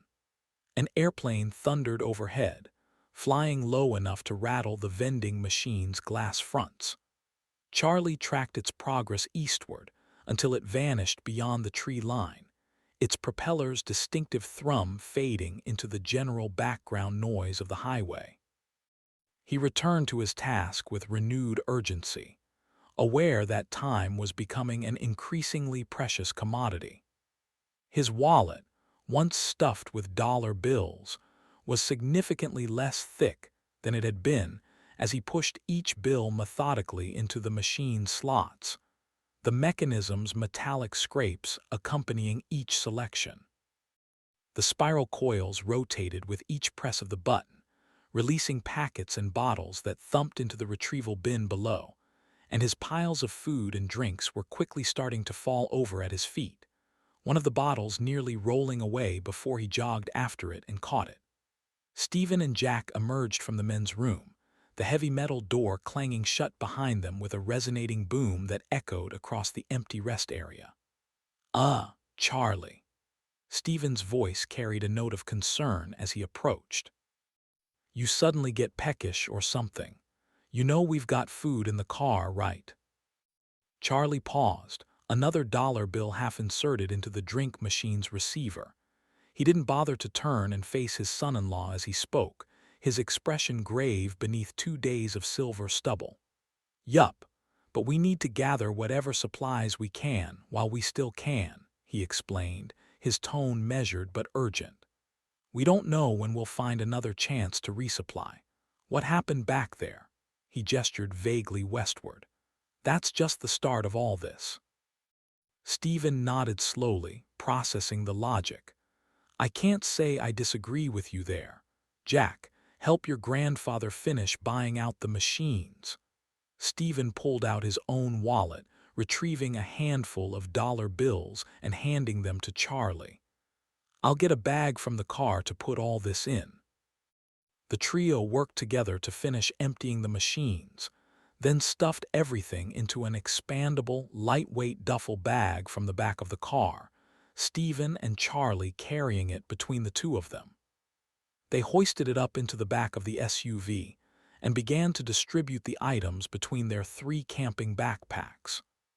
"Good work," Charlie advised as he handed items to his grandson. "In the unlikely event that we have to abandon the car, these are what we need to grab first." He paused, checking his watch. "I need to use the facilities myself. Keep packing and add in as much as you can fit from what we bought at that store before we got out of Dodge. I'll be right back." Stephen and Jack continued their work as Charlie strode toward the bathroom building. Through gaps in the tree line separating the rest area from the highway, they caught glimpses of the steady stream of vehicles flowing past. Some cars moved with dangerous speed, their drivers ignoring all pretense of safety and speed limits in their attempt to outrun the crisis. Others crawled along at barely 20 miles per hour, perhaps conserving fuel or simply paralyzed by indecision. "Dad." Jack's voice was quiet as he carefully wedged a bag of jerky from the general store into a gap in his father's backpack. "This sucks." Stephen froze for a moment, almost certain he had misheard Jack, before proceeding to double over in laughter, tears coming from his eyes, a stitch forming in his side as he fought to stop. Jack quickly joined in, both of them nearly rolling in laughter until they finally stopped, both of their faces red and sporting grins. "You have the gift of the understatement, kiddo." Stephen leaned against the SUV, sitting on the edge of the back. "This certainly isn't what I'd planned for our camping trip. I can't believe we were catching fish and hiking yesterday, and now we're running for our lives from something, whatever it is. It's not what I'd have picked." Jack leaned out, looking at the vehicles driving along the highway. "I wonder why they're driving so differently. That guy's just crawling along there in his car." Stephen paused, considering his response. "People react differently to scary situations, buddy. Some think running faster will help, while others—" He trailed off as a series of horn blasts carried from the highway, followed by the distinct sound of brakes squealing. "Others just don't know what to do, so they slow way down." "I couldn't slow down, not with that stuff chasing me." Jack shivered involuntarily, their good humor erased at the mention of the Black Death. They worked in silence for several minutes, the only sounds being the crinkle of packaging and the constant background noise from the highway. Charlie soon returned from the restroom, his boots crunching on the sun-baked gravel. "Highway's getting busier," he observed, jerking his thumb toward the road. "We should finish up here and get moving ourselves, before anyone else decides to stop and doesn't like that we bought out the place." "Yep," Stephen nodded. "You ready, bud?" Jack looked at the 3 backpacks lined up in the rear of the SUV, all of them facing toward the rear hatch, filled to bursting and ready to be grabbed at a second's notice. "Yeah, this makes me feel better, having these here. We've each got enough food for a couple weeks, if we stretch it out, plus our sleeping bags and some gear, too." Their new supplies were, indeed, more helpful than Stephen had imagined they would be when he'd first seen Charlie gathering them. They, on top of everything else, formed 3 excellent survival packs, extensive camping equipment still smelling faintly of wood smoke, the groceries purchased in town that morning, emergency gear they'd never expected to need, and snacks and drinks that filled every available square inch of space. The SUV's cargo area, once spacious, now resembled a 3-dimensional puzzle of survival necessities, with 3 large backpacks the main attraction. "You did a good job stuffing everything in, bud." Stephen smiled, tousling his son's hair. "We're as ready as we can be for whatever happens next." A semi-truck's air horn blasted from the highway directly across from the rest area, the sound carrying clearly through the trees and tall wooden fence.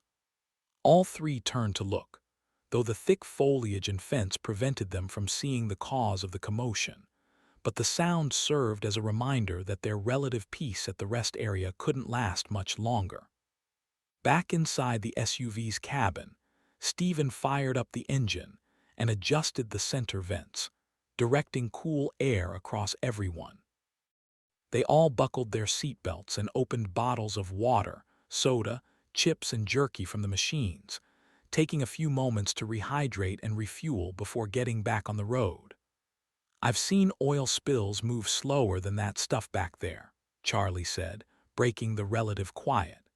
He sat in the passenger seat, one hand absently rubbing his chest through his worn flannel shirt.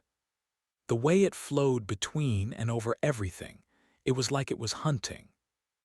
Stephen nodded, his fingers drumming against the steering wheel. "I've been trying to think of something to compare it to, and I can't. But I agree, it almost seemed like it was hunting for food. releasing spores, then growing on top of the people brought down by them. And those spores are what worry me most, Charlie replied, leaning forward to examine the cabin air filter warning light more closely. Every time the wind shifted, I saw another group drop, and fast, too, just straight down like puppets with cut strings. A bit of coughing and fighting, but they didn't stand any chance. Jack spoke up from the back seat.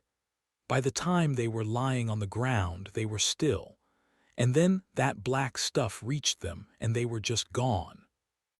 Stephen answered, meeting his son's eyes in the rearview mirror.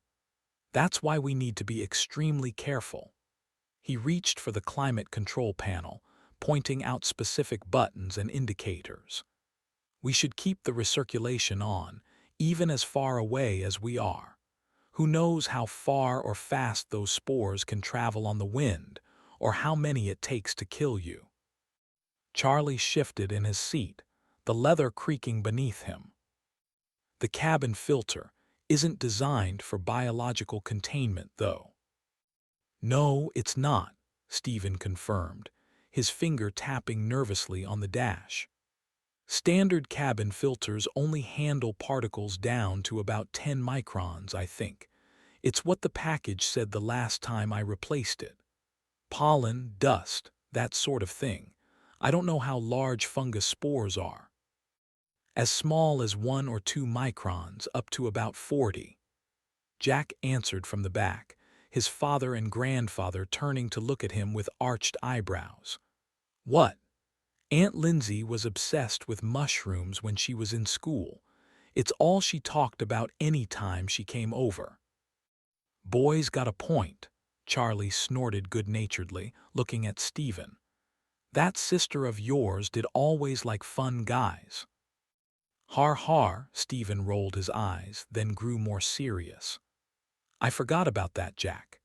Gives me more hope, knowing she's there with Grace and your mom. If anyone knows anything about this mess, she will or she'll be able to figure it out. Well, considering we're stuck out here in the bass-backwards end of Colorado, Charlie grumbled. Let's focus on things that we can do for the time being. Sounds like the air filter isn't a guarantee.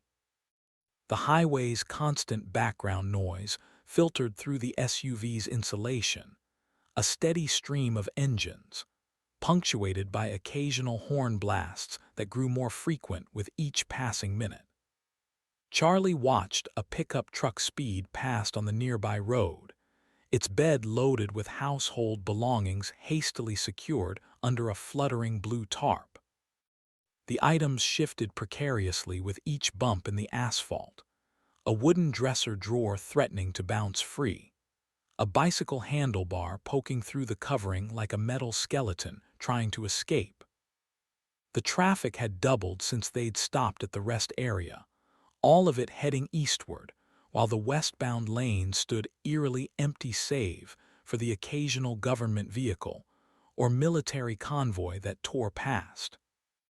We need proper respirators, Charlie said, his voice taking on the measured tone he used when working through a problem. N95s at minimum, though P100s would be better. The kind with proper seals around the edges, not just the surgical masks. He paused, considering.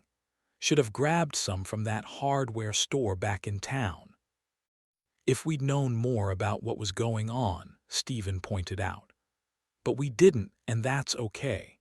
We're doing our best, and if we see a place that might have some, we'll stop. If we can find somewhere that hasn't been picked clean already, Charlie replied. Through the trees separating them from the highway, they could see the traffic growing steadily heavier. Seems like everyone's finally figuring out how serious this is. Jack leaned forward between the front seats, pointing at the air conditioning controls. Could we tape something over the vents, like the bandanas from our camping gear? Wouldn't help much, Stephen explained, reaching back to pat his son's leg. The whole system would need to be sealed, not just the visible vents. There are too many potential entry points for particles that small, and our bandanas wouldn't stop them anyway. We have another problem, Charlie said. Gas. Yep, Charlie nodded at Stephen's answer. I was thinking about that too. The ones off the highway exits are bound to be emptied by now, with people fleeing. The SUV's cabin fell silent again, except for the steady hum of the climate control system, as Stephen, Jack, and Charlie pondered their situation. Through the left windows, they watched the steady stream on the highway, sedans loaded with hastily packed belongings, RVs towing cars, and pickup trucks with families crowded into extended cabs. All right, let's get moving, Stephen said, putting the SUV into drive. We need to cover as much ground as possible before sunset. We'll check out gas stations over the next few hours, see if we can find somewhere off the beaten path. Charlie unfolded one of their paper maps across his lap, the crisp creases indicating it had come straight from the store's display rack that morning. His index finger traced their route eastward across Colorado's eastern plains, past carefully marked elevation changes and township boundaries. The map's legend indicated it had been updated 6 months ago, but offered no further insights. If we stay on this highway, we should reach Kansas by nightfall, Charlie said, measuring the distance with his thumb. Assuming we don't run into accidents like before. He glanced up as a series of horn blasts and squealing brakes carried from the highway, followed by the sound of engines accelerating. Which doesn't seem likely.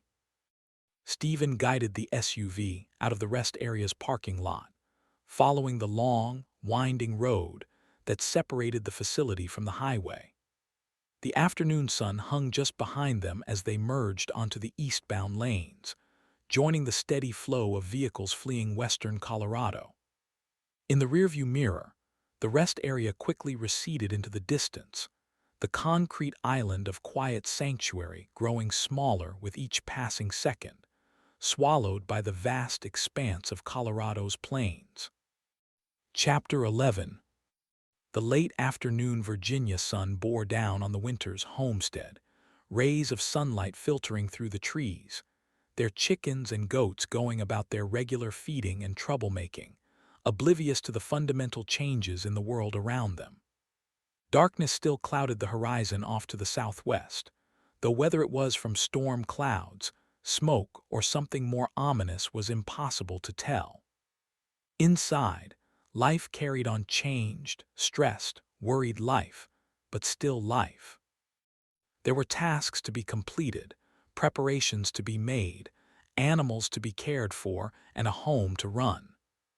These shelves aren't looking so good. Caroline ran her weathered hand along one of the load-bearing supports beneath the top shelf in the mudroom. Do you have anything we can use to reinforce them?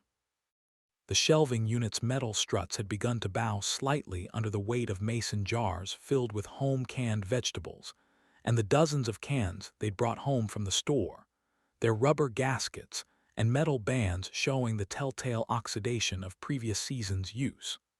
Stacy paused in her organization of dried beans and rice, carefully stacked in airtight containers against the back wall. There's some spare lumber in the shed or basement. We can probably cut some blocks and use it to reinforce the shelves. She shifted another container of rice, its contents settling with a soft whisper. For now, let's just keep some of the cans on the floor. The glass jars can stay on the shelves where they won't get broken as easily, but anything that can withstand getting kicked by accident, we can put under them or along the sides. Or, heck, just throw them on the shelves with those boxes of mac and cheese and stuff. It's not like we have to be super organized, it's just the four of us. Sounds good. Caroline grabbed cans from the top shelf and moved them to the middle shelf. The bowing of the top shelf quickly relieved as she mixed the goods together, still trying to maintain some semblance of order amidst the chaos. At the kitchen table, Grace hunched over her handheld gaming console, its screen casting a blue glow across her features in the deepening shadows of late afternoon. The device emitted occasional cheerful sound effects as she tended to virtual crops in her farming simulation. The irony of her playing a farming game while living on a farm not totally lost on her young mind. Her insulin pump, clipped to the waistband of her jeans, displayed a steady green LED indicating normal operation as it occasionally whirred, taking samples of her blood and injecting insulin as needed. "Just planted some strawberries," Grace announced to no one in particular, her thumbs moving deftly across the console's controls. "You know," her aunt said from beside her, "you have real strawberries outside. In your real garden."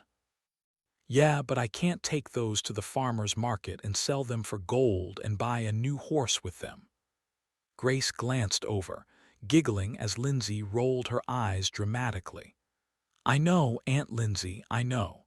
Kids these days, right? Got it in one. You're only, like, a few years older than me, though." "9 years older." Whatever." Beside Grace, Lindsay's laptop fan whirred at maximum speed, the screen displaying complex molecular diagrams, their branching structures reflecting in her glasses as she leaned closer to analyze the results. The simulation software, used for her postdoctoral work, wasn't designed to do the task she had assigned to it, but in an effort to keep from going stir-crazy, she was plunging herself into her work, determined to figure something out. Caroline looked over from the pantry, cans of green beans and corn in her hands. "Find anything that makes sense yet?" Lindsay shook her head, not looking up from the screen. "Nope. If the spores ever make it this far, then maybe I can culture some. Do you have a microscope?" The question was directed at Grace, but everyone froze what they were doing and stared at Lindsay, mouths hanging open. It took her a long moment to realize what she said, and she put a hand to her mouth, eyes growing wide as she stammered out an apology. I didn't, I'm so sorry. I didn't mean, I wasn't thinking, honest." "Hun," Caroline said, "if the spores make it this far, we're probably going to have bigger fish to fry than trying to figure out why this is spreading so fast." "I know, gosh, I'm an idiot." Lindsay shrank down in her seat, her cheeks burning red. "You're not an idiot, Aunt Lindsay." Grace turned off her handheld and put it down on the table, reaching over to take her aunt's hand. "You're just trying to figure this out. I think you're awesome." "Grace is right," Stacy smiled, dusting off her hands as she exited the mudroom and stood in the kitchen, across the table from Lindsay. "You are awesome. It's okay, really." "Thanks," Lindsay mumbled, eyes still downcast. "Come on," Stacy clapped her hands together. "Let's all take a break, okay? We've been cooped up inside and running around like chickens with our heads cut off, and we could all use some fresh air. Besides, I want to go over some things about the property. Everyone, that includes you, Lindsay, needs to know how everything works." She pulled a ring of keys from a hook by the back door, each one tagged with faded labels written in permanent marker. Lindsay pushed back from the table, slowly standing as she watched her laptop for another moment before turning her attention back to her sister-in-law. "How everything works? What do you mean?" "That's what I want to show you all." Stacy winked at her and headed for the mudroom, slipping into her boots and waving for everyone to follow. "Come on, everyone means everyone. Let's go." The screen door's spring creaked as they stepped out into the humid Virginia afternoon. The temperature had dropped to 82 degrees, but the humidity made it feel closer to 90. Cicadas droned from the oak trees lining the gravel driveway, their synchronized chorus rising and falling in waves. The trees themselves cast long shadows across the packed gravel surface, most of them older than the house, having weathered countless storms and even a few hurricanes and tornadoes. In the distance, a red-tailed hawk circled lazily above the valley, riding thermal currents while scanning for movement in the rows of green stalks that stretched toward the horizon. First stop is the well house. Stacy led them toward a small outbuilding set back from the main house. The structure measured 8 feet on each side, its white vinyl siding showing slight discoloration from years of sun and weather exposure. A steel hasp and padlock secured the door, the metal showing spots of surface rust and scratches around the keyhole. The lock's mechanism clicked as Stacy inserted and turned the key, the sound accompanied by the soft ping of cooling metal as the hasp rotated, bouncing off of the metal corner of the structure. Inside, the air was cooler, not just thanks to the shade offered by the roof of the well house, but by the cold water brought up from deep underground. A pump controller occupied the north wall, its digital display showing pressure readings and a weekly summary of how much water had been drawn up and how much electricity had been used. Thick electrical conduit ran from the controller to a junction box, then disappeared through the concrete floor. The well itself is 220 feet deep, Stacy explained, moving to a control panel mounted beside the pump controller. We've never had it go dry even once, and the well drillers think there's a nearby aquifer that helps keep the groundwater maintained. She pointed to a manual override lever, its red handle standing out against the gray metal housing. If the power fails, but mind you it's connected to solar too, this lever lets you bypass the electronic controller. 10 pulls on the pump handle is enough to prime it, and another 10 will fill a gallon bucket. It's slow, and you'll wish your arm would just fall off by the time you get a bucket full, but it's better than nothing. Lindsay examined the manual override system. How often do you test it? Not nearly often enough, Stacy answered, demonstrating the lever's action without engaging it fully. I think it's supposed to be tested every 3 months, but it's been a year, probably. You and Grace can test it out later if you want. Caroline touched the PVC pipe where it entered the ground. I remember when Stephen insisted on overbuilding everything when you two first set this up, she remarked. Said we'd thank him someday. I never thought that day would come so soon. Me either, Stacy smiled wanly at the mention of her husband. The well house's single window, a fixed pane of tempered glass, cast afternoon light across the concrete floor, where a floor drain was set into a slight depression. A metal grate covered the drain, its surface showing wear from years of foot traffic during maintenance checks. The drain runs to a gravel leach field 30 feet from the building, Stacy continued, pointing toward a slight rise in the landscape. Any overflow or condensation is directed away from the foundation. The whole system's gravity-fed once it leaves the pressure tank. It doesn't keep all the mold and mildew out, but once a month with some vinegar takes care of what does grow. A metal toolbox sat in one corner, its red paint chipped but still vibrant. Basic maintenance supplies are in their pipe wrenches, gaskets, thread seal tape. Stephen laminated the user manual for the pump and controller and stored it in the lid. If you're ever in the mood for reading material, you know where to find it. She patted the pump controller housing. This system is our lifeline. Without it, us and the animals would have nothing to drink. If the power grid goes down, we can still get water as long as the solar panels are working. I hate to bring this up, Caroline shifted on her feet, looking around, but it might not be a bad idea to store some water inside, just in case there is an issue with the pump. There are a lot of mason jars in the garage. I like that idea, but Stephen's got some water bladders somewhere that we could put in the garage or something and fill up. They each hold 50 gallons, and we have 4 or 5 of them. Probably easier to do that than use mason jars. The cicada's drone intensified as the clouds shifted, the vinyl siding of the well house ticking as it expanded in the heat, the sound nearly lost under the chorus of insects, and the steady hum of the pump controller's cooling fan. Let's move on to the solar setup. Stacy ushered everyone out of the small structure and secured the well house door behind them.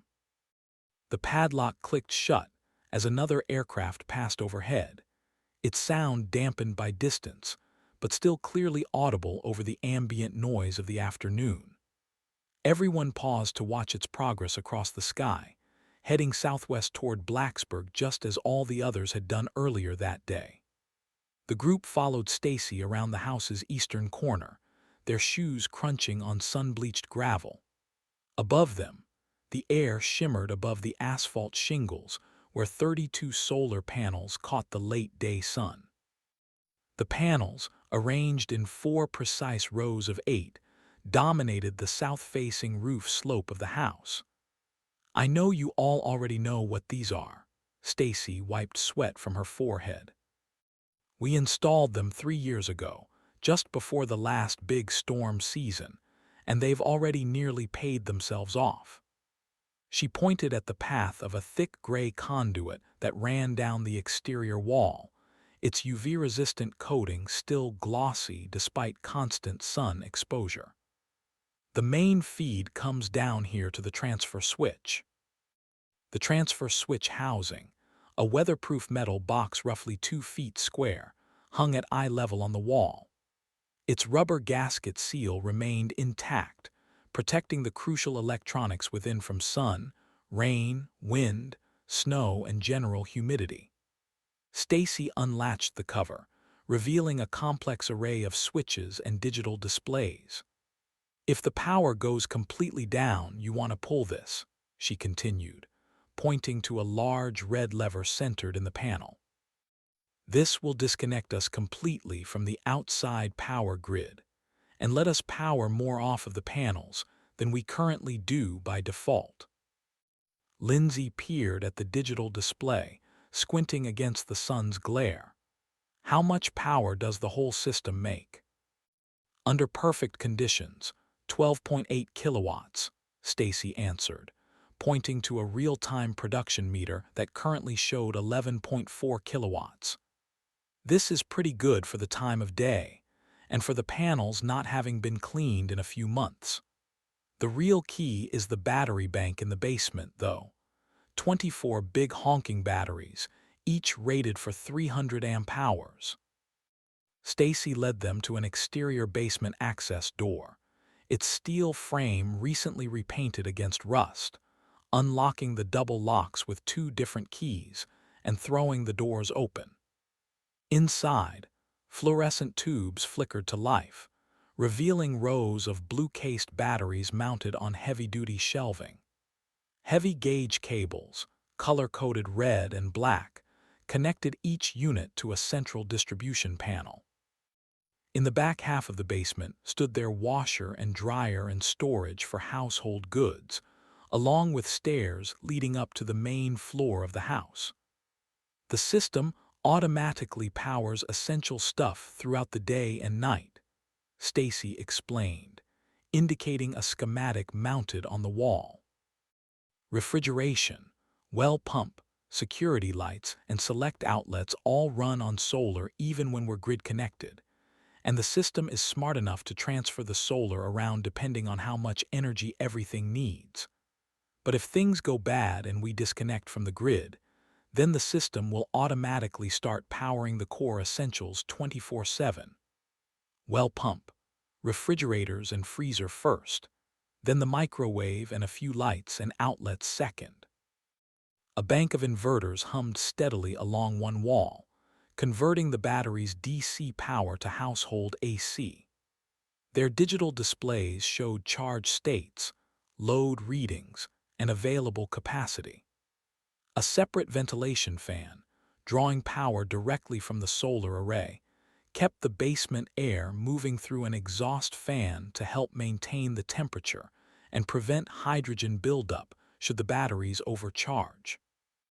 The whole system's modular, Stacy continued, running her hand along one of the shelves. If one component fails, we can just swap it out with a replacement. That would normally be easy since everything except the batteries and the panels themselves can be bought at the hardware store. But what with everything going on, let's just pray that nothing breaks that we don't have spare parts for. How long will these last without sunlight? Lindsay asked. Just the essentials, I mean. At minimum load, just running the essentials, we can go 3 to 4 days with zero solar input, Stacy replied. That's assuming we're careful with consumption. She looked at Grace. The refrigerator for your insulin is on the priority circuit, and it would be one of the last things to lose power. Lindsay paused at the basement steps, her academic mindset shifting from observation to analysis. Why are you showing us all this now? Her fingers unconsciously traced patterns on the steel handrail. I know things are urgent and all, but... Stacy's response carried the measured tone of someone choosing their words carefully. Because we need to be prepared, in case things get bad and in case something happens to me.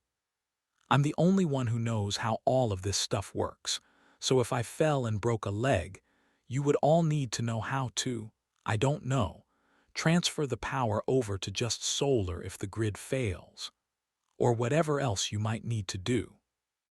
She moved back outside to the exterior charge controller display, closing the basement doors behind them and locking them tight. Everyone needs to understand how we do things around here, even if you won't ever have to do them yourself. No exceptions. Fair enough, Lindsay nodded approvingly. Smart. Watch these numbers, Stacy demonstrated, cycling through the menu screens. Green means we're producing excess power. Yellow means we're drawing from batteries. Red means we need to reduce consumption immediately. The afternoon sun chose that moment to slip behind a cloud, and they watched the production meter drop by 30%. Then you've got these here which show the charge levels of each battery, plus the system at large. Weird place to have the controls, Lindsay looked around them. Outside, I mean. Yeah, it was one of those temporary solutions that's ended up being more long-term than we'd planned. Nothing we can really do about it now. Stacy shrugged. All right, let's head over to see the chickens.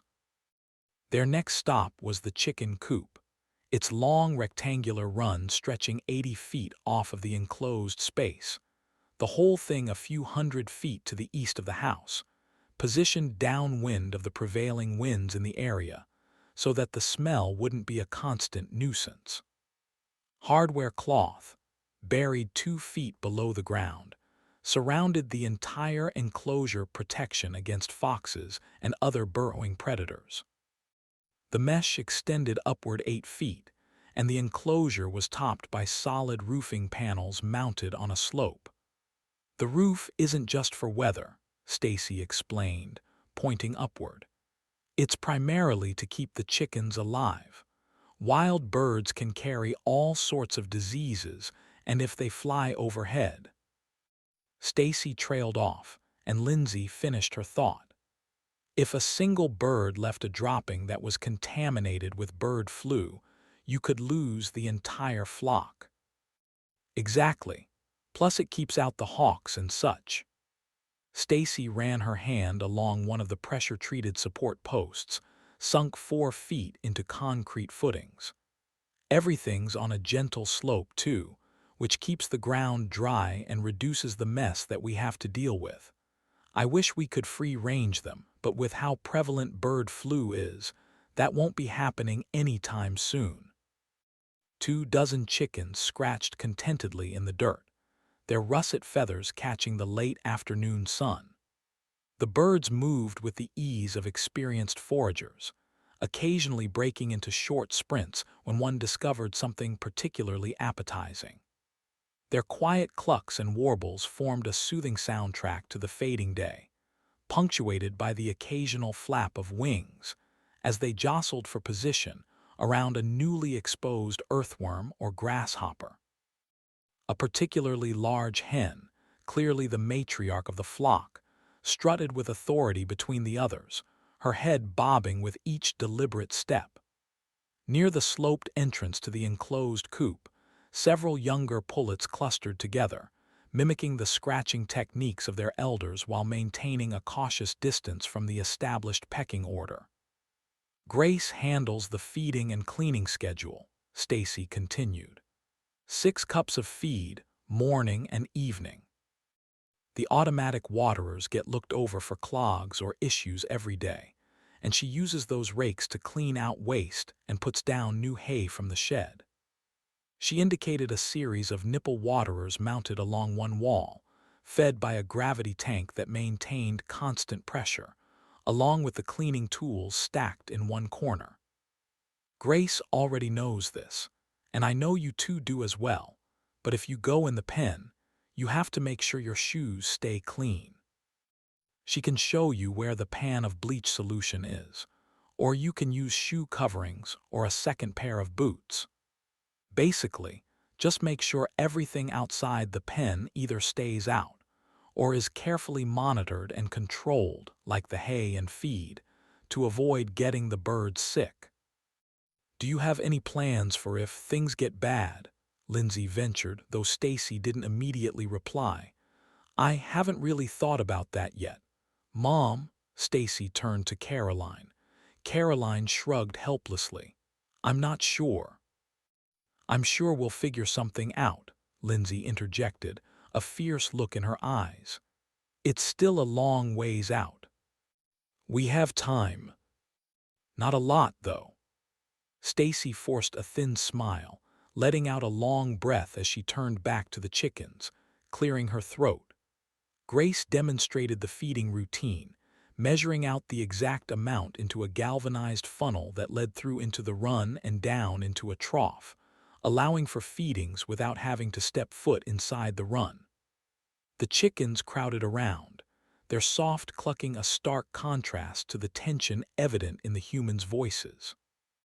They're laying about 20 eggs a day now, Grace reported as she finished the feeding. Almost peak production, wanna see. The nesting boxes, built into the elevated coop structure, featured external access doors that made egg collection possible without entering the run. Each box contained a thick layer of fresh straw, replaced weekly to maintain cleanliness. Grace led the 3 around to the back of the structure and opened one of the access doors, touching a few of the eggs before closing the door and sliding the latch. Dad built these all from hand, from plans he found online. They work really well. That they do. Aside from the regular cleanings and occasional maintenance to things, we're able to keep out of the run and the coop for the most part. Stacy crossed her arms, eyeing the structure proudly. I'm convinced that's part of why ours have lived for so long. So many folks around here have lost their chickens over the last few years. You've all done a great job, Caroline agreed, patting her daughter's arm. The feed shed's over here, Stacy pointed, leading them to a smaller structure adjacent to the main run. Inside, metal trash cans with tight-fitting lids protected layer feed and scratch grain from moisture and rodents. We've got about 3 months' supply stored. The metal containers are essential rats can chew through plastic. Caroline examined the feed storage setup with approval. I'm sure we can stretch the feed out a bit, maybe supplement with other forms of protein. She checked the nearest container seal, noting the rubber gasket that made it airtight. If you have any ideas, I'm all ears, Stacy nodded. Worst case, we can let them free range, but I'm scared to let them do that in normal times. 3 months is a long time. I'm sure you've got enough feed for them. How much do the goats have? About the same. I always liked having a few months just to guard against the prices going up or down suddenly. A sudden commotion from the chicken run drew their attention, and they all turned toward them. The hens had fallen silent, all of them freezing in place before hurrying into the elevated coop, clucking and squawking the whole time. Overhead, they could see the cause another aircraft was passing by. Though unlike all the others, it was coming from the direction of Blacksburg, flying lower than any of the previous aircraft. The pilots very nearly visible if not for the reflection of the sun off of the front windows. First time I've seen them come from there. Grace pulled her arms tight around her. Maybe it's a good sign. Stacy forced a stiff smile and patted her daughter's shoulder. Come on, let's go see the goats. We're almost done. 3 Nubian goats grazed in the fenced paddock adjacent to the chicken run, their copper-colored coats gleaming in the late afternoon sun. Small brass bells hung from their collars, creating a gentle symphony of tinkling sounds as they moved through the grass. The largest doe lifted her head at the group's approach, her distinctive Roman nose and pendulous ears giving her an aristocratic appearance. Her amber eyes tracked their movement with an intelligence that seemed to assess each visitor individually, pupils contracting slightly in the slanting sunlight. The wooden fence enclosing the paddock showed signs of recent repair, fresh-cut lumber replacing several older boards that had rotted after years of exposure to Virginia's seasonal extremes.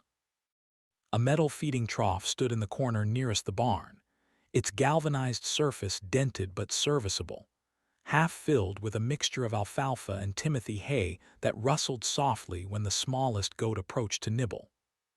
Along the fence line, patches of bare earth marked the goats' preferred pathways, worn down by countless hooves traversing the same routes between shelter, food, and water over the changing seasons.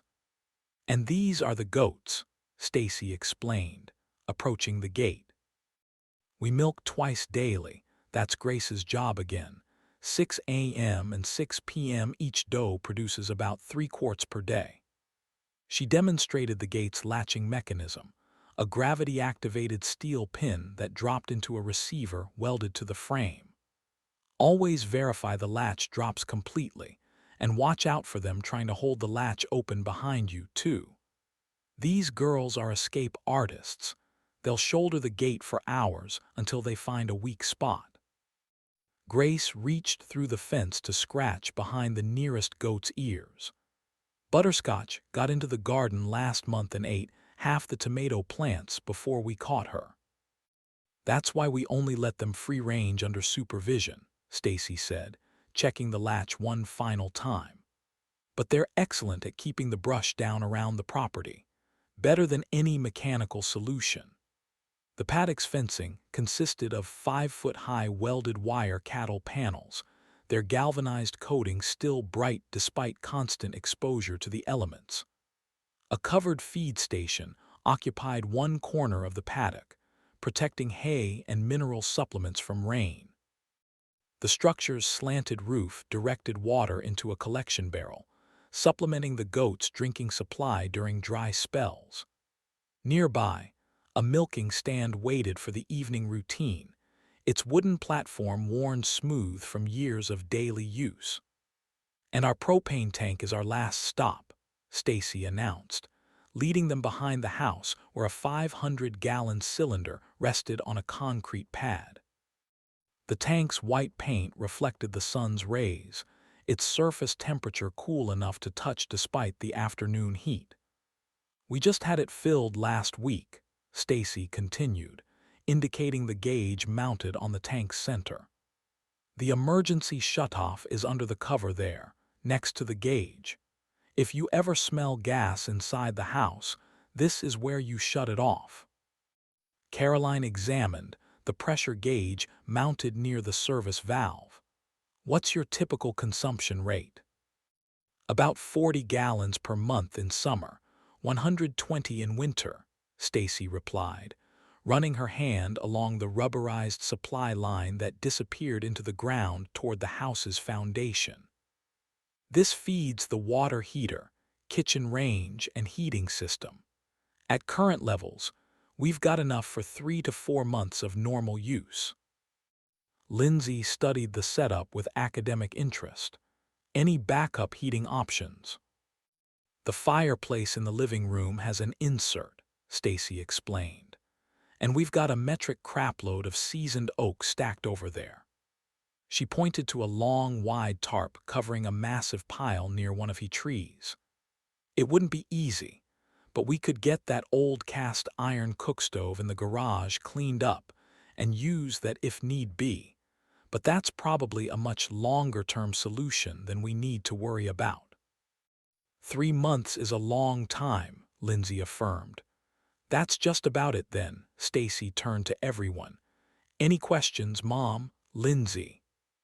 It's all straightforward, Lindsay nodded.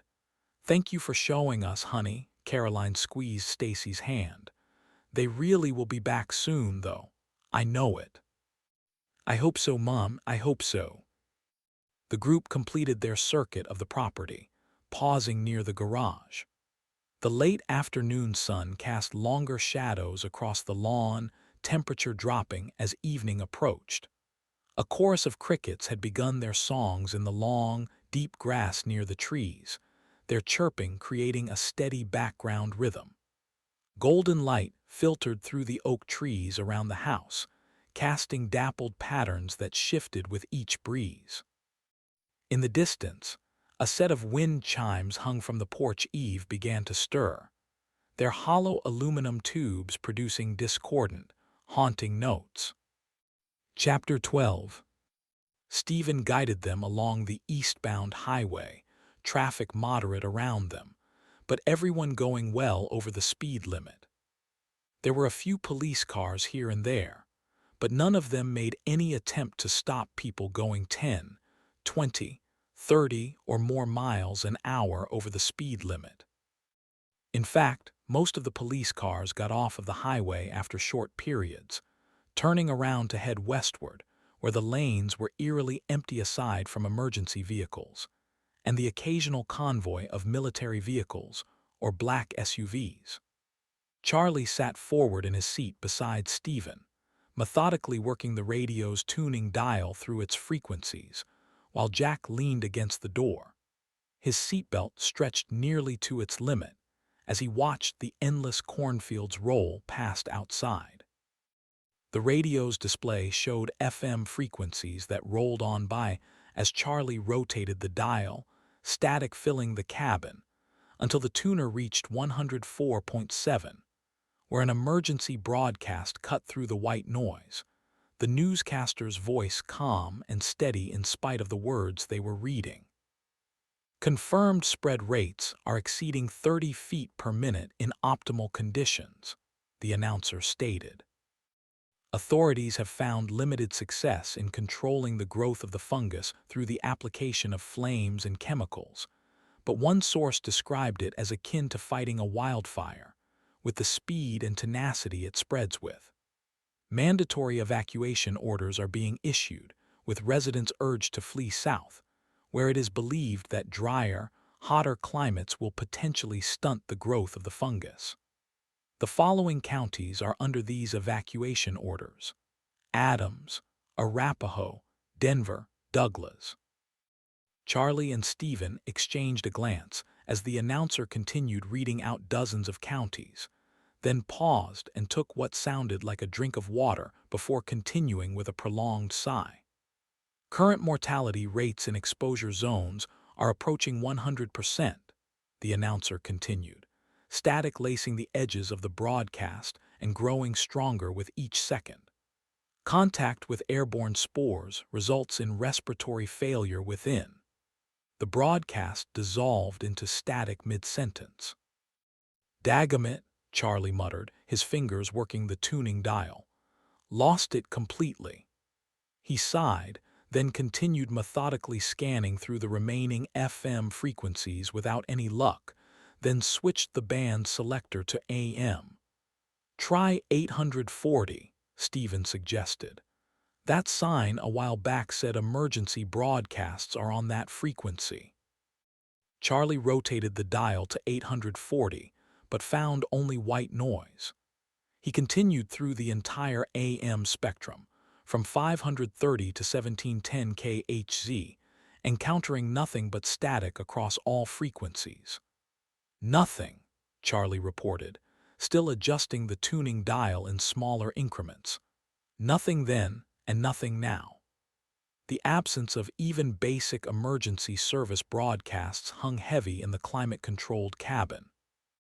Makes me wonder who's managing to still broadcast if the government emergency channels are offline. Small stations, probably. Pirates, Stephen shrugged. Pirates? Jack asked from the back seat, sitting up straighter, one eyebrow going up. Radio pirates, Stephen grinned, pressing down on the accelerator to weave around a slow-moving pickup in the right lane. Back when I was young and dirt had just been invented, there were folks who would set up illegal radio stations and broadcast stuff from them. Music, conspiracy theories, all sorts of stuff. Until the FCC made an example of them, Charlie ran his tongue over his teeth, smirking at Stephen. Hopefully, they learned their lesson. Maybe, Stephen glanced back at Jack, giving him a mischievous wink. But some pirates never learn. Wait a second, Dad, were you a radio pirate? I can neither confirm nor deny that. What I can say, though, is that FCC investigators don't take kindly to kids who do illegal broadcasts. Especially repeat offenders. Wow, Jack settled back in his seat, the polyester webbing of his seatbelt creaking slightly. I had no idea. Does Mom know you were a pirate? How about we not regale your mom with stories about what I may, or may not have done in my youth, eh? Aw man, Jack crossed his arms, though his eyes were still wide as he stared at Stephen, trying to process the new information about his father. Charlie made one final pass through both bands before switching the radio off entirely. The sudden silence in the cabin was broken only by the whisper of tires on pavement, the steady thrum of the engine, and the occasional roar of another vehicle passing them at a high rate of speed. Through the windshield, the late afternoon sun cast long shadows across the highway, transforming every piece of roadside debris into a potential warning sign of what lay ahead. Okay, we've got a choice coming up here. Stephen gestured at a series of signs up ahead, with a pair of exits that led to other highways. What say you, O navigator mine? Get in the far right lane. Charlie glanced at the signs, then down at the map. Everyone else looks like they're staying on this road. You sure? That's because it curves south, where the evacuation orders are telling them to go. Charlie looked up. You want to go south to the desert or east to home? Right lane, understood. Stephen checked the mirrors as he changed lanes, their SUV the only vehicle in sight to be getting off of the main highway, and take the path continuing eastward. After the long, winding curves of concrete and the wide medians of grass and trees were left behind, the walls of corn returned, stretching endlessly on both sides of the highway, their stalks reaching uniformly to 8 feet in height. The late summer crop stood in perfect rows spaced 30 inches apart, the agricultural precision visible as they passed by, the rows fading into, and then quickly out of view. Full tassels swayed in the hot afternoon breeze, their golden-brown color indicating peak maturity. The corn's endless rows created a hypnotic pattern through the SUV's side windows, broken only by occasional gaps for irrigation equipment and the occasional dirt track used by farmers for checking the crops or performing maintenance on the irrigation equipment. Look, Jack called out from the back seat, pointing through the passenger side window as he pressed his face up against it again. Over there. A column of dark smoke rose from deep within the cornfield to their right, approximately half a mile from the highway. The smoke climbed straight up in the still air before catching a higher altitude wind that bent it eastward. It was dark and violent close to the ground, with thick, meaty plumes that twisted and rolled quickly from the intense heat on the ground, likely from some sort of artificial accelerant than something strictly organic. Could be someone trying to stop the spread, Charlie suggested, squinting through his window at the distant flames. Create a fire break before the fungus reaches their property. Can't blame M, I'd be doing the same. Or maybe just another vehicle fire, Stephen countered, keeping his eyes on the road ahead. We've seen enough of those today. His hands tightened slightly on the steering wheel, the leather creaking under his grip. The highway curved gently to the left, following the natural contours of the landscape, and as they rounded the bend, Stephen's foot moved instinctively to the brake pedal, Charlie breathing sharply next to him as his palms slammed onto the dashboard. "Holy cow," Charlie breathed, leaning forward in his seat for a better view. Much like their previous encounter with gridlocked traffic, these vehicles showed clear signs of panic. Drivers' side doors stood open at various angles, their interior dome lights still on.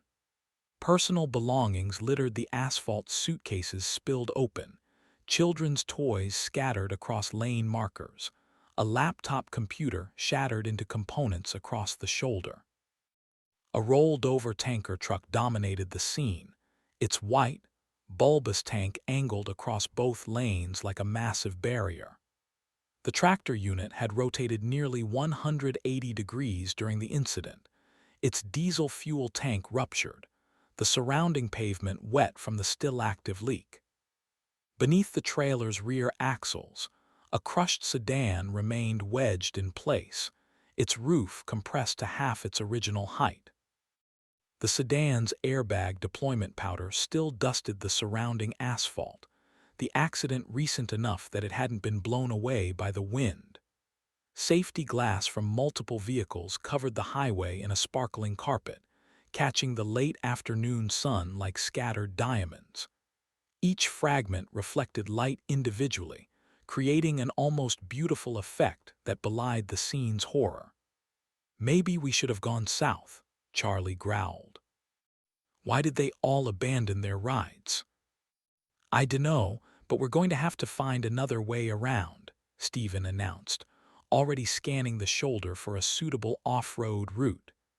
"No way through this mess." Jack turned in his seat, looking back the way they'd come. "Should we try to backtrack and head south?" "No," Charlie replied, tapping Stephen's shoulder and pointing out the window. "We can probably go down and around. What do you think?" "Basically no embankment, unlike last time," Stephen nodded. "Yeah, we can do it. It'll be bumpy, but we can go off-road again." "Do it," Charlie advised. "I don't like that these people abandoned their cars here and took off. Makes me nervous to just sit here." "Agreed. Hold on, you two." Stephen guided the vehicle toward the highway's shoulder, assessing the terrain. The drainage ditch appeared shallow enough to cross, and the soil looked firm thanks to the summer heat and the lack of excess water in the cornfield. Stephen gripped the terrain management selector, rotating it 3 clicks clockwise to engage 4 high. The dashboard display confirmed the change, which was accompanied by a subtle mechanical whine from beneath the center console, and the whole vehicle shuddered briefly. "Here we go," Stephen said, scanning the shoulder for the most gradual entry point into the field. The SUV's front tires dropped off the pavement, the independent suspension compressing as nearly 3 tons of vehicle weight shifted forward. The rear wheels followed, causing the frame to flex audibly as they crossed the transition point between asphalt and gravel. A shower of loose stones peppered the undercarriage. "You're good on this side," Charlie pointed out. "Just keep going, maybe turn left a bit." Stephen adjusted their approach angle, keeping the vehicle level as they descended the foot-high embankment and entered the shallow ditch and the cornfield just beyond. As they entered the cornfield, dried stalks snapped against the hood and fenders in rapid succession. Each impact produced a sharp crack followed by a rustling sound as broken vegetation scraped along the vehicle's sides. The constant impacts created a staccato rhythm, like rain on a tin roof but sharper, more violent. "Watch the irrigation riser," Charlie warned, spotting the metal pipe jutting up from the soil between rows. Stephen swerved to avoid it, causing a fresh wave of corn stalks to bend and break against the SUV's front end. Jack twisted in his seat, looking back through the gaps they'd created in the corn to the highway on the other side of the tanker rollover. His voice carried an edge of controlled panic. "Dad, I think I know why everyone left their cars." On the other side of the highway, dark masses spread across the cornstalks, the tendrils reaching out for the asphalt. The fungal growth advanced visibly, consuming each plant it touched. Vegetation blackened and collapsed as the infection spread upward from soil level. Small clouds of spores drifted between the rows, catching the sunlight like dark snow, the growth fastest as it raced across the cornstalks, though it was still spreading toward the vehicles and highway. "Holy cow," Charlie whistled. "They must have seen the spore clouds or something and took off running." A larger cloud of spores billowed up from somewhere behind them, momentarily blocking their view of the highway as they drifted across the road to their side of the cornfield.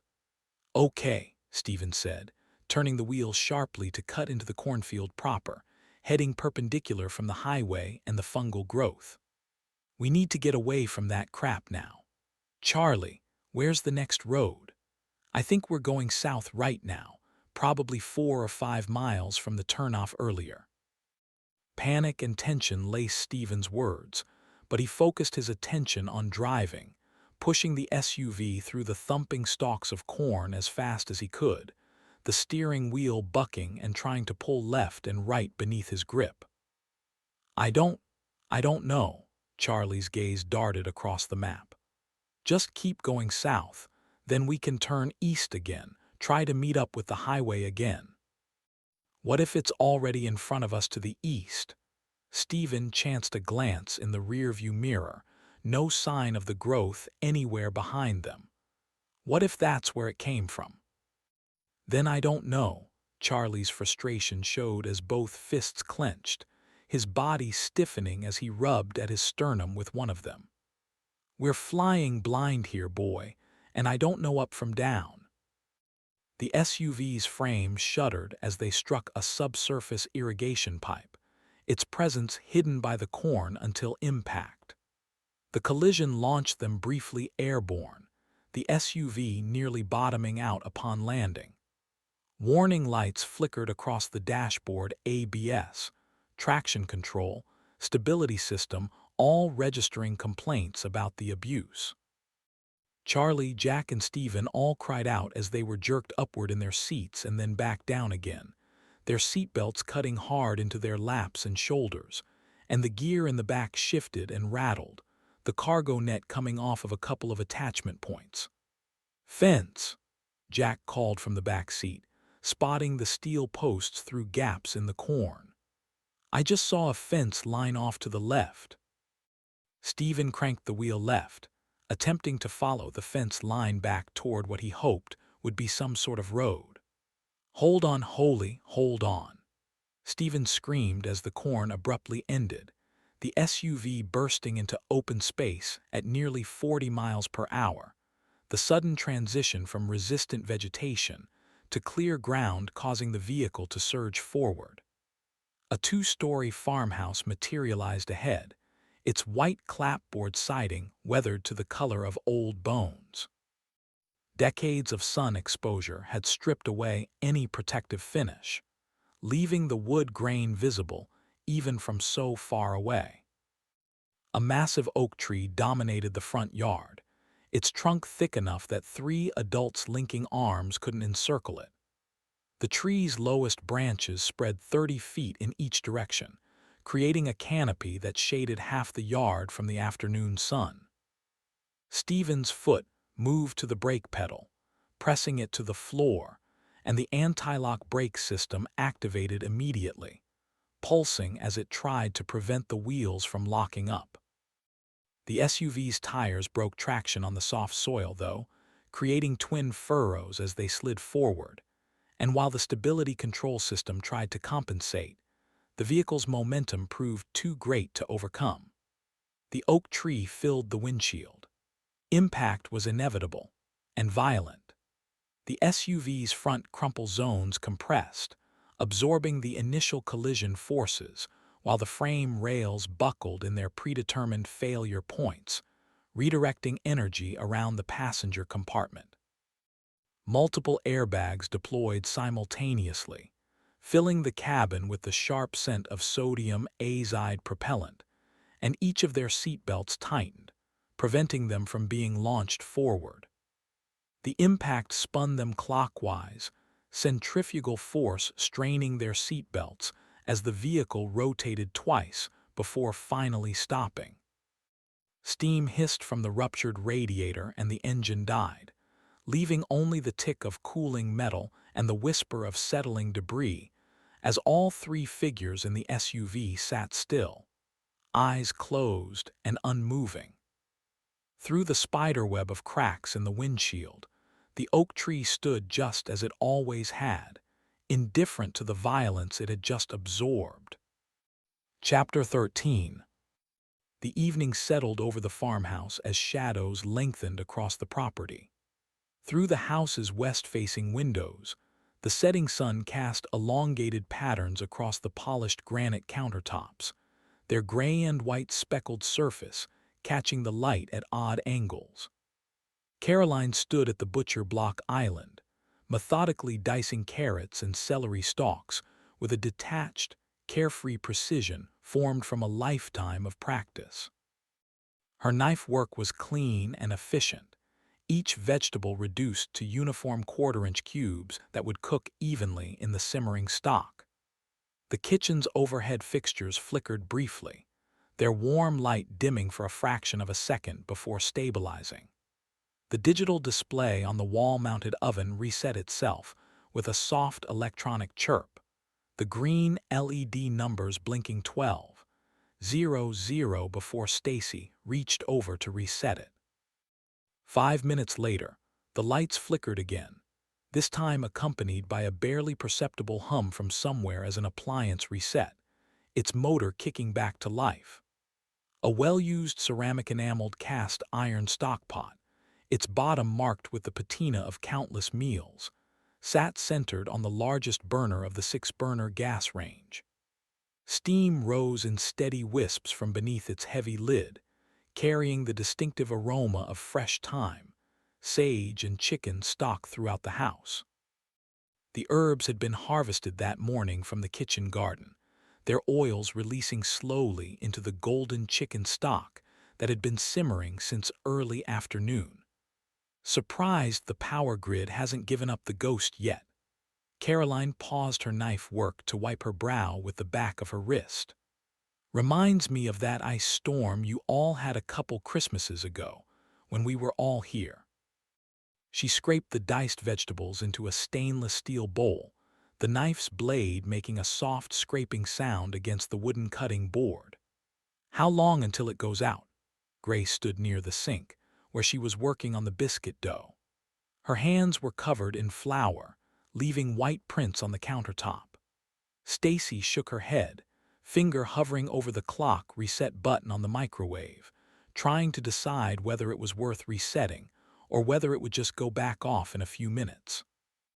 Could be any time now, or it might not go out at all. She moved to adjust the flame under the stockpot, turning it up to get the liquid inside to a rolling boil in preparation for the addition of the vegetables. We'll just have to wait and see. The kitchen itself seemed to breathe with activity. The steady thunk-thunk-thunk of Caroline's knife against the cutting board, the soft bubbling of the soup, Grace's gentle kneading of the biscuit dough, Lindsay's tapping on her laptop computer, and the irregular clicks and pops of the old house settling as the temperature began to drop. The scent of herbs and chicken stock permeated every corner of the farmhouse, the atmosphere almost feeling normal despite the tension that hung in the air. Caroline reached for another carrot from the basket on the counter, this one pulled from their own garden just that morning. The vegetable's orange skin still bore traces of dark soil, despite having been washed. She began peeling it with practiced strokes, the peeler's blade removing long strips that curled like wood shavings into a paper bag, already half filled with carrot peels and bits of celery and onion skins. The repetitive motions were soothing, as familiar as they were, though nothing could completely remove the worry that gnawed at the back of her mind like a living thing. The old cast iron stockpot continued its work on the stove, its contents beginning to bubble more as the temperature rose. Small droplets of condensation forming on the inside of the lid occasionally ran down the sides to sizzle quietly on the hot stovetop, sending the flames in those spots flicking higher for brief seconds. The old blue pot itself was as close to a family heirloom as anything could be, even though it hadn't been passed down through any generations yet. It saw constant use in the farmhouse, near daily in fact. Fried chicken, red beans and rice, soups, stock, barbecue, almost everything that wasn't a breakfast food had been prepared in the pot, its weight and heat retention making it the go-to choice every time Stacy, Stephen, Grace, and Jack worked on getting a meal together. Tonight it served as both practical tool and comfort, its familiar presence a reminder of countless family meals prepared in less chaotic times. Through the kitchen windows, the sun continued its descent, just beginning to touch the top of the distant tree line, its angle creating long, grasping fingers that stretched across the backyard. The chicken coop was visible out a corner window, its occupants already settled in for the night, their usual evening chatter hushed by the walls of their coop and the automatic door that had already sealed them in for the night.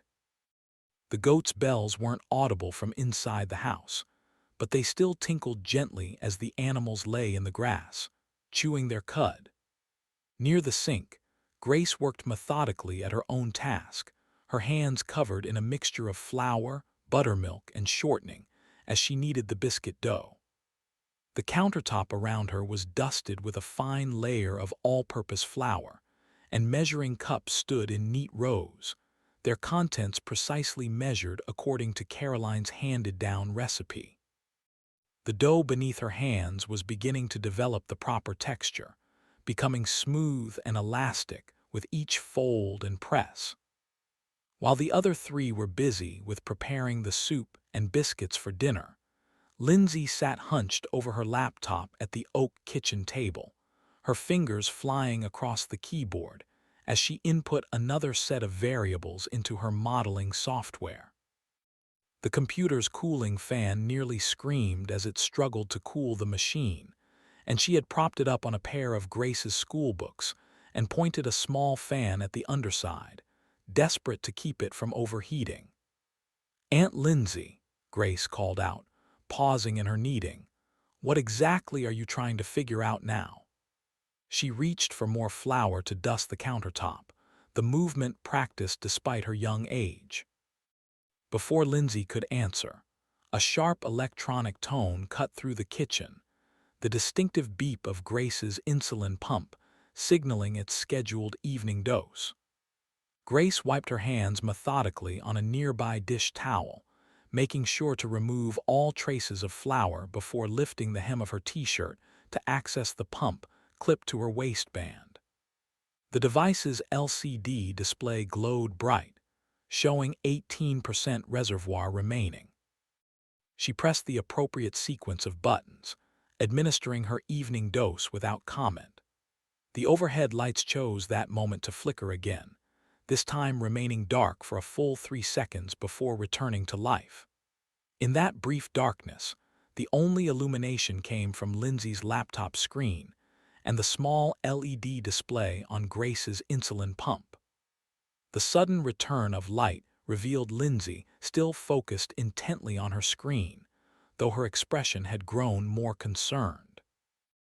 "I'm trying to model potential spread patterns," Lindsay finally answered, pushing back from her laptop slightly. "I want to see how long it might be until this stuff gets here." She ran a hand through her hair, leaving it slightly disheveled. "But my laptop is exactly a powerhouse. Plus, we usually use the university's supercomputers when we do stuff like this."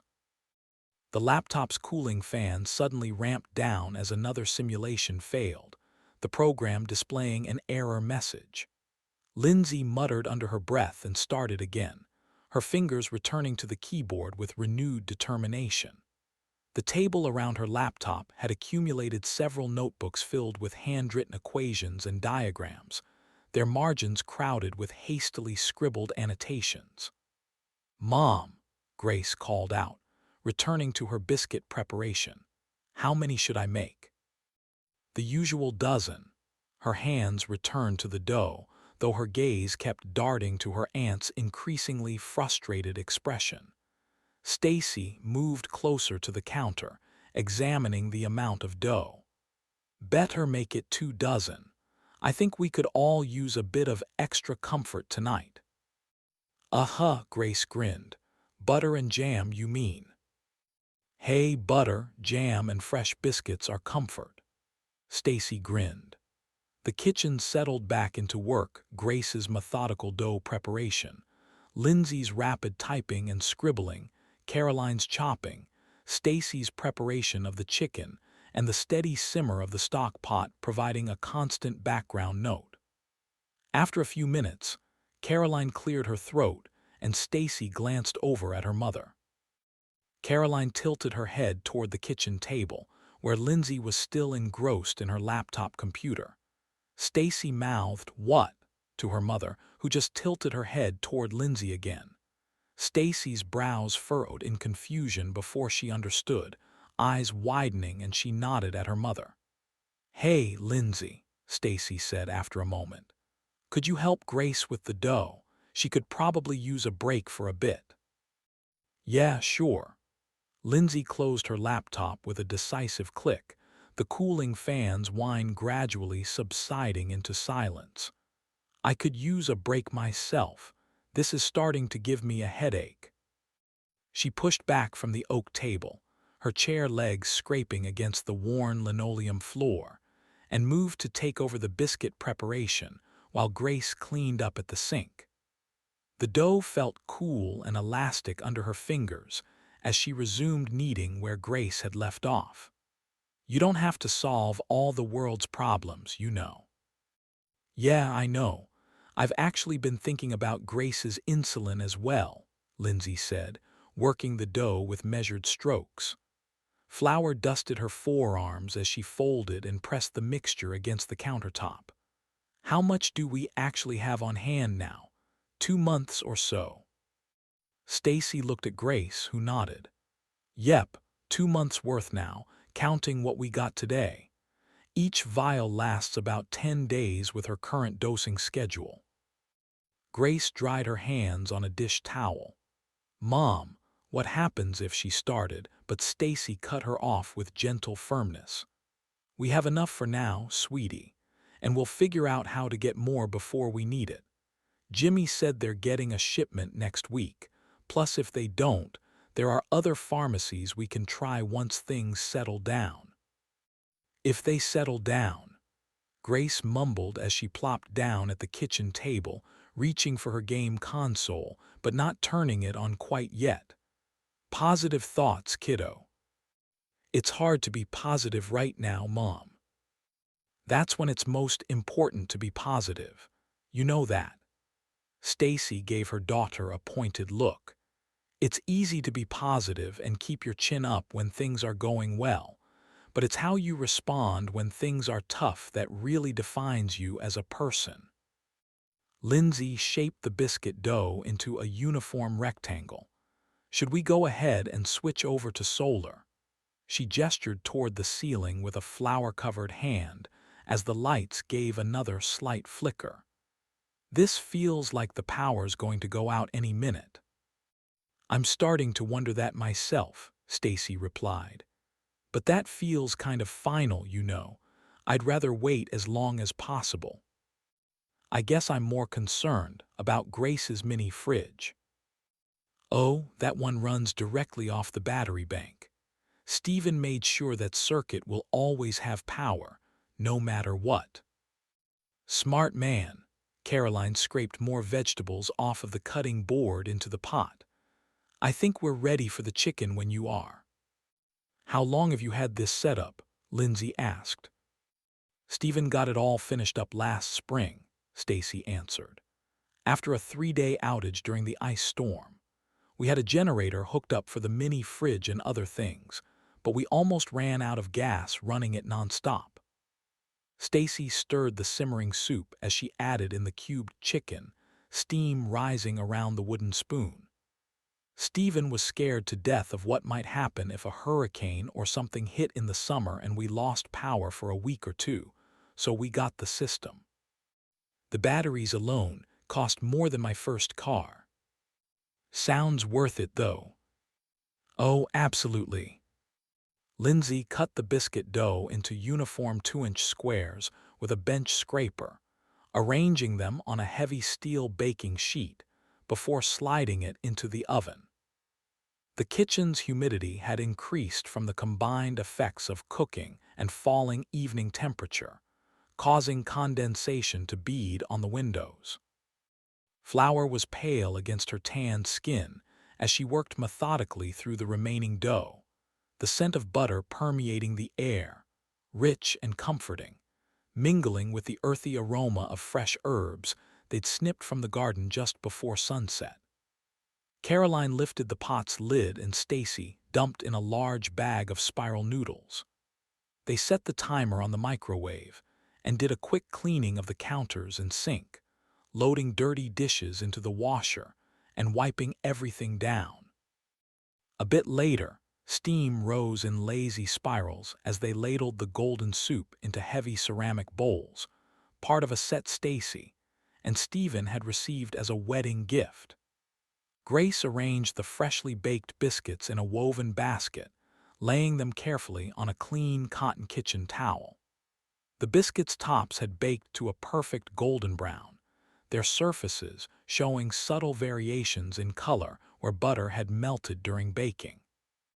Steam escaped in visible wisps each time she added another to the basket, carrying the scent of fresh-baked bread throughout the kitchen. The soup should cool enough to eat in about 5 minutes, Caroline announced, placing the filled bowls at each place setting.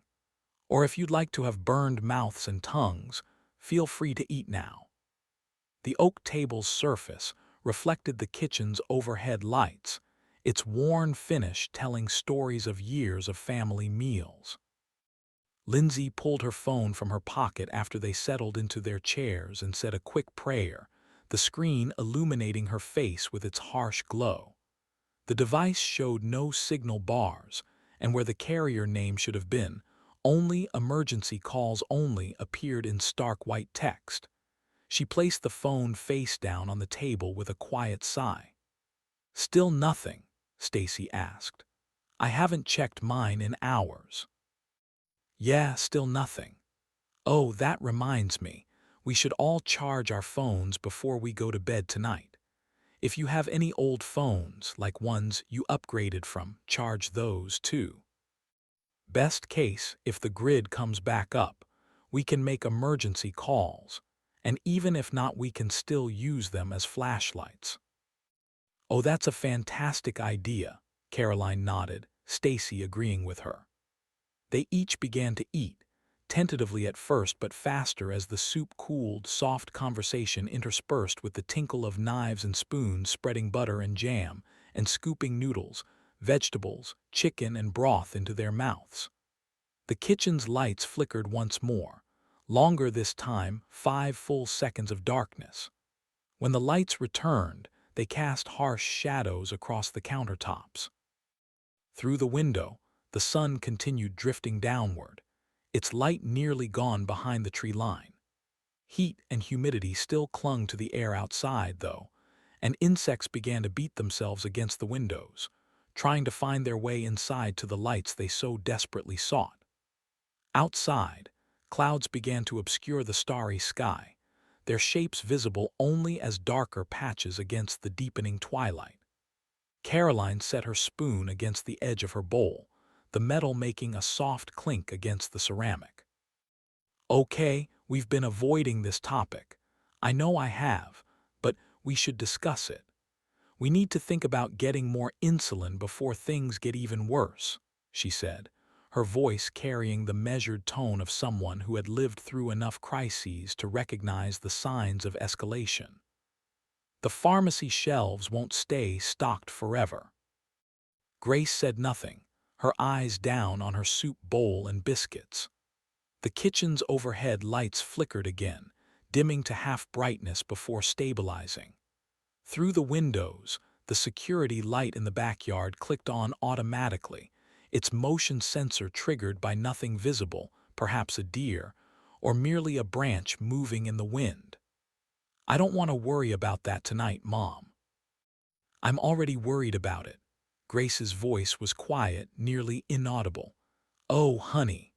Stacy wrapped an arm around her daughter, pulling her close. "It's going to be okay, I promise." "Yes, it will," Caroline affirmed, eyes locked on her daughter. "Okay," Stacy replied, reaching for another biscuit. Steam escaped as she broke it open. "You win. Jimmy said their next shipment isn't due for a week." She paused. "But a week is a long time right now."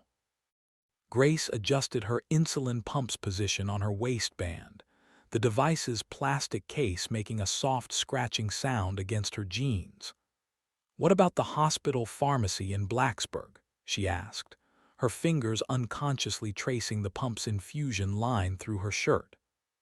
"Without phones or internet, you can't transfer the prescription," Lindsay pointed out. She pulled her phone out again, holding it up to catch any signal. The screen remained stubbornly disconnected, showing only the time 7:42 p.m. and the emergency calls notification. Even if we drove there, their computer systems might be down too. "I think," Caroline spoke hesitantly, choosing each word with care, "that we're about to be past the time for things like that." "Like what?" Lindsay's brows furrowed. "Prescription transfers, asking nicely, waiting for things to be fixed and waiting nicely in line for our turn." "Mom, what are you saying?" Stacy paused mid-bite, holding the spoon near her mouth. "You know what I'm saying. And yes, I mean it." Caroline looked at Grace, face stoic as she watched her granddaughter take another bite of her biscuit and jam. "I'm not going to sit here and wait for things to get better at some indeterminate time in the future when my granddaughter's life is on the line."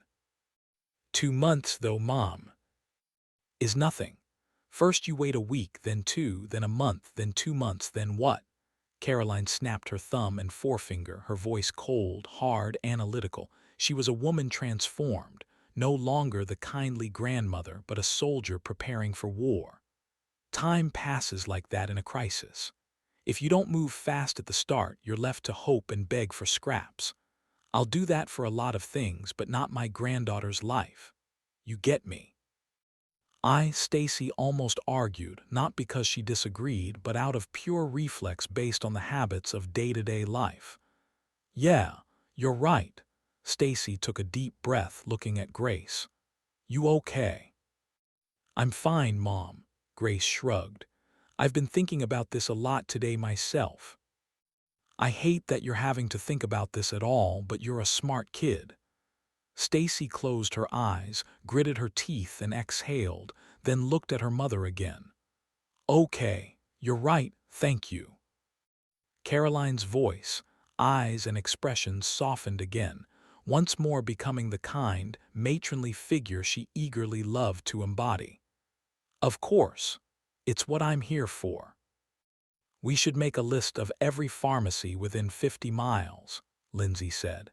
She reached for a notepad from the stack of her papers and books behind her, flipping to a blank page.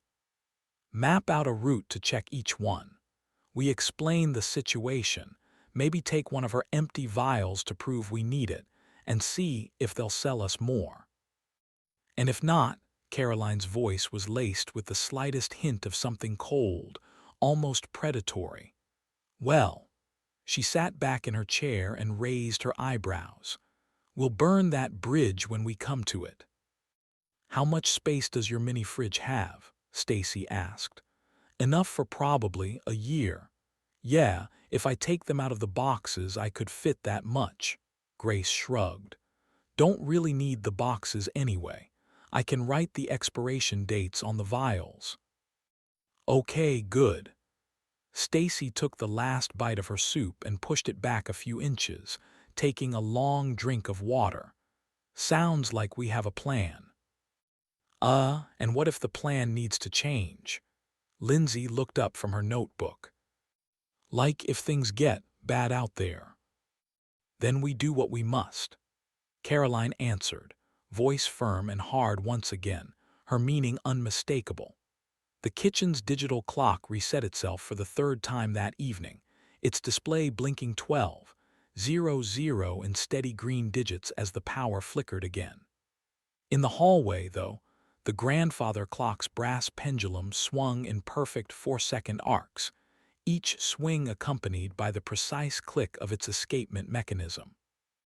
The timepiece, a Howard Miller from 1962, had kept perfect time through 5 decades of power outages, its steady rhythm providing a comfort steeped in age and tradition.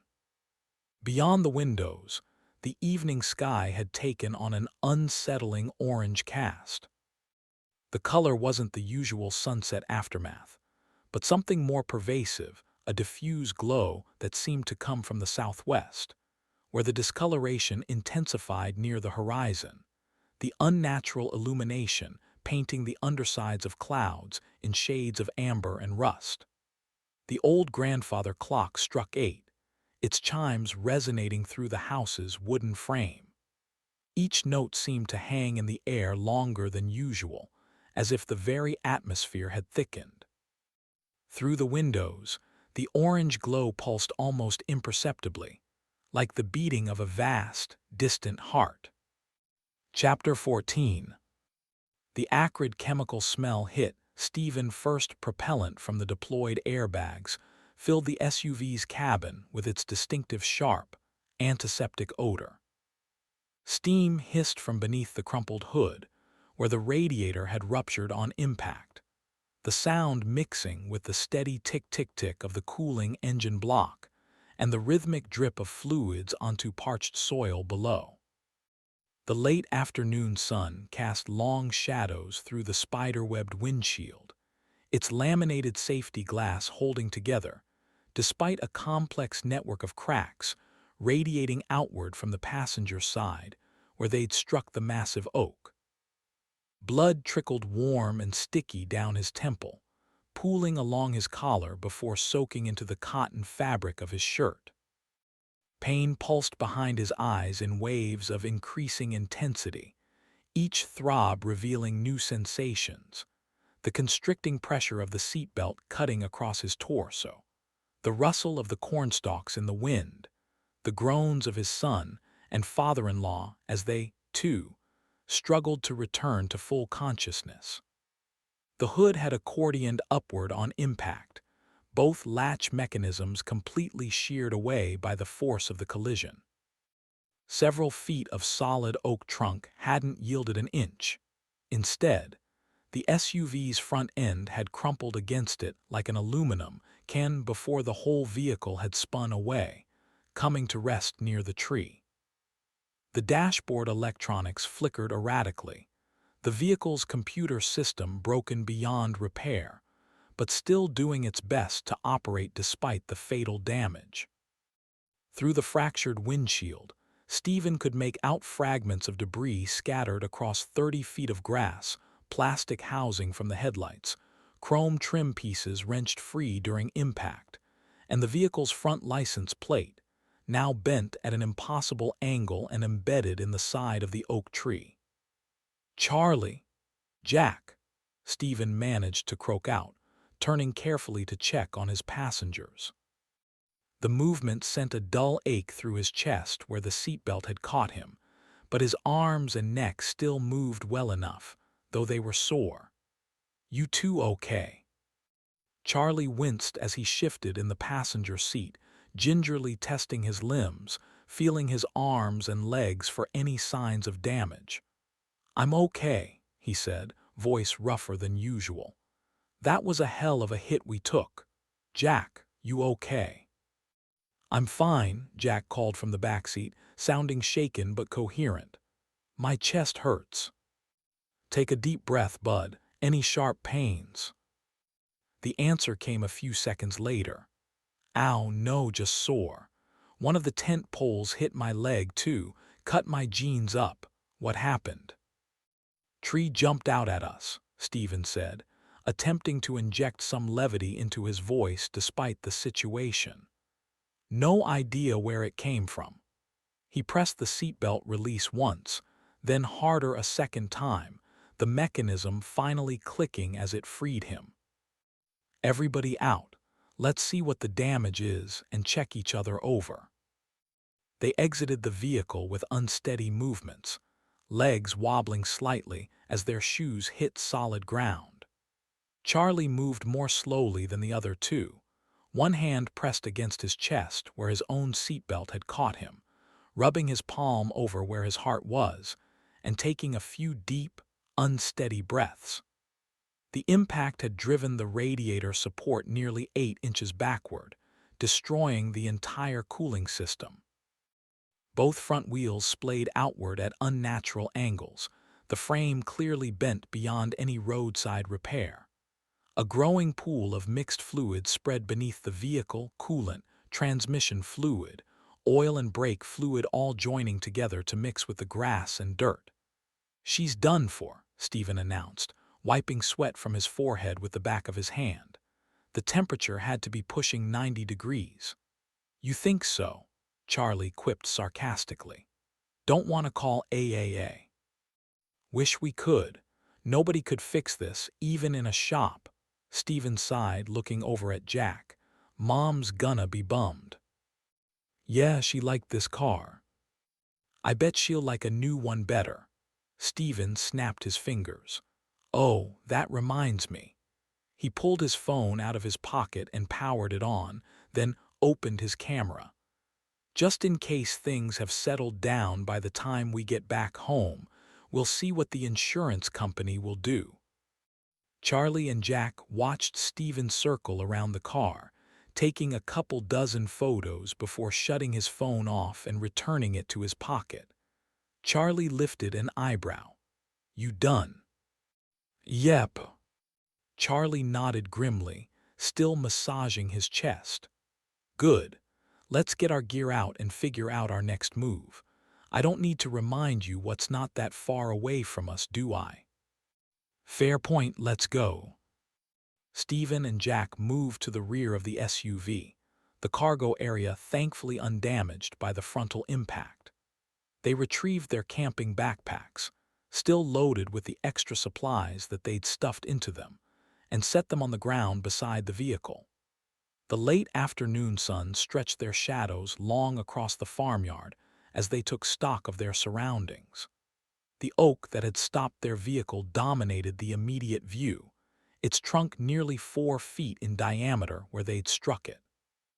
Beyond that, the property opened up into a clearing, and none of them spoke for a long moment, each processing the reality of their situation stranded on foot, 1,000 miles from anywhere familiar, with an incomprehensible threat lurking somewhere out in the distance. Past the oak's sprawling canopy, the 2-story farmhouse commanded the clearing. The structure spoke of both age and neglect. Its clapboard siding had weathered from white to a patchy, bone-colored dull white mixed with gray, with darker rectangular outlines where vinyl shutters had once flanked the double-hung windows.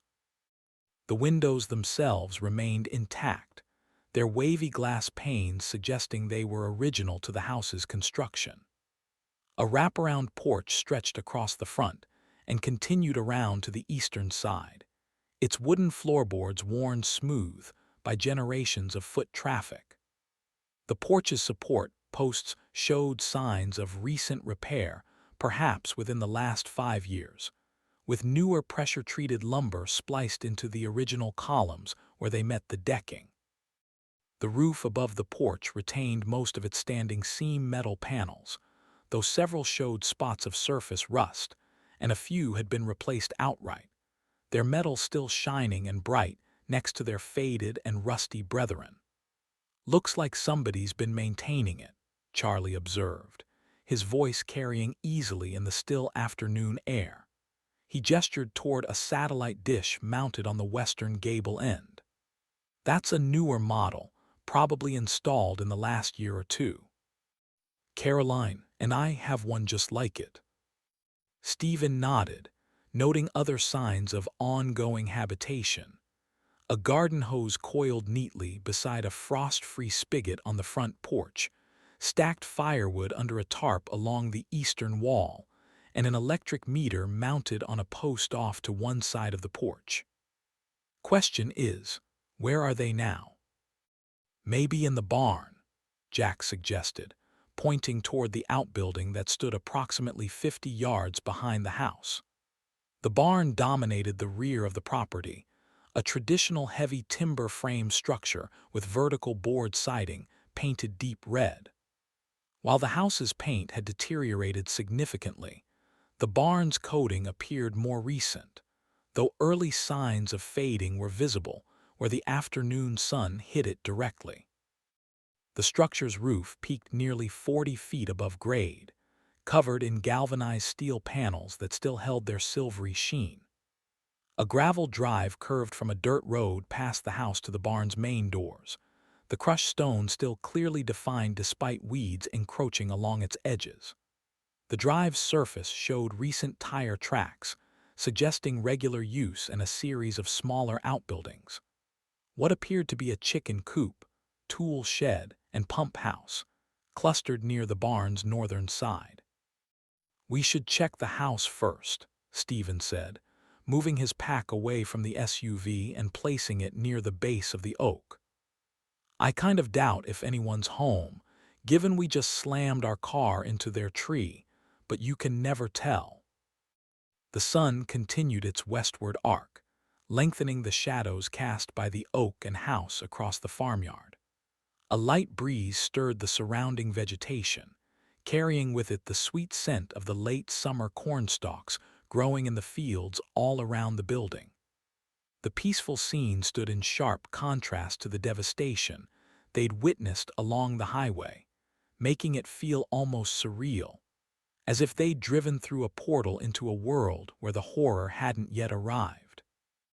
But the fungus was indeed coming, its impossible growth rate ensuring that nowhere would remain untouched for long. They needed shelter, transportation, or both, and they needed them soon. The farmhouse and its outbuildings represented their best hope for either, assuming they could locate the property's residents or determine why they weren't currently present. "Jack, stay with the packs, okay?" Stephen motioned at the backpacks stacked near the tree and back of the SUV. "Move the other two near mine, then keep lookout. Watch that cornfield and the road, and if you see anything movement, color changes, anything at all that looks wrong, you shout like your hair's on fire." "Got it." "Yeah, Dad." Jack settled against the SUV's quarter panel, fingers drumming nervously on the sun-warmed metal.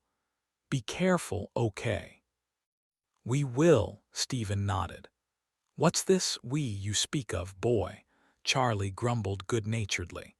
"You want to drag an old man with you to knock on a stranger's door?" "Oh, come on, Charlie.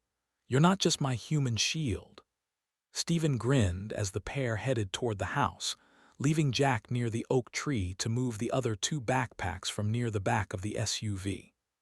The farmhouse's front porch stretched before them, its pressure-treated steps showing water damage where they met the poured concrete foundation. Each tread groaned under their weight, the sound carrying across the overgrown yard. Decades of foot traffic had worn shallow depressions in the wooden boards, particularly near the doorway. The white paint appeared even sadder up close, having long since surrendered to the elements, peeling away in curled strips that revealed weathered gray wood beneath, a testament to years of harsh seasonal changes. Ancient wicker furniture lined the eastern edge of the porch, the chairs sagging with broken reeds and faded cushions that had once been vibrant floral patterns, but now displayed only ghostly outlines of their former design. A collection of terracotta pots stood sentinel along the railing, the perennials in them shockingly vibrant, the soil still moist from a recent watering, and the plants themselves showing signs of care and tending. Cobwebs stretched between the porch ceiling's exposed beams, their delicate architecture catching the late afternoon light and transforming ordinary spider silk into strands of spun gold that swayed gently in the breeze. A brass door knocker hung centered on the solid oak door, its surface weathered to an almost black patina. The mounting screws showed tool marks from a recent tightening, though the metal itself hadn't been polished in years. Charlie grasped it firmly, bringing it down 3 times against its strike plate, the resulting thuds echoing through the house's interior. Stephen pressed his face against the nearest window pane, hands cupped around his eyes to block the glare. A film of dust clouded the glass, but he could make out shapes of furniture through gauzy curtains, what appeared to be a sofa with a floral pattern, perhaps a leather armchair, and a coffee table with magazines scattered across its surface. "Hello," Charlie called out, his voice carrying clearly in the still air. "Anyone home? We've had an accident and could use some help." No response came from inside. "Let's split up, check around back," Stephen suggested, already moving toward the eastern side. "I'll take this side, you go that way, meet in back." They descended the porch steps and moved in opposite directions. Stephen's boots crushed unmowed grass as he made his way along the eastern side of the house. The first floor featured double-hung windows spaced at regular intervals, their wooden frames showing multiple layers of peeling paint. The glass itself had the slight waviness characteristic of older panes, distorting the reflections of the surrounding trees and cornfield. He knocked on each window methodically, peering inside between gaps in curtains and blinds. The interior remained consistently dark, though it was furnished and looked well lived in. Through one window, he spotted a kitchen with granite countertops, a relatively recent renovation that contrasted with the house's age. Another revealed what appeared to be the dining room, a wide, multi-armed lamp hanging unlit above a round table with a white tablecloth and some place settings. Charlie's footsteps crunched through grass on the opposite side, punctuated by his periodic calls. "Hello, anyone here? We need help." Stephen rounded the southeastern corner, and the rear of the house came into view, its layout mirroring the front, a series of windows overlooking an open yard that stretched toward the red barn off to one side. A small cluster of maple trees stood out back, their leaves gently swaying in the breeze. Stephen glanced at the maple trees, then did a double take, freezing in his tracks. Charlie's breathless gasp from nearby told Stephen that the older man had arrived and spotted the same thing he had. Among the maple trees, a body hung suspended from a thick branch approximately 12 feet above the ground. The man, middle-aged, wearing work clothes with overalls swayed slightly in the intermittent breeze, suspended by a length of yellow nylon rope. His work boots, caked with fresh mud, hung motionless about 4 feet off the ground. A piece of paper had been pinned to the man's chest with a silver safety pin, its edges fluttering in the breeze. His hands dangled at his sides, calloused and stained with what appeared to be engine grease, a lifetime of experience brought to a tragic end. The body showed no signs of decomposition or insect activity, so it had to have happened very, very recently. "What in?" Stephen whispered. "What happened here?"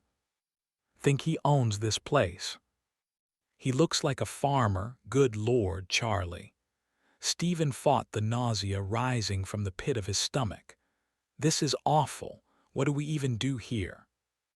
"We need to get him down." Charlie was already moving toward the body. "Get him down." Charlie gave Stephen a pointed look. "Would you want to be left swinging?" No, it's just. You still have your knife." Stephen nodded, unclipping the folding knife from his pocket. "All right, good.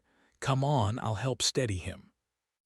The knife's partially serrated blade opened with a crisp click, a sound that felt unnaturally loud in the quiet yard. Charlie positioned himself to steady the body, while Stephen reached up to begin sawing through the rope, partially supporting the man's weight with one arm while he cut with his opposite hand. The synthetic fibers parted quickly under the serrated edge, and Charlie grunted as he took more of the body's weight, helping to guide it down as Stephen completed the cut. They lowered the man carefully and respectfully to the ground, the grass warm from the afternoon sun. Rigor barely set in. Charlie stepped back, breathing hard and shaking his head. "If we'd gotten here just a few hours sooner." Stephen arranged the man's arms to lay straight by his sides and unpinned the note that was attached to the man's shirt, standing with it and circling over next to Charlie. The note, written on lined paper torn from a spiral notebook, was penned in shaky but legible handwriting. The blue ink showed occasional spots where the pen had pressed too hard, nearly tearing through the paper. "To whoever finds me. My Sarah died 3 years ago. Cancer took her quick. I've been holding on since then, trying to keep the farm running like she'd want. Every day's been a struggle, but I've held on barely. Now, though, with this new disease going on, killing everything it touches, I can't face it. Not alone. Not after watching and seeing those people die choking in the streets like animals. Better to go out on my own terms than wait for that crap to reach me. The house and barn are yours if you need them. The keys are in the kitchen. Just hope somebody finds some use for it all before that stuff arrives here and destroys everything. Tom." "Holy hell!" Charlie whistled softly, taking the note from Stephen and rereading it. "Can't say I blame him, but that's not a nice way to go out." "He's probably right about it being better than those spores, though." Stephen closed his eyes. "I hope he's happier and back with his Sarah." Charlie carefully folded the note and tucked it into the pocket of Tom's work shirt, a final dignity for a man they'd never met. They stood for a moment in the shadows of the trees, the farm's silence taking on new meaning, not abandonment, but deliberate conclusion. "We should check the house," Stephen said finally. "See about those keys he mentioned." Charlie nodded. "Yeah." "Should we do anything else for him first? I hate to just leave him lying here." Charlie looked at Tom's body, then around at the yard behind the house. A clothesline ran between 2 of the maple trees, several sheets stretched across it, and Charlie went and retrieved one, doubling it up and draping it across Tom's body. The pair then picked up a few armfuls of bricks and rocks from a pile near the back of the house, remnants of some long-ago project, no doubt, and used them to weigh down the edges of the sheet so that it couldn't blow away. "Won't do nothing about the animals, but I'd guess that won't be an issue here in a day or 3 anyway," Charlie said. "I wish we could bury him." "Come on, boy," Charlie clapped Stephen on the back. "We don't have unlimited time here, otherwise we would. Have to focus on the living right now." "Yeah, poor fellow, though. Can't argue with that."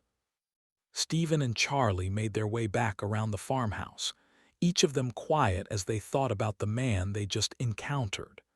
They found Jack exactly where they'd left him, one hand shielding his eyes as he stared westward past their disabled SUV toward the cornfield.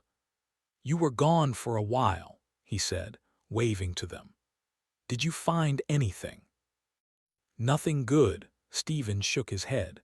"Owner of the place passed on," Charlie said, patting Jack on the shoulder. "He passed on." Jack's eyes took on a worried look. "Is it the fungus stuff?" No, he hung himself." Stephen spoke flatly, lips pressed tight together. "His wife died a few years ago, and he didn't want to go out like the people he'd seen die from the spores." "Like on the highway." "Exactly." Stephen pulled Jack close to him, giving him a hug. "We took care of him, covered him up. We're going to check out the house now. He had a note on him that offered anyone who found him use of the house and barn and such. Said there were keys in the house, so we're going to see what we can find." Stephen checked his watch, a mechanical field watch with luminous hands showing 6:47 p.m. The sun hung low on the horizon, perhaps 2 hours from setting. Its amber light caught the rising moisture in the fields, creating a hazy golden glow that would have been beautiful under other circumstances. "Don't know that we want to be going anywhere at night unless we absolutely have to," Charlie said, adjusting the shoulder strap of his pack. "During the day, we can at least see where that crap is spreading. At night, though." "Good point. Maybe we can spend the night, get rested up. Let's check out the house first before we make up our minds, though." Stephen glanced at Jack. "Keep watch for us, okay?" "I will."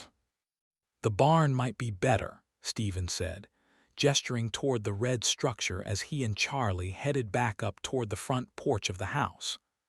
"More escape routes if we need them.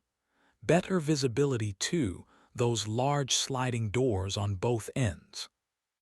Charlie nodded, then paused to remove his glasses and wipe them with the hem of his shirt. "We should check both." "Yep, agreed." The two men steeled themselves as they trod back up the steps, pausing at the front door to the farmhouse, the fate of the owner still on their minds as they prepared to go inside. Chapter 15. The master bedroom lay in near-total darkness, broken only by the harsh crimson glow of a digital alarm clock displaying 9:47 p.m. The device's LED segments cast angular shadows across the oak nightstand, the thousands of tiny scratches on it, a testament to years of wedding rings dragging across the wood each evening and morning. Stacy remained fully dressed atop the hand-stitched cotton bedspread, her well-worn bootcut jeans and faded cotton t-shirt creating subtle impressions in the quilted pattern beneath her. She'd taken a shower and changed her clothes, but couldn't bring herself to dress in her normal pajama shirt and pants. The looming possibility of needing to jump up at a moment's notice had her mind racing and kept her dressed in a practical fashion. The ceiling fan's pull chains tapped a steady rhythm against the vintage glass light fixture, creating a soft metallic percussion that Stacy found herself timing her thoughts to, each word floating through her mind in rhythm to the gentle tick-tick-tick. Her thoughts were obsessed with calculating the exact mileage between their Virginia farm and the Colorado Rockies, where Stephen, Charlie, and Jack had been camping. The direct route covered 1,500 miles, assuming optimal driving conditions and no detours. The alternative northern route added another 100 or so miles, but might prove safer if major cities were being evacuated. Which one they took was anyone's guess, and would probably depend more on what roads weren't being overrun by people, or the fungal spread than their own personal choice. A loose floorboard in the hallway creaked under careful footsteps, and the sound was followed by 3 gentle knocks against the bedroom's solid oak door in Grace's characteristic pattern. The door's brass hinges protested with a quiet squeal as she entered without Stacy having to say a word, wearing an oversized Virginia Tech t-shirt that reached nearly to her knees. The shirt's orange and maroon logo was faded from countless washing cycles, but still proudly displayed the university's "Invent the Future" slogan, a phrase that now carried an unintended weight given the circumstances. "Hey, sweetie." Stacy turned her head to see Grace push the door closed behind her and start padding toward the bed. "Hey." The word carried with it the weight of the world, stretching it to its very seams until it was fit to burst. "Can I sit?" "Of course." Stacy patted the bed before returning her gaze to the ceiling, watching the steady oscillations of the fan's pull chains once again. Grace shuffled over to the bed, the old mattress's springs creaking as she settled onto its edge and scooted closer to her mother. They were both quiet as they lay and sat in the darkness, the waxing moon creating stark shadows that shifted across the bedroom's pale blue walls as each cloud passed. The wall color, morning sky blue, had been chosen 5 years ago during their last remodeling project, selected specifically because it had an exceptionally effective calming appearance under both natural and artificial light. It clearly hadn't been tested against the stresses caused by the collapse of civilization, though, as it was doing little to help with Stacy's racing mind. The house settled around them with the soft sounds of aged wood adjusting to the dropping evening temperature. Water flowed from somewhere in the walls as either Caroline or Lindsay washed their hands, the gentle rushing sound stopping a moment later. A bird, likely one of the owls that nested in the oak grove behind the house, called out once, its voice carrying clearly through the dark, still night. The sound hung in the air for several seconds before fading, leaving behind only the steady percussion of the ceiling fan's pull chains marking time against the glass light shade. Mother and daughter sat together in the darkness, their presence in the dark, still room marked only by the soft sounds of breathing and the occasional rustle of denim against quilted cotton. The central air system completed its cooling cycle with a mechanical thump that resonated through the house's ductwork, leaving behind only the whisper of the ceiling fan's aged ball bearings. From the kitchen below, the rapid-fire clicking of keyboard keys carried through the floor. "Aunt Lindsay hasn't stopped since dinner," Grace whispered. She shifted on the mattress, causing another protest from the internal springs. "Is she trying to solve this like one of her lab problems?" "Your aunt has always been this way." Stacy kept her voice low. "During her second year, I remember your dad telling me that she spent 3 days straight working. Wouldn't sleep, barely ate. The department had to force her to take a break after she passed out from exhaustion and hit her head on the table." 3 days. Did she at least solve it?" "Oh, she solved it all right. Won an award for it and everything.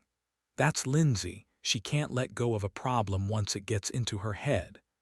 Your dad told me that when they were kids, she took apart the clothes dryer because it was making an unusual sound. Had every single part spread across the garage floor, labeled and categorized. She was 12. That does sound like Aunt Lindsay." Grace paused for a beat. "I'm glad she's here." "Me too. Watching her work is comforting, in an odd way. Like some part of the world is carrying on as normal in spite of the insanity." The keyboard sounds from below maintained their steady rhythm, occasionally interrupted by the distinct click of a mouse button or the soft tap of a spacebar. A series of rapid keystrokes indicated the deletion and rewriting of an entire line of code or text. Then came the muffled sound of Lindsay's voice, too quiet to make out words, but carrying the frustrated tone she'd had the whole day. "When you guys were out, she was explaining some stuff to me," Grace said, pulling her legs up onto the bed and crossing them beneath her oversized shirt, the movement causing another series of subtle creaks from the mattress springs. She keeps getting mad about how fast the videos showed the fungus spreading. That's the biochemist in her, Stacy explained, adjusting her position to face her daughter more directly. A car passed on the distant county road, its headlights faintly glowing on the bedroom ceiling before continuing on into the night. She spent her entire career studying how living things grow and change, and she knows them inside and out. Now she's facing something that breaks all the rules she knows, and she's stuck in a place where she doesn't have all of her tools to solve the problem. The typing from below suddenly stopped, replaced by the sound of a chair scraping across the kitchen's linoleum floor. Footsteps moved from the kitchen to the dining room, accompanied by the subtle sounds of papers being shuffled. After a moment, the typing resumed, now interspersed with breaks where Lindsay was writing or reading through her notes. "Do you think she'll figure it out?" Grace asked, her voice carrying a mix of hope and uncertainty that made her sound younger than her 11 years. "I don't know, sweetheart," Stacy replied honestly, resisting the urge to offer false comfort. "It's kind of a lot to expect that anyone, especially in our position, could figure anything out about this that could make a difference." Stacy paused. "When you sound like that, there's always a but that comes next." "You're not wrong," her mother smiled. "But if anyone in the world could figure anything out that could make a difference, that person is sitting in our dining room. Aunt Lindsay's never been one to accept impossible things without a fight." A late-night breeze swept through the oak tree's canopy outside the bedroom window, its branches swaying in patterns that cast elaborate shadows across the textured ceiling. The tree's leaves rustled with a sound like shuffling papers, and their shadows created abstract patterns that shifted and merged across the ceiling's knockdown texture, the irregular surfaces catching moonlight at varying angles. "Well, I think Aunt Lindsay will figure out how to stop it," Grace said, her voice carrying that particular tone of defiant obstinance. "She is a doctor, after all." "Your aunt is very talented," Stacy replied, her words measured and careful. This is a big thing, honey. Expecting one person to figure out a solution is probably the wrong thing to do. Puts a lot of weight on their shoulders that shouldn't be there." "She puts a lot of weight on her shoulders herself." The statement took Stacy aback, sounding far more mature than Grace's age. "Too much, in my opinion." "It's better than her going stir-crazy and getting cabin fever, though." Grace giggled. "Hey, at least this isn't like that movie, with the red-tide algae, that made people get cabin fever and go crazy." Stacy craned her neck back, giving her daughter a sharp rise of an eyebrow. "Excuse me, how do you know about that movie?" Grace's cheeks flushed, her answer tumbling out. "Jack did it. He made me promise not to tell." "Uh-huh. I'll add that to the list of things I need to have a word with him about when they get back." Stacy's faux indignation and outrage collapsed as her mind wandered back to thoughts of her missing husband, son, and father. Their mention also caused Grace to go silent, and she curled up next to her mother, the two of them lying together for a while more, each lost in their own thoughts as the wind continued to blow the branches against the gutters and windows outside. Dong, dong, dong. The grandfather clock chimed 11 times downstairs, and both Stacy and Grace stirred at the sound, both of them suddenly becoming aware of the lateness of the hour. "Oh gosh, I think we fell asleep." Stacy brushed her hand through Grace's hair and kissed her on the forehead. "Time for bed, sweetheart," Stacy said, the words carrying the weight of routine in a night that had become anything but. "Night, Mom. I love you." "I love you too, kiddo. Sleep tight. Don't let the bedbugs bite." And if they do, hit M with a shoe. Grace's grin was audible as she neared the door. And tell M, I don't want to sleep with you. Go on, get in bed. Grace's footsteps traced a familiar path down the hallway, each board announcing her progress with well-documented creaks, the third floorboard from the wall producing its characteristic double sound, a sharp crack followed by a lower-pitched groan. Stacy remained motionless atop the bedspread, staring back up at the ceiling fan's faint outline on the moonlit ceiling, mind once again drifting back to thoughts of her missing family members and wondering when they would return back to her. Chapter 16. The late afternoon sun cast long shadows across the farmhouse's wraparound porch, highlighting imperfections in the weathered decking and siding around the door as Stephen and Charlie stood in front of it once again. $5 says it's not locked, Charlie motioned at the doorknob. Of course it's not locked, Stephen replied, reaching for the door handle, the brass warm from the afternoon sun. The mechanism turned with surprising smoothness, suggesting regular maintenance despite the house's overall worn appearance. He wouldn't have written what he did in that note if he had locked the house up. Bah, you could have humored me. Charlie rolled his eyes as Stephen pushed the door open and stepped over the threshold, the old oak creaking as the hinges rotated in place. A musty odor wafted out, carrying notes of dust and disuse, but notably free of any foul odors that would portend an unpleasant discovery inside. The foyer opened into a central hallway that ran the full depth of the house, its hardwood floors bearing the patina of decades of foot traffic. 3-inch-wide oak planks, their grain patterns highlighted by years of wear, extended in a straight line toward a kitchen visible at the rear. The floorboard's edges had softened over time, creating subtle dips between each board that caught the evening light filtering through the dusty windows just as the porch had. The hallway was 8 feet wide, and the ceiling was higher than normal, looking to be about 9 or 10 feet tall, clearly a custom build with a coffered ceiling detailed with plaster medallions. A brass chandelier hung from the central medallion, its crystal prisms coated with a thick layer of dust. The wall surfaces showed hairline cracks in their plaster, mapping out the building's gradual settlement over the decades, but revealed no evidence of water damage or structural issues. "Hello," Charlie called out. "Anyone home?" Silence was the only answer, and he whispered to Stephen, "Should be cautious, just in case, you know."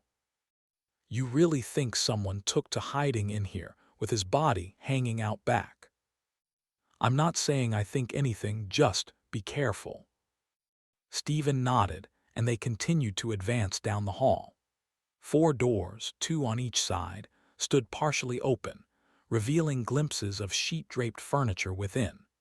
The sheets were a heavy cotton duck material, their edges hanging evenly where they'd been thrown over various pieces.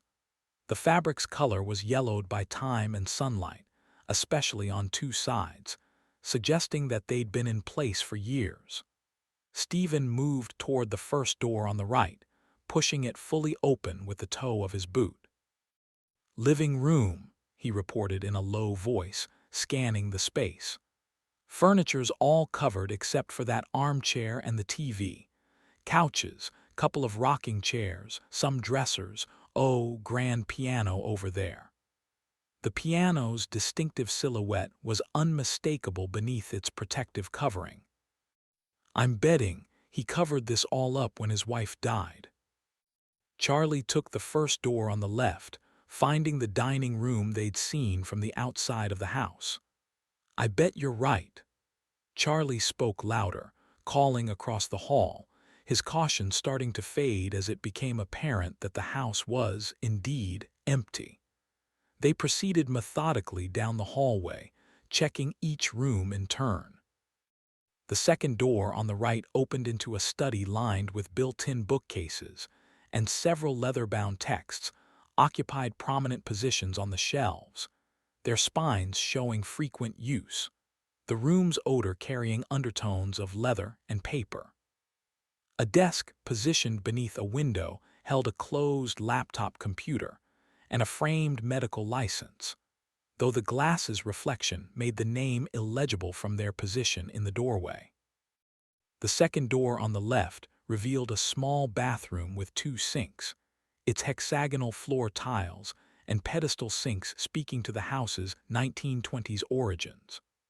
The medicine cabinet hung slightly ajar, its mirrored door reflecting a sliver of the hallway behind them, several medicine bottles inside on the shelves, all but 3 of them covered with thick layers of dust. One of the sinks appeared well used and dirty with soap scum and toothpaste, but the other sink was immaculate, except for the layers of dust on the fixtures. The hallway terminated at the kitchen, where afternoon light streamed through a bay window overlooking the backyard. The kitchen's appliances were modern, contrasting with the house's otherwise period-appropriate fixtures. A stainless steel refrigerator hummed softly, the first indication they'd encountered that the house still had power, and the countertops were clear except for a coffee maker, wooden knife block and a single plate, bowl, spoon, fork and knife that were laid out on a tray next to a glass. "Poor Tom," Stephen murmured. "You can tell how much he missed his wife. I wouldn't be surprised if her side of the bed still looks like the day when she died." Charlie nodded in agreement, his eyes drawn to a row of keys hanging from brass hooks mounted on beadboard wainscoting near the back door. Each key ring bore a carefully written tag, the papers yellowed slightly at their edges. "Hey, look, keys." Stephen counted 6 distinct sets, each suspended from hooks that had worn shallow grooves into the painted surface from years of use. Handwritten tags dangled from each ring, their paper yellowed but text still legible in precise block letters. "Equipment shed, tractor, irrigation equipment," Charlie read aloud, his finger moving from tag to tag. "Grain silo, pickup truck." The final tag simply reads spare. Each key ring held between 2 and 5 keys, their brass and steel surfaces showing varying degrees of wear. "Look at this," Stephen called from beside a wall-mounted key cabinet. The metal box hung slightly askew on its mounting screws, its door ajar. Inside, empty hooks lined 3 rows, small paper labels beneath each one. "More vehicle keys," he noted, reading the labels. "ATV, backup truck, farm equipment." The dust patterns on the empty hooks suggested recent removal.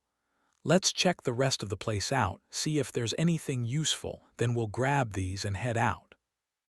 "Yup," Charlie nodded, giving the keys a final once-over before moving to the other side of the room.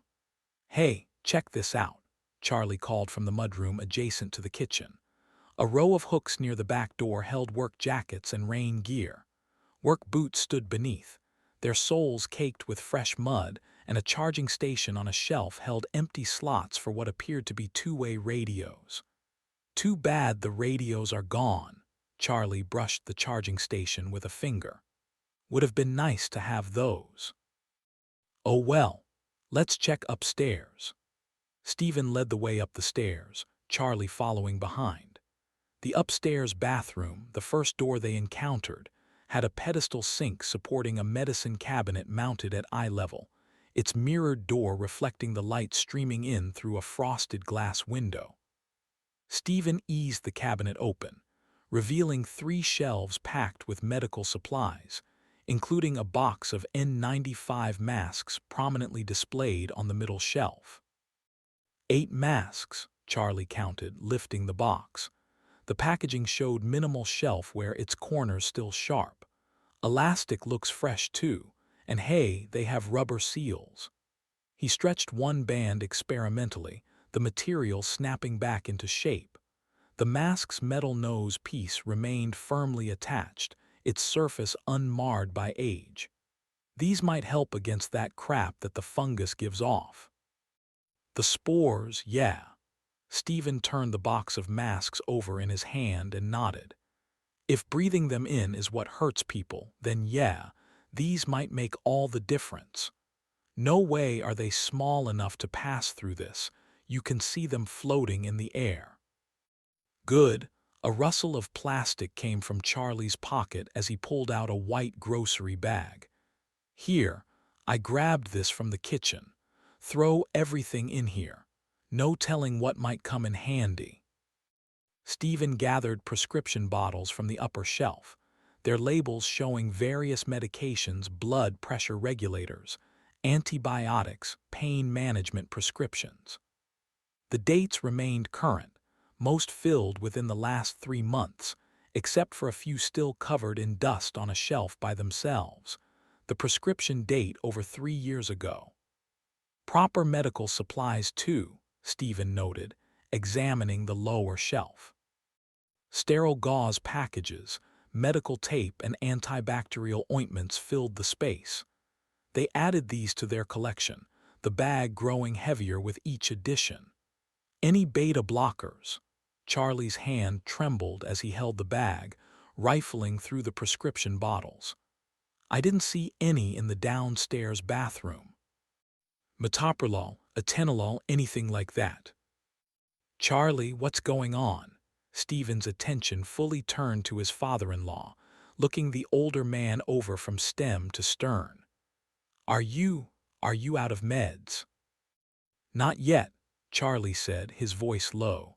He pulled an orange prescription bottle from his pocket, the pills inside rattling softly. I'm down to just a bit left, though. Was hoping we'd find something similar here, but... He gestured toward their bag of scavenged supplies. A bit, Stephen asked. Why didn't you bring more? We were going hiking. I know. The older man's breathing seemed slightly labored, though whether it actually was or if Stephen was just being over-analytical, it was impossible to tell. I was going to go down into town tomorrow, well, today, actually, and get a refill from the pharmacy. When everything went to hell, though, I forgot. Getting out of Dodge was more important. Good grief, Charlie.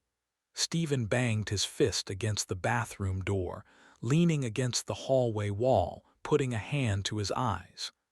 We have to get you more. As soon as we can get on the move again, we'll find a pharmacy and get you more. I'll be fine, Charlie started, then pressed his fist to his sternum, rubbing hard against the twinge of pain that came on. Should probably take some more soon, though. Been trying to stretch it today, not the best idea with all the stress. Stephen moved closer, placing a hand on Charlie's shoulder. The fabric of his shirt felt damp with sweat despite the house's moderate temperature. I wish you had told me sooner, but we'll figure something out, Dad. I promise. The word Dad slipped out without conscious thought. Stephen had married Charlie's daughter, Stacy, over a dozen years ago, but rarely used the familial term. I'm a tough old son of a gun, Charlie smiled, straightening against the pain. Just, don't tell Jack, okay? I don't want him to worry. Agreed. Poor kid's got enough on his mind as is. I can tell he's freaking out about his mom and sister, but he's trying not to sh. From outside, Jack's voice carried faintly through the windows, not a shout of alarm, but a shout nonetheless. And Stephen paused mid-sentence before he and Charlie rushed down the stairs and out the front door, their boots thundering across the old porch boards. Looking around, they saw Jack standing before the massive red barn, its double doors partially open on rolling tracks. Jack, Stephen jogged over to his son while Charlie followed behind, Stephen's tone sharp with concern. Dude, come on. You can't be wandering off like that. Jack stood before the entrance doors that hung from rolling tracks mounted 12 feet high, their hardware over-engineered for smooth operation, despite their massive weight. Each door leaf measured 8 feet wide by 12 feet high, constructed from diagonal boards over a framework of mortised beams. Charlie whistled softly as they approached the entrance. Post and beam construction, he observed, pointing to the exposed joinery visible above. They don't build them like this anymore, not unless you spend some serious cash. The main support posts measured 12 inches square, their surfaces showing adze marks from their original shaping. Stephen's hand settled firmly on Jack's shoulder, the gesture containing both relief at their discovery and concern over his son's disobedience. "We told you to stay by the tree with our packs," he said, keeping his voice steady despite his worry. "You were supposed to be our lookout." "But Dad, I was looking out," Jack protested. "I was just over here and look." He gestured toward the well-maintained equipment. Stephen paused from his admonishment of his son and took a step toward the barn, his eyes slowly adjusting to the dim light. Inside, the air hung heavy with distinct layers of scent, sweet hay from the loft above, machine oil from the equipment below, and the subtle mineral tang of concrete from the floor. Dust motes danced in shafts of sunlight that penetrated between the siding boards, creating a cathedral-like effect in the vast interior space. A Farmall 504 tractor, its distinctive red paint marking it as a 1960s model, occupied the center bay beside a flatbed trailer. Its engine compartment appeared clean, and the tires showed no signs of dry rot thanks to regular maintenance, and the trailer's oak deck boards had been recently replaced, their fresh surface contrasting with the weathered steel frame. Coils of baling wire hung from the tractor's fender, meticulously wrapped and secured with twine, ready for field repairs should the need arise. Against the far wall, partially obscured by a canvas cover lying over the back two-thirds of the vehicle, rested a late-model Silverado pickup with an extended cab. The cover's tautness revealed clean body lines underneath, while small details, fresh tire sidewalls visible below the cover and minimal dust accumulation, hinted at both recent use and good mechanical condition. Through the windshield, a child's toy soldier stood sentinel on the center of the dashboard, positioned as if guarding the vehicle's interior from intruders, its plastic rifle held at the ready. Farm implements hung from the walls and rafters in careful organization. Hay forks, their tines gleaming from regular use, occupied brackets near the loft ladder, while mechanical implements, chain hoists, pulley blocks, hydraulic jacks hung from mounting points. Spools of different gauge wire occupied a wooden rack built specifically for that purpose, each labeled with its intended use: fencing, electrical, and household. A workbench stretched 20 feet along one wall, its surface scarred from years of being used, but it was clean. A dustbin nearby half full of wood shavings, trash, and odds and ends. Beneath the bench, roller cabinets held additional tools, their drawers clear plastic and labeled with printed tags. A magnifying lamp extended from a wall mount, its articulated arm positioned to illuminate the current project. A disassembled carburetor, whose components were arranged on a shop towel laying atop a metal tray. Small glass jars filled with categorized fasteners lined the back of the bench in graduated heights, their contents sorted by size, thread pattern, and application. A worn leather apron hung from a hook at the end of the bench, its pockets permanently molded to the shape of the tools they had carried for decades. See, and there's even fuel tanks in the corner. Jack pointed toward two steel tanks mounted on elevated stands, their gauge faces indicating substantial reserves of both gasoline and diesel. Between those and the truck, I found us a way home. Charlie moved between the Silverado and the workbench, his boots leaving clear prints in the thin dust on the concrete floor. "The boys got a point about the resources," he admitted, a grim smile on his lips as he turned to face Jack. "But that doesn't change the fact that we need you to follow instructions exactly right now." He ran a hand along the truck's canvas cover, pulling it back to reveal the full length of the vehicle. "Your safety matters more than any discovery," Stephen added, his grip on Jack's shoulder loosening slightly. "If there had been other people in here, or, God forbid, that fungus." The afternoon light slanting through the barn's upper windows had shifted noticeably, marking time's passage with lengthening shadows across the equipment. "Oh," the word slipped quietly out of Jack. "I didn't think about that." "No harm done this time, but next time. Think before you act, okay?" Jack nodded, and Stephen gave him a quick hug before moving into the barn, looking around at the plethora of resources at their disposal. "Cool. Now, let's see what we're working with here and figure out what to do next." The barn's doors hung open to the lengthening shadows, the gap between them offering a clear view of the cornfield's edge. The late sunlight caught the tops of the corn stalks, their tassels swaying slightly in a breeze too gentle to feel inside the barn. The movement drew their attention, a reminder that the shelter they'd found, however well equipped, lay directly in the path of approaching danger. Chapter 17. The farmhouse's wall clock marked time with mechanical precision, its brass pendulum reflecting fragments of moonlight filtering through the bay window. The hour hand crept past 2, while the minute hand settled onto 17, each tick reverberating through the silence of the house. The tick-tick-tick sound carried differently at night, when the usual daytime noises of the farm fell silent, and the clock's sounds were amplified by the hardwood floors and plaster walls.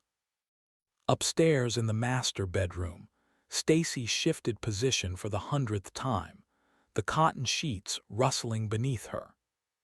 She de-changed out of her shirt and jeans into her normal pajamas after failing for hours to get to sleep, but even the relative normalcy of her clothing and the sheets and blankets hadn't helped. The king-sized bed felt impossibly vast with Stephen's side empty, not just empty, as it sometimes was when he was on the road on trips or for business, but empty with the unknown of when he'd return. "Maybe I should check on Grace," Stacy whispered to herself, then immediately regretted breaking the silence. The words seemed to hang in the air, making the room feel even emptier. The central air system activated with a soft click that carried through the ductwork, followed by the whoosh of forced air through the floor registers. From down the hall, the steady hum of the dedicated mini refrigerator in Grace's room provided its own sort of comfort, a constant reminder that at least one critical system was functioning normally. 2 doors down, Caroline lay in the guest room, though she too found sleep elusive as she lay in the bed, mirroring her daughter's stillness and silence as she studied the gently rotating ceiling fan, contemplating the day's events, and when she would next see her family members.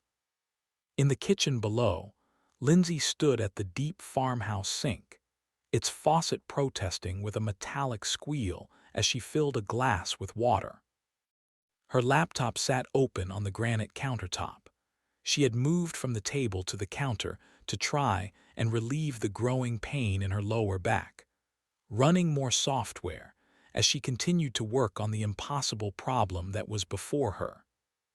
Sleep wasn't just elusive, it was forbidden by her very self, her mind unwilling and unable to release its grip on the madness before her. "Runtime error, insufficient memory," the error message proclaimed in harsh red text as Lindsay circled back around the counter, placing her glass next to the computer with a weary sigh. "Whatever," she grumbled, closing the laptop and turning around, pinching the bridge of her nose and rubbing her eyes. She was tired beyond tired, and beating her head against the wall wasn't as productive as it usually was. "Maybe I need to try something new, something I haven't thought of." She took her glass and drained it, then put it back on the counter again as she slid through the kitchen to the large window across from the table. How do you think of something new that you haven't thought of before, though? Through the kitchen's bay window, a panoramic view stretched across the shallow valley. The house's elevation provided clear sightlines across 5 miles of rolling Virginia countryside, brightly illuminated by the moon above. Fields alternated with woodlots, their boundaries marked by centuries-old stone walls laid by the original settlers. Though the town that Stacy and Caroline had visited earlier in the morning wasn't visible behind the trees and a hill, the space where it was located was visible. A notable gap in the trees behind the hill that marked the presence of the row of small shops and businesses that were the closest thing to civilization. Tonight, something else drew Lindsay's attention, something that made her breath catch in her throat. The western sky, typically painted deep blacks with brightly shining stars, now pulsed with an unnatural amber glow that seemed to emanate from somewhere in that very gap in the trees, where the town was located. Intermittent flashes punctuated the strange illumination, too intense and irregular to be man-made lights. Her hand trembled slightly as she pressed it to the window, the pane cold beneath her touch. Her eyes remained fixed on the horizon, where the unnatural glow painted the clouds from below. "Stacy," Lindsay's voice cracked as she called out, her usual scientific detachment crumbling in the face of what she witnessed. "Caroline, you need to see this." Lindsay's shout reverberated through the farmhouse, and a thunder of footsteps descended the central staircase a moment later. First Stacy, taking the steps two at a time with maternal urgency, then Caroline's measured pace, and finally Grace bringing up the rear. Their varying rhythms echoed through the house's post and beam frame, causing the chandelier in the foyer to tinkle softly. "What is it? What's wrong?" Stacy's voice carried the edge of someone already anticipating bad news. She wore a nightgown over her pajama top and bottoms, its fabric worn soft from years of washing. "Lindsay," Caroline called out as she entered the room. They found Lindsay pressed against the bay window's center pane, her breath creating expanding circles of condensation on the glass. She remained wordless as Stacy moved beside her. Then Caroline moved to stand behind them, her hand finding Lindsay's and Stacy's shoulders in the half-light. "Dear Lord," Caroline whispered, the words barely audible. Her fingers tightened on Lindsay's shoulder. Grace pressed close to her mother. "Mom, what's going on?" "Is that," Stacy whispered, her voice hollow, "is that what I think it is?" "I think so." Lindsay's voice was a whisper as well. "It's too close, way too close to be Blacksburg, so it has to be Innsburg, right? The location looks right. But what would cause that?" Stacy gestured helplessly at the scene beyond the window, as the orange glow painted the undersides of the passing clouds in shades of amber and crimson, creating an unnatural false dawn. Black smoke rose in distinct columns before merging into a single dark mass that drifted eastward on the prevailing wind. It, too, lit the color of flames. A sudden plume of orange and black erupted over the top of the distant hill and trees, its sudden brightness causing all four women to flinch, and several seconds later the noise from the explosion echoed across the farm like thunder magnified tenfold. "Oh gosh, I think that was the gas station," Caroline whispered. "Or the propane distributor." Stacy shook her head. "I can't believe this, we were just there this morning." They stood together in the kitchen's half-light, shoulders touching, as more smoke joined the existing columns. The kitchen's motion sensor timed out, plunging them into darkness broken only by the moonlight and the distant inferno. The orange glow reflected off the window's surface, superimposing itself over their own ghostly reflections in the glass. "We were just there," Stacy whispered again, her hand finding Grace's in the darkness. "This morning, we were just there. We should be hearing fire engines and ambulances. Lindsay's eyes narrowed as she searched the distant valley in vain for any signs of flashing blue or red. Where's the emergency responders? Most of them probably went to help in Blacksburg today, Caroline said. It's possible there are no more first responders left in the area. Through gaps in the mounting cloud cover, the moon provided just enough illumination, along with that from the fires, to track the distinct columns of smoke. Each plume rose a few hundred feet before catching the prevailing winds that swept in from the west, the currents stretching the dark masses eastward, creating tiger stripes across the night sky that were visible in both the moonlight from above and the flames from below. A new explosion blossomed on the horizon, its pressure wave taking several seconds to reach them just like the first. The sound, when it arrived, caused the bay window's glass to vibrate in its wooden frame. The blast's orange fireball climbed into the sky, illuminating the underside of the cloud layer. Well, there goes either the gas station or the propane distributor, Stacy shook her head. I hope no one was there at this hour. Grace pressed closer to the window, her breath fogging the glass. You can see the flames now, she pointed toward a new glow that had begun to paint the horizon. Over there, edge of the hill. Caroline's fingers found purchase on the windowsill's oak trim, her knuckles whitening against the wood's dark grain, as another explosion sent vibrations through the house's frame. The blast wave rattled the mason jars of home-canned vegetables on their pantry shelves, the glass containers clicking against each other like wind chimes. What was that? Caroline whispered. Don't tell me those are going to keep happening. I don't know. Lindsay sought for an answer that she couldn't find. Is there another gas station or something in town? The question hung in the darkness as the four women huddled closer together, their reflections ghosting against the glass. The window gave their mirror images a bluish tint that made them look like specters watching their own world burn. The winds above the town began to pick up, drawing the smoke columns out faster, thinning them out.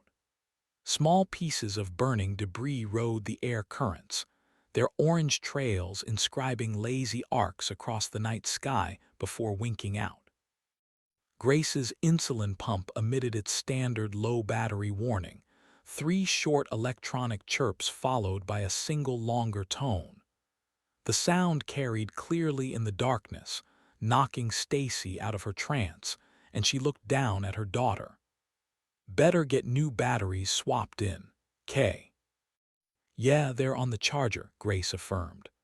Mom, if that's the town, then the grocery store, the pharmacy. We'll figure it out, honey. Stacy pulled Grace tight to her side, squeezing her as much to comfort the young girl as to give herself a measure of support. I don't want you to worry one bit. We're going to figure it out. I promise.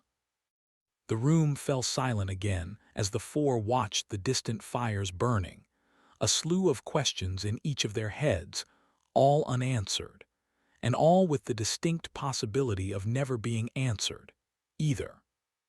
Thunder chopped through the silence as a helicopter thundered past overhead, flying toward the west, its shape briefly blocking out the stars as it made its way toward the disaster. The sound of its rotors faded quickly, leaving only the glow of the fires and the worry of death carrying swiftly toward them across the valley. Chapter 18. The last rays of the evening sun cast elongated shadows through gaps in the barn's weathered board siding, the light filtering through knotholes and warped joints in foot-long strips across the floor. Stephen braced his shoulder against the massive sliding door and pushed, almost stumbling as the door rolled closed more easily than he expected. Dirt caught in the track's channel crunched audibly fragments of straw, rust flakes, and the desiccated remains of mud dauber nests that had accumulated since the door's last use. and Stephen caught the door before it closed fully, leaving it open a couple of feet.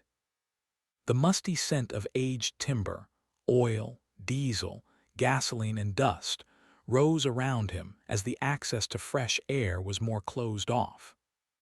Shafts of golden light pierced the disturbed dust that now danced in the air currents, transforming the barn's cavernous interior into a cathedral of rural antiquity, silent except for the distant calls of meadowlarks and barn swallows claiming their evening territories across the surrounding cornfields. "Not exactly airtight, is it?"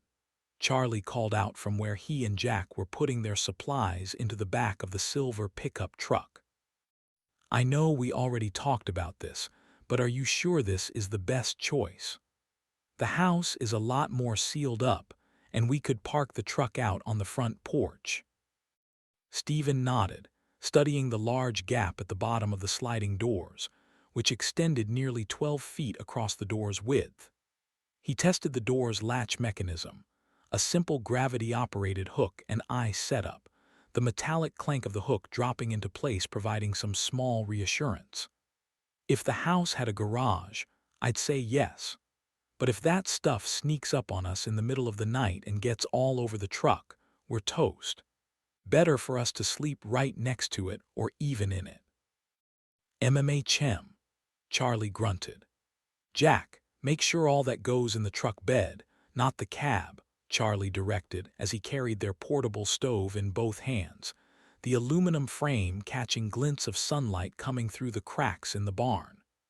The pickup truck they discovered now sat just inside the barn doors, the paint on its front third still dusty from spending who knew how long unprotected by the canvas cover.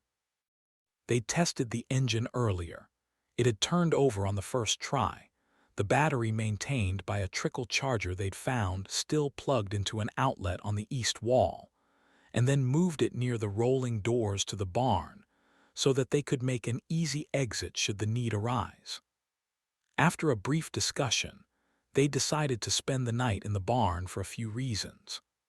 The first was to get some much-needed rest after spending the whole day on the run. The darkness also presented a challenge they'd brought up before, namely the inability to see the fungal growths or spores. Driving through the night could lead to unintentionally driving directly into the fungus, which would mean a quick death for them all. Finally, the barn had been chosen over the house for its ability to house both them and the truck in the same space, so that if the fungal growths came in the middle of the night, they could quickly get into the truck and escape. That was the theory. Anyway, whether it would work in reality was anyone's question, and not one they wanted to find the answer to. Jack carefully arranged their gear in the truck's bed, adding to it the medical supplies his father and grandfather had salvaged from the farmhouse. The organization showed careful thought, essential items placed nearest the tailgate for quick access, while bulkier gear was secured against the cab to prevent shifting. The cargo net from the back of the SUV had been repurposed and stretched over everything, keeping it secure. "I still wish we could head out now," Jack said, not for the first time that evening. He gestured toward the western horizon visible through the barn's open doors, where the sun hung just a hair above the horizon. "We could make some decent progress before dark and find someplace else to hide for the night." Stephen exchanged glances with Charlie before responding. They'd had this discussion twice already since discovering the truck, weighing the risks of nighttime travel against the urgency of their situation. "It's too dangerous, son," he said finally, his tone gentle but firm. "We already went through this. In addition to the risks from the fungus, we can't risk breaking down or getting lost after dark." Charlie nodded in agreement, absently rubbing his chest. "That crap was spreading fast enough in daylight," he added. "At least here we have shelter, supplies, and a way to escape. We can reassess at first light." Jack's shoulders slumped slightly, but he didn't argue further. Instead, He returned to methodically arranging their supplies, ensuring everything was secured for a quick departure if needed. The afternoon light continued its slow retreat as they worked, transforming from solid beams into ethereal shafts that illuminated swirling dust motes. "You think we got far enough away from it?" Stephen asked quietly, coming to stand beside Charlie near the truck's tailgate. He didn't need to specify what it meant. The memory of that dark mass flowing across the highway was etched into all their minds. "From where we last saw it spreading." Charlie considered the question, his weathered hands running along the truck's rein rail as he thought. "Hard to say," he answered finally. "We covered a few miles at least before the crash, but we know diddly squat about it." He glanced toward the cornfield visible beyond the barn doors, its straight rows extending toward the horizon. "All we can do is hope it was far enough." The sun's angle had shifted enough that most of the barn's interior now lay in shadow. The remaining light caught the edges of farm implements hanging from the walls, harrow tines, and plow blades, casting angular shadows like abstract art across the wooden siding. The barn's vast interior space seemed to absorb their voices, making even their footsteps sound muffled against the concrete floor. Stephen made another circuit of the barn's inner perimeter, checking each potential entry point. Besides the main doors, he counted two smaller personnel doors, one on the north wall and another on the east side. Both sported deadbolts that engaged smoothly, and he tugged on them to make sure they were locked. "What am I even doing?" he mumbled to himself. "This stuff doesn't barge in through doors." The barn's windows, set high in the walls just below the eaves, all appeared intact, though glazed with decades of grime that reduced them to translucent panels. Stephen was coming back around near the front door when a glint of metal and bright red on a tool rack caught his eye. Mounted on heavy-duty brackets along the barn's eastern wall, a pair of agricultural flamethrowers hung by their shoulder straps.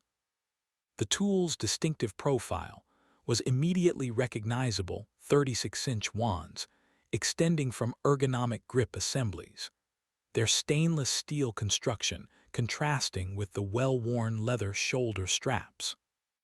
"Hey Charlie, take a look at these," Stephen called out, lifting one unit from its mounting bracket. The flamethrower's weight was around a dozen pounds, its balance point just forward of the grip, making it nearly effortless to hold. The fuel gauge on its removable propane tank read 3/4 full, while its companion unit showed roughly half capacity. Both had integrated piezoelectric igniters, trigger-activated spark generators, so that they could be relit effortlessly when out in the field, without any external equipment required. Charlie crossed the barn and ran his hands over the nearer unit, examining it. "Weed management," he noted. "Also for controlled burns, clearing drainage ditches, that sort of thing. This is a good find, a very good find." Stephen depressed the igniter trigger, producing a sharp snap as the piezoelectric crystal generated its characteristic spark. "Looks like they work," Stephen said, carefully returning the unit to its bracket. "If that fungus gets too close, we might be able to use these to drive it back. Use the masks to block out the spores and the flamers to keep the growth from overtaking us." Jack joined them, drawn by their discussion. "Would that actually work?" "I have no idea," Charlie answered, his tone measured.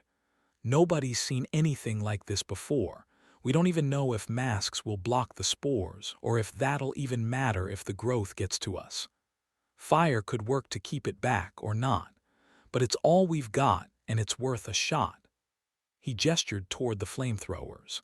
"These won't be much use beyond a short distance. I think the one we've got at home has a range of about 20 feet at most, and if you turn it up that high, you won't have much burn time." Stephen nodded in agreement. Better than nothing, but let's hope we don't have to find out if it works." The conversation shifted to their sleeping arrangements for the night.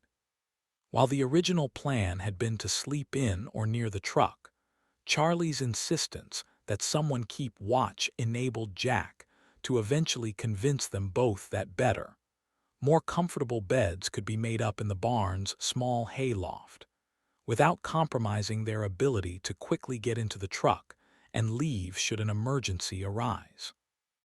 The decision made thanks in no small part to the cramped interior of the truck cab. They finished the night by filling the truck's tank from the fuel reservoir in the barn, then filling several jerry cans full of gasoline and placing them in the back of the truck, in between their gear.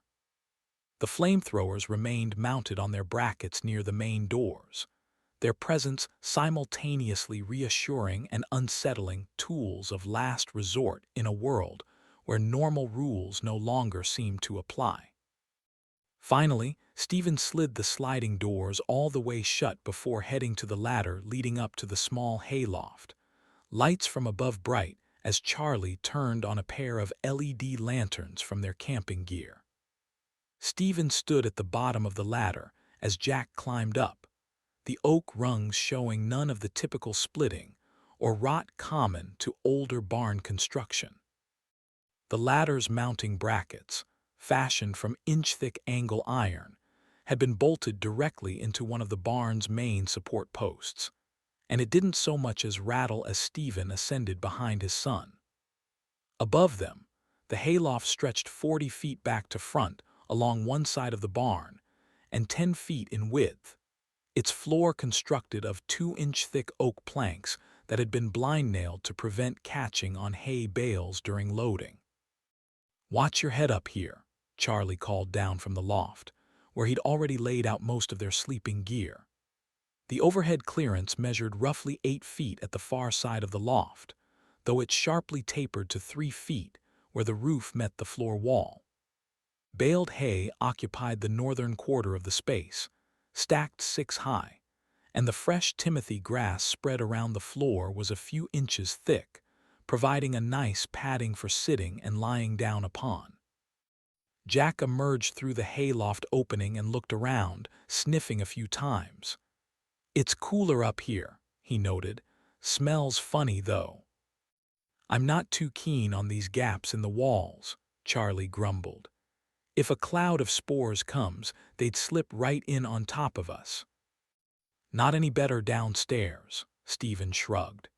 He tested the flooring with his full weight, noting the complete absence of movement or sound. "I still say the house is better. If we can park the car in the living room, I'm all for it." Stephen grinned, Charlie rolling his eyes in response. "Uh-huh. Don't come crying to me if you get spored in your sleep." "Spored, really? Is that the verb we're trying to make happen now?" "It's a perfectly cromulent word, thank you very much."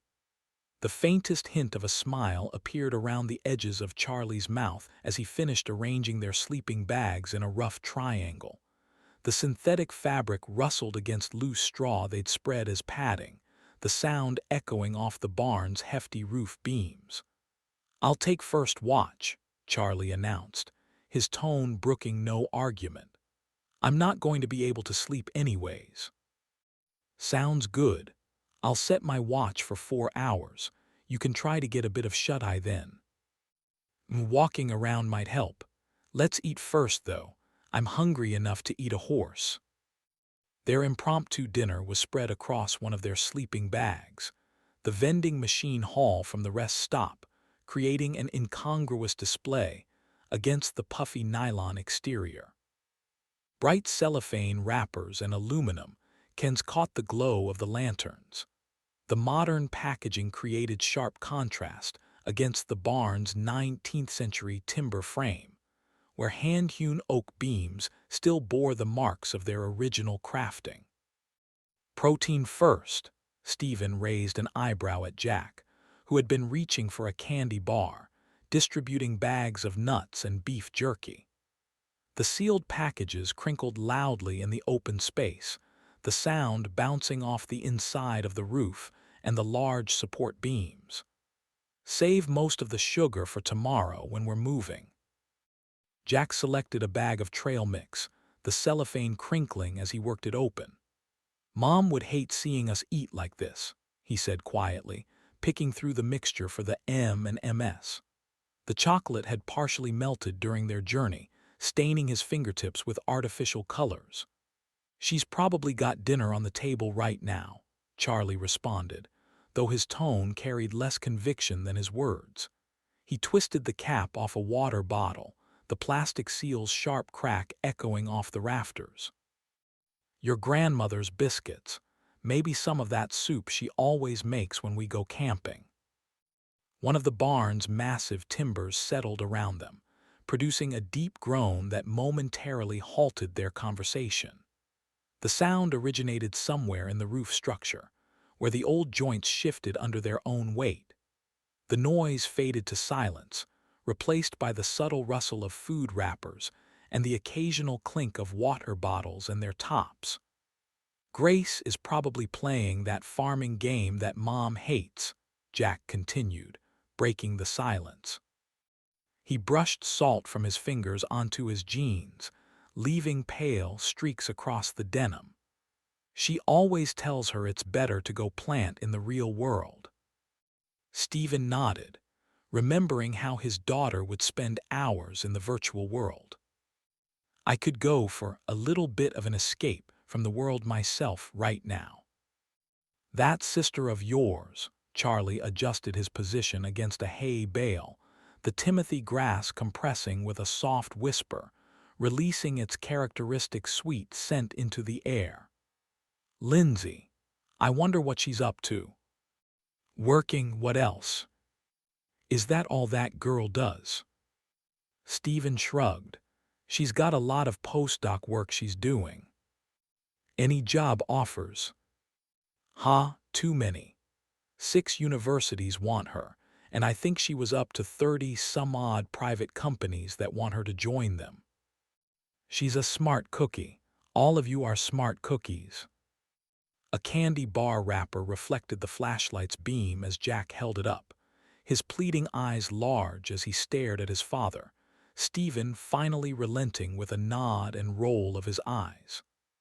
"Aunt Lindsay is smart, but she drives everyone crazy, too." "Hey now," Stephen couldn't help but laugh. "Be nice." "Kid's not wrong," Charlie stifled a chuckle. "But smart people can be kind of annoying, and that's okay.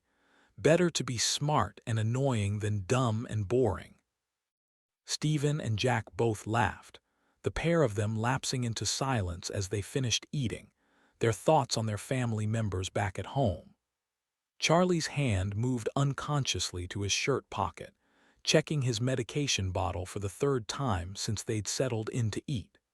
Through gaps in the walls, the last remnants of daylight faded to deep purple.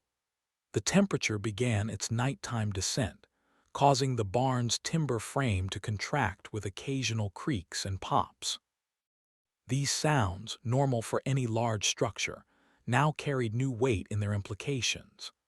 Each unexpected noise drew their attention, their minds unable to fully dismiss any potential threat. Stephen helped Jack get into his sleeping bag atop the loose hay, the smell of the grass mixing with the rest of the barn's odors. "Try to get some actual sleep," Stephen said, zipping the sleeping bag's heavy-duty nylon zipper halfway up, rustling his son's hair. "Don't just lie there worrying." "I'll try." "Both of you try to get some sleep." Charlie balled up his trash and threw it in a corner of the hayloft, dusting off his hands on his jeans before standing up and heading back over to the ladder. "It's time somebody got out there to see if we're covered in mushrooms or not." Charlie descended the ladder and grabbed one of the flamethrowers near the front door, lifting the unit with care. The propane tank's gauge indicated exactly half capacity, and the leather shoulder strap, worn to a mahogany sheen from regular use, adjusted smoothly through its brass buckle.